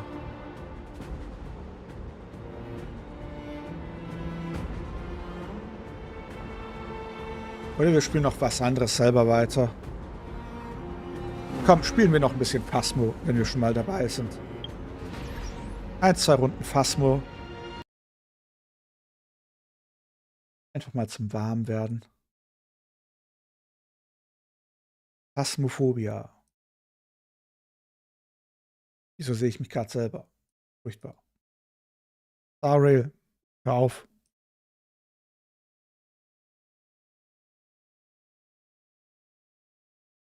Starrail aus. Phasmophobia an.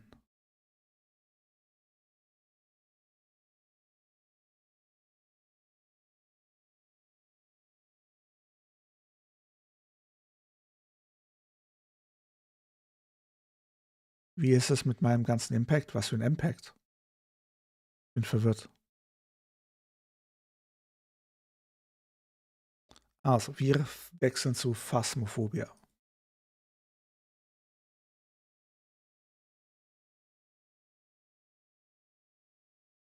So. Oder wir machen Mario Kart. Na, spielen wir erstmal Phasmophobia und kann man immer noch zu Mario Kart wechseln. Auch mal interessant. Eichen Dominik. Wechseln wir mal zu Phasmophobia.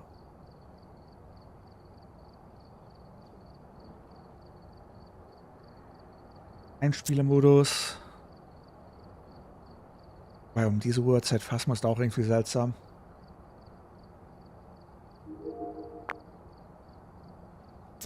Wenn wir dann mal Insanity machen.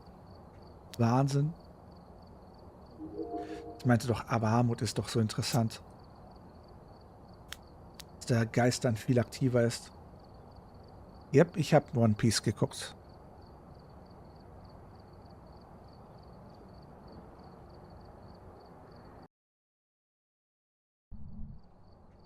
Wolltest du nicht Musik hören, Sie? Kyle Norris, unser Geist des Tages. Na dann. Bin mal gespannt, wie ich jetzt hier durchkomme. Wird auf jeden Fall anstrengend.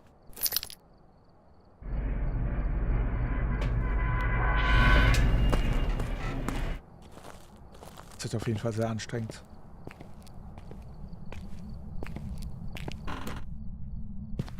Wer ist Addo? Boah, Hilfe. Okay, der Geist fängt cool an. Bin fast taub geworden. Danke, Geist.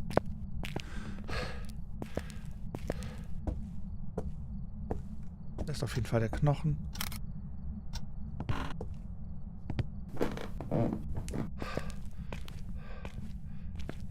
Haben wir eine Banshee, die sehr aktiv ist?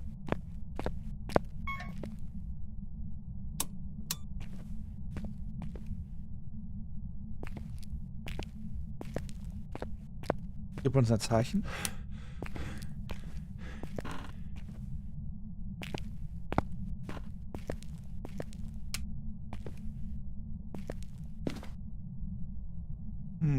Nicht der Geisterraum. Glaube ich zumindest.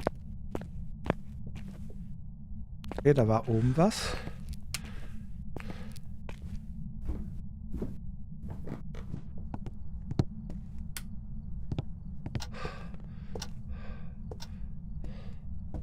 Wo hat er gerade was umgeschmissen? Ich habe es ganz genau gehört. Nicht hier, aber wir haben ein schönes Versteck hier. Ganz genau gehört, er hat hier irgendwas geschmissen.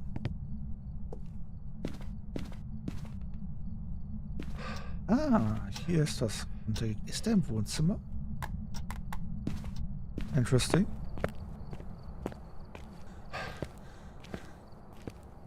Uta. Ja, Uta nochmal.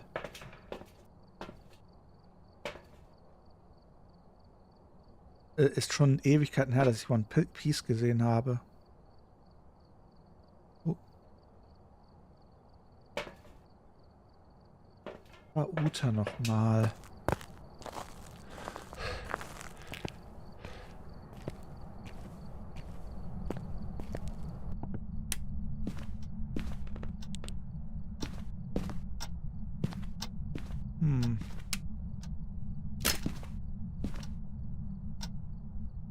Geht hier auf jeden Fall hoch, das Thermometer.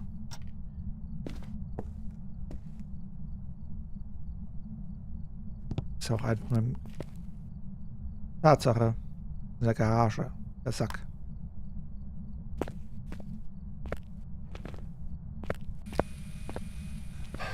Na dann. Welchen Pfefferkuchen.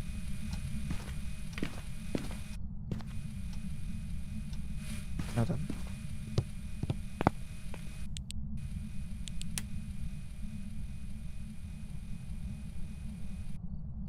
Ein Orb. Oder sind das einfach nur die Dots? Alles ein Orb? Tatsache, wir haben ein Orb. Okay, haben wir einen Mimik oder haben wir einen Orbgeist? Das ist die große Frage der Fragen. Das wird nämlich jetzt anstrengend. Weil, je nachdem werden wir keine weiteren Beweise kriegen. Weil bei Wahnsinn gibt es nur einen Beweis. Also ich bin effektiv am Arsch. Was? Ein iPad ist abgeschmiert, skandalös.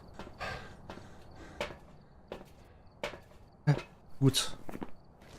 Wir haben ein Orb.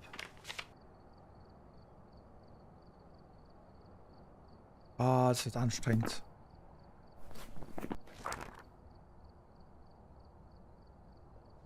Dann wird es natürlich, wenn wir noch ein anderes Geist haben, sowas, ob wir eine Box bekommen oder Fingerabdrücke. Na gut, Fingerabdrücke und Gefriertemperaturen wird relativ easy sein, rauszubekommen.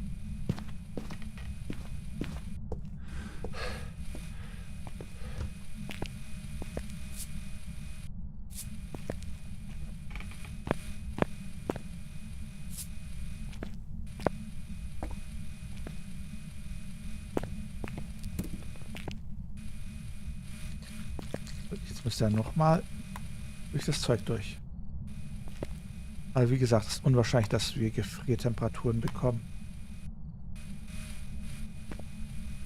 Wir hatten in dem Moment, wo ich weggehe, um was zu holen, wird er reintreten. Ist doch immer so. Ist doch immer so.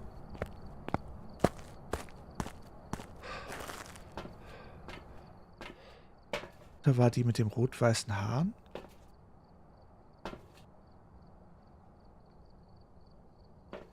Da war die mit dem rot-weißen Haaren. Müsste ich gleich mal googeln. Irgendwie habe ich keine Erinnerung daran.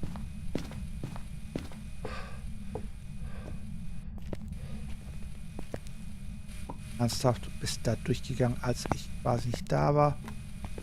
Shame on you, du Geist.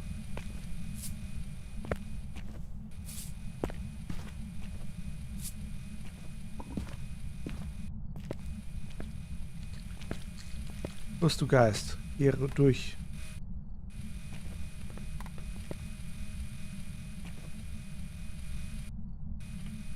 Temperatur geht langsam runter. Ich fasse einen Besen, wenn es Gefriertemperaturen kommen.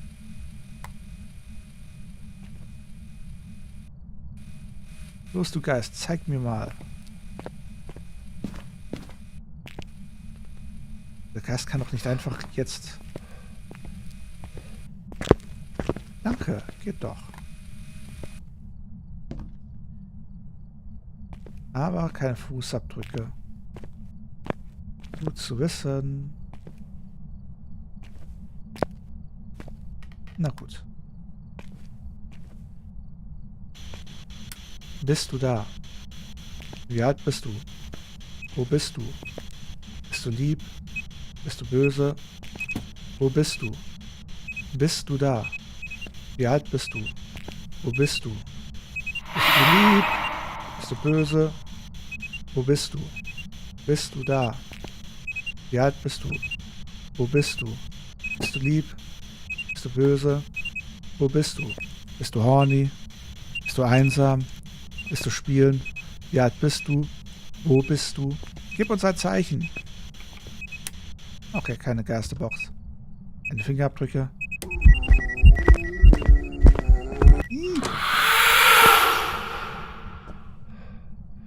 Ja, hi. Öfters hier.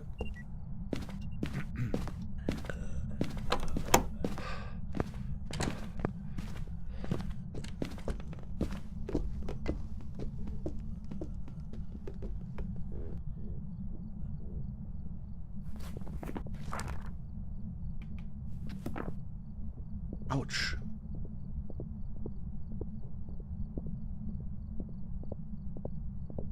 Eieieiei. Das war knapp. Na gut.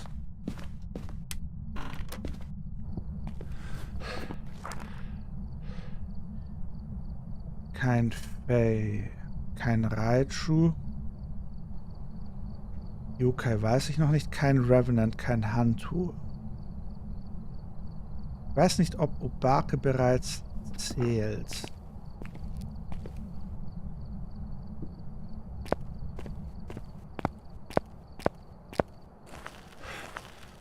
Ja, bist du denn horny? Hust, hust.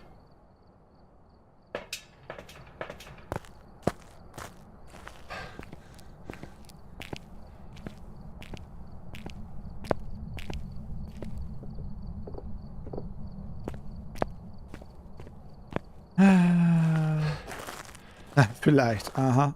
Ja, nee, ist klar.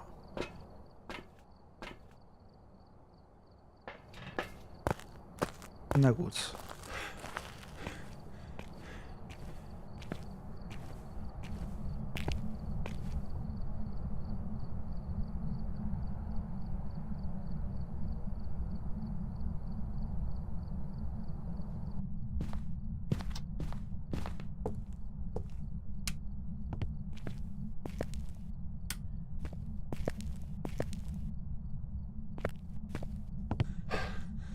Schnell so. Ja, lass mich in Ruhe. Ah, du bist so eine Nervensäge, weißt du das?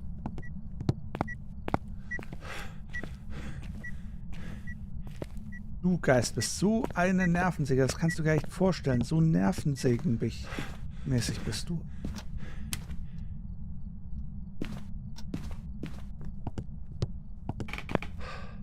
So, Nummer 1.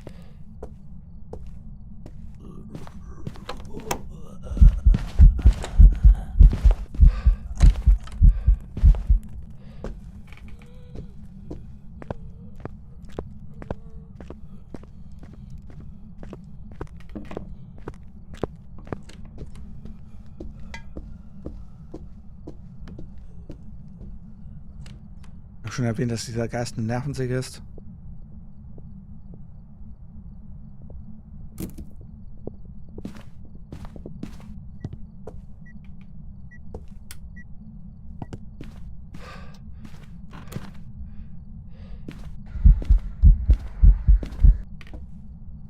Irgendwie hat er was von der Banshee, muss ich sagen. Der Typ hat was von der Banshee.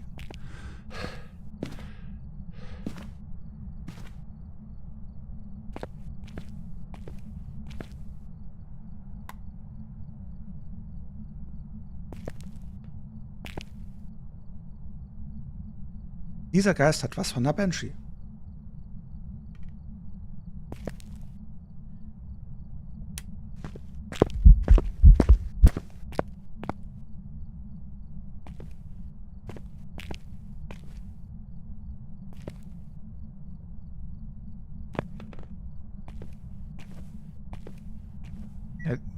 Ja, die Banner kommen erst morgen.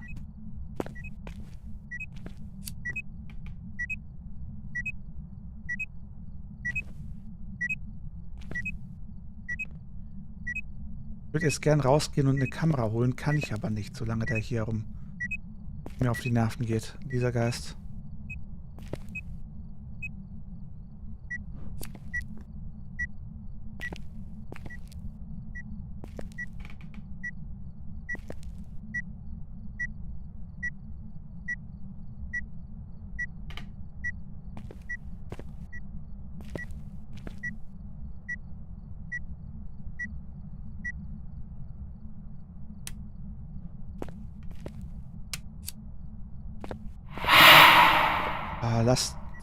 Du bist so ein Sack.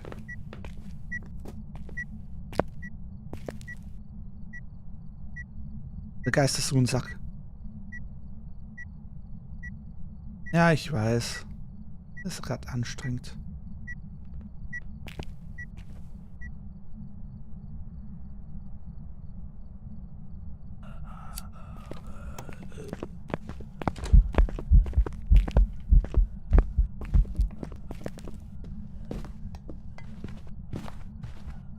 Hat er mich verarscht?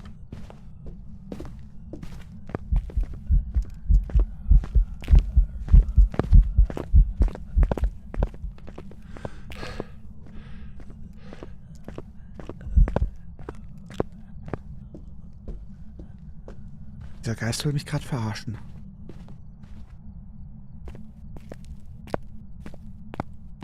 Kann man nicht anders beschreiben.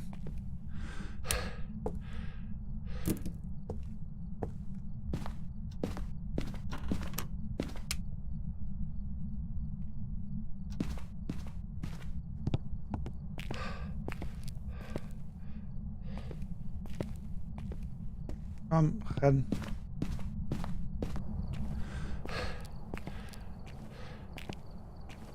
Los!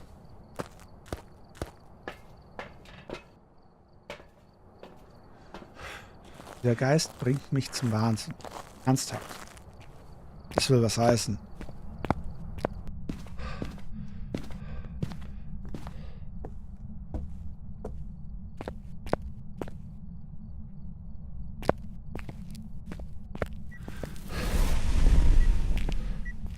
Danke, das wollte ich wissen.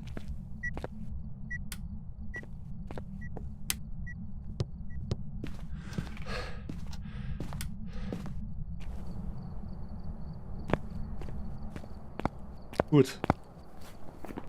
Schon mal kein Onryo.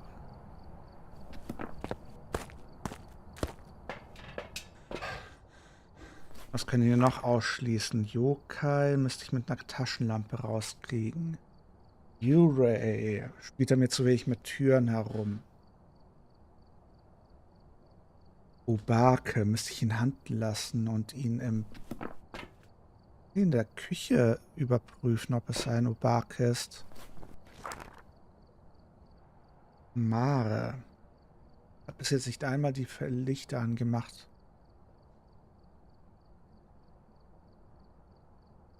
Banshee könnte es sein, so wie die herumkreischt.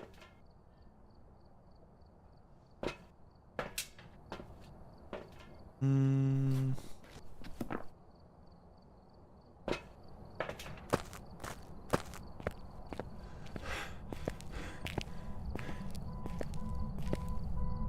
Ach, ganz ehrlich, ich hole mir erstmal noch... Soll ich erstmal Pillen holen? Ah, ich weiß es nicht.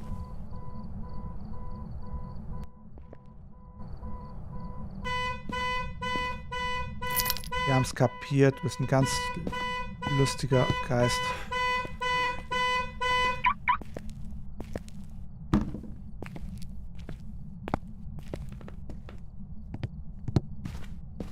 Okay.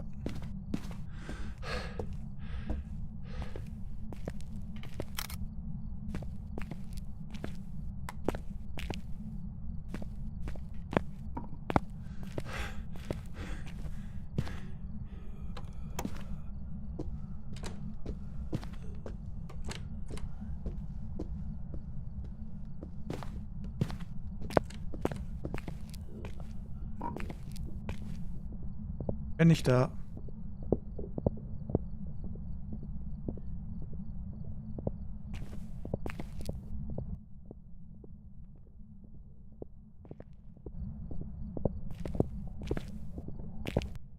Hello there.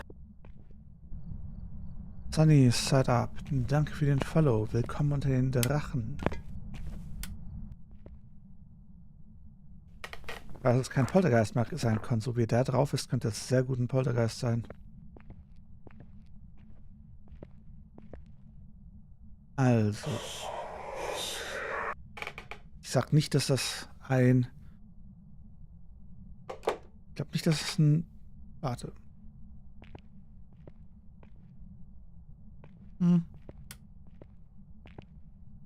Das ist ein Sack.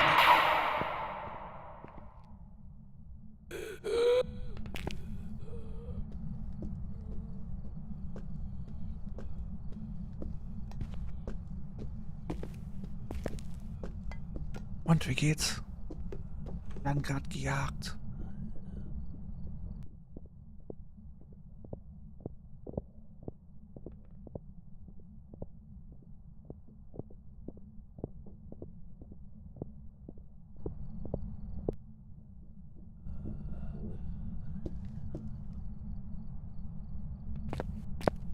Dieser Geist ist eine richtige Nervensäge. Eine richtige Nervensäge.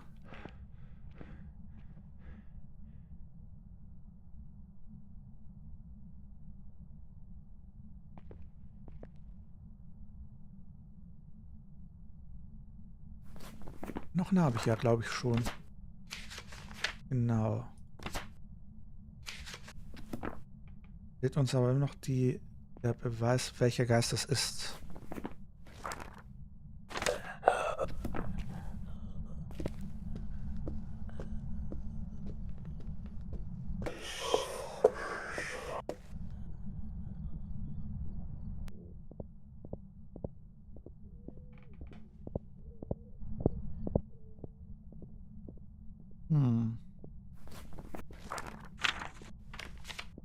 Mare, Banshee, Uhr.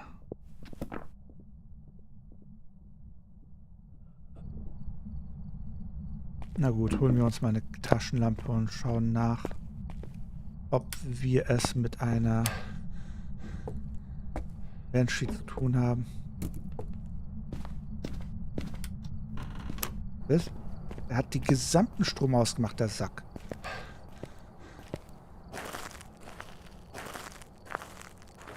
Oh, yay. Ich bin ein Genie.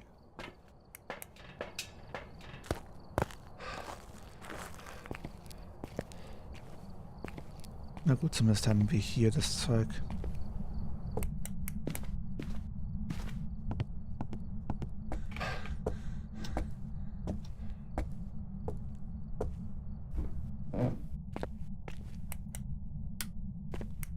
Wieso macht er den Strom aus? Mein Leben ist schon schwer genug. Böser Geist.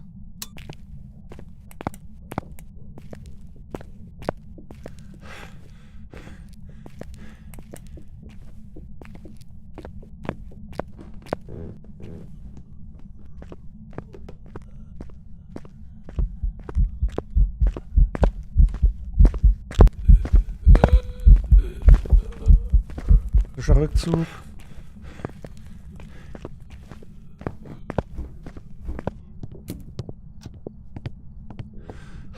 Gib mir das Ding. Boah. Digga. Was für eine Nervensäge dieser Geist ist.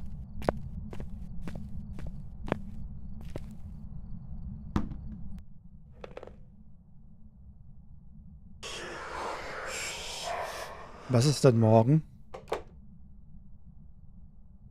Jetzt sagt mir nicht, dass man die neuen Charaktere ziehen kann. Also Banshee würde ich mittlerweile ausschließen.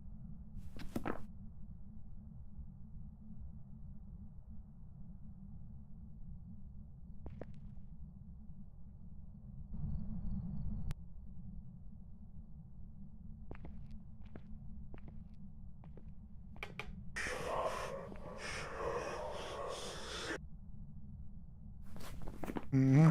Total.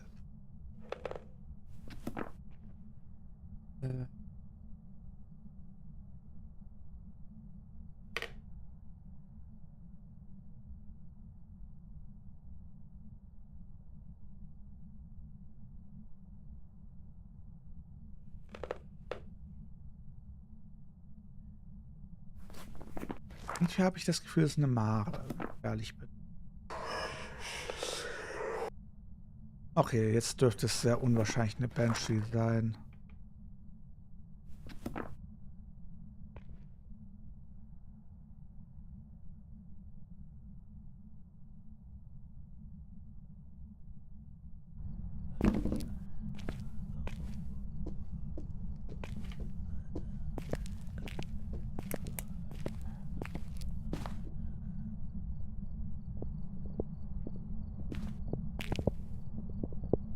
Bist du da? Kannst du mich hören? Kannst du mich hören? Mir fehlen es eher an Wishes.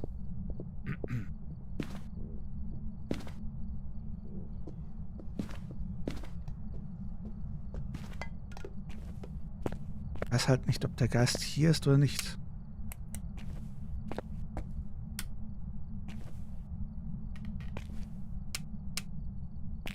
Wäre auch schön, wenn er einfach mal hier vorbeikommen würde und sofort das Licht ausmacht.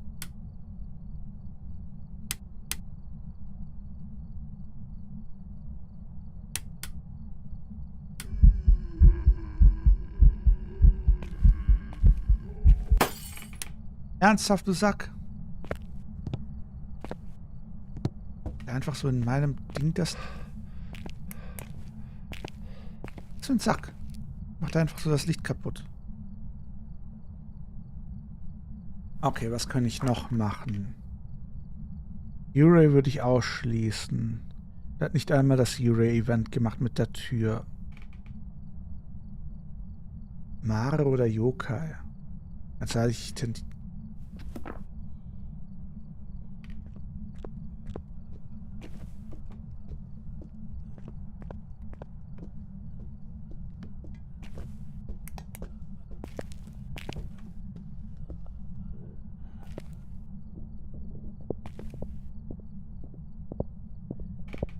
Mare oder Yokai, was sagt ihr? Der Typ ist auf jeden Fall eine Nervensäge.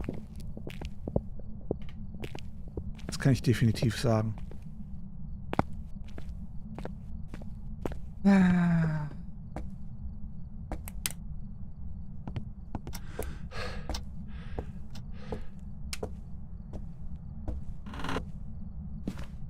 Kein Versteck. Hier wäre theoretisch sowas Ähnliches wie ein Versteck.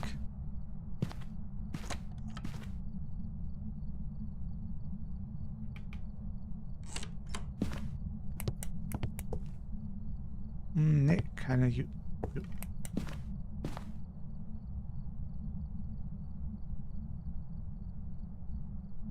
Ganz ehrlich, das hat irgendwie was von der Ware. Mein Bauchgefühl sagt mir, das ist eine Mare.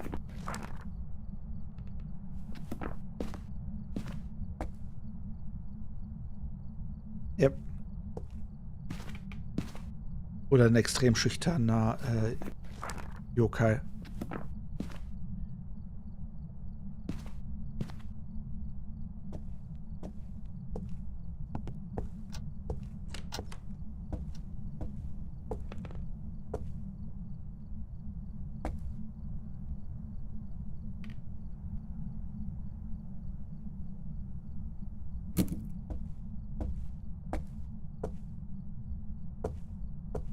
War gefährlich, aber ich probiere es aus.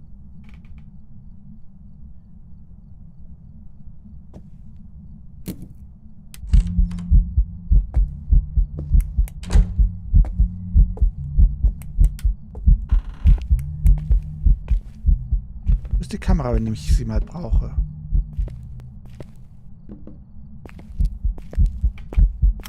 Danke.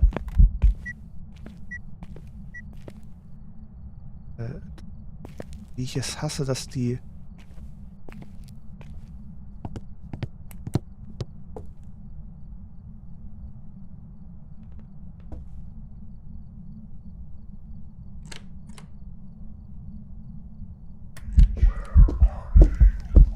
Hör auf, mir auf die Nerven zu gehen, Kollege. Das ist ein Komiker, weißt du das?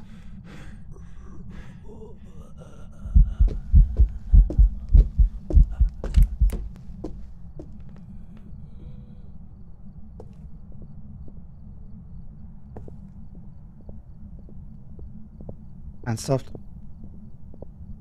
Könnte auch eine Joker sein.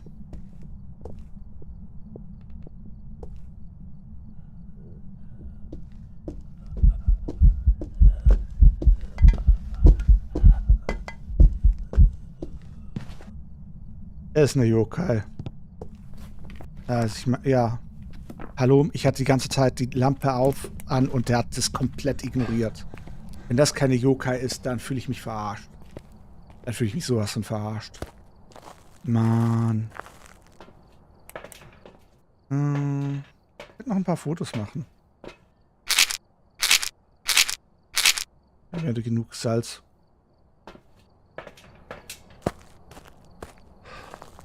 Wieso ergibt dein Leben wieder Sinn? Was ist denn jetzt passiert?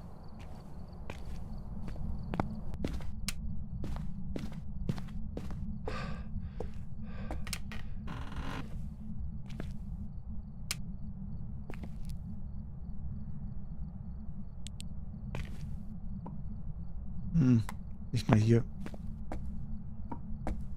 1, 2, 3, 4, 5, 6.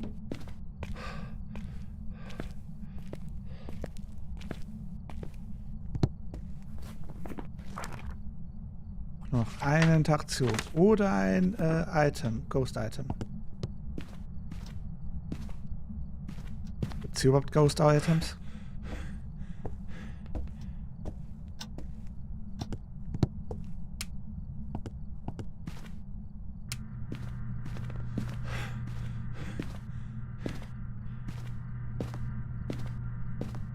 Okay, interessant. Da habe ich die Musikbox beim Eingang übersehen. 30 Mal. Wäre auch seltsam gewesen.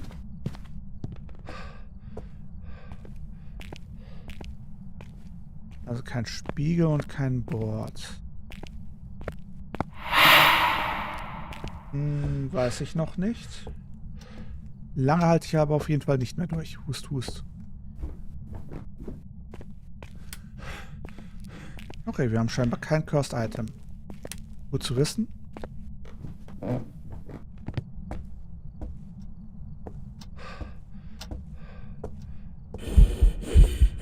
Nee, das zählt nicht.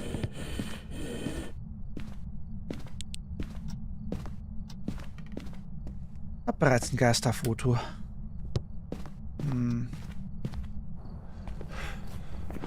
Ja, natürlich bin ich müde, wie lange ich schon streame.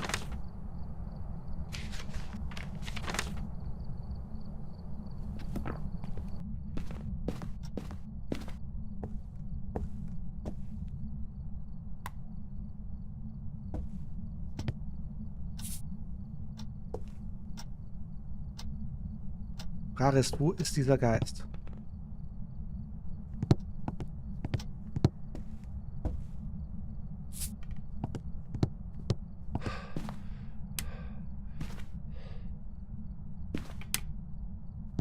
Im Keller?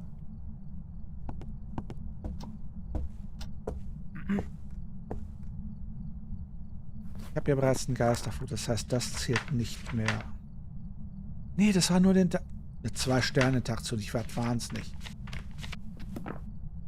Das ist Trolling. Das ist Mobbing. Ach, er ist hier drin.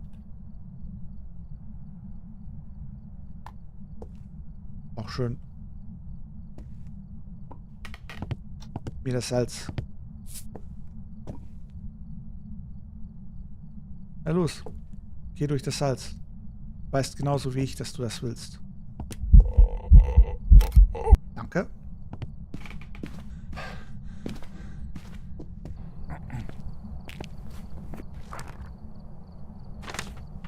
Das ist halt fies. Interaktion, obwohl es ein Geisterfoto ist. Keine Ahnung, wie er da eine Interaktion hinbekommen hat, dieses Spiel. Na gut. Ich sag, wir haben eine Yokai, die absolut blind ist. Hauen wir ab.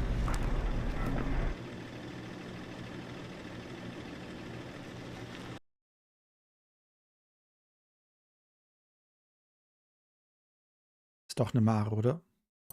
Nee, eine Yokai. Yes.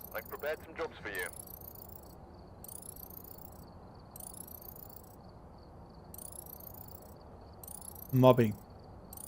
Das ist Mobbing. Na gut, sei es drum.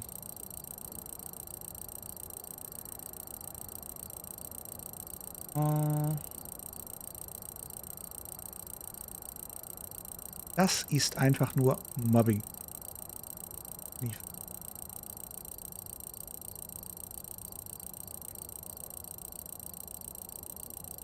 Oh, warte, wir haben Montag. Wie heißt denn die wöchentliche Challenge heute? Ausschließlich Audio.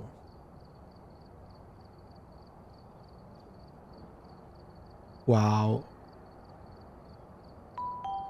Bon. Bonjour. Danke für den Follow. Joa. Na gut. Ansonsten, ich würde mal sagen, der Stream ging lang genug, oder? Sollen wir dann jetzt endlich mal Schluss machen? Ich glaube, ich habe mir meine Pause verdient. Ich weiß noch nicht, ob ich es schaffen werde zu schlafen.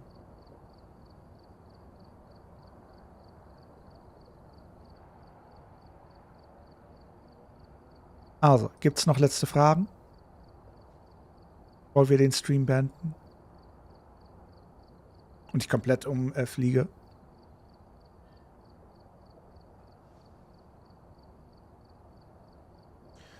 Also, wie gesagt, heute Abend um 20 Uhr geht es dann weiter.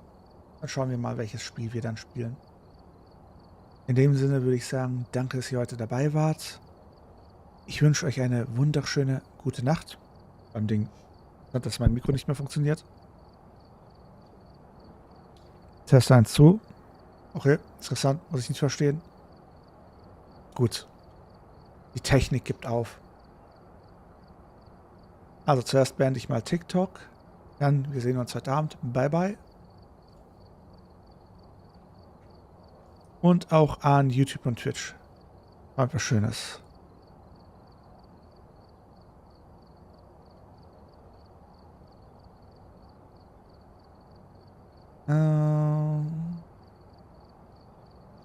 Ich würde aber gern noch jemanden raiden.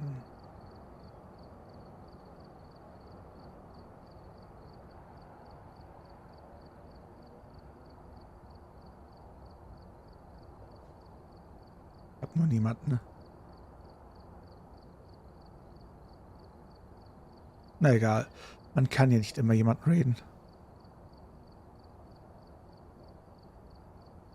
Na dann, wir sehen uns heute Abend. Bye bye. Stream wird beendet.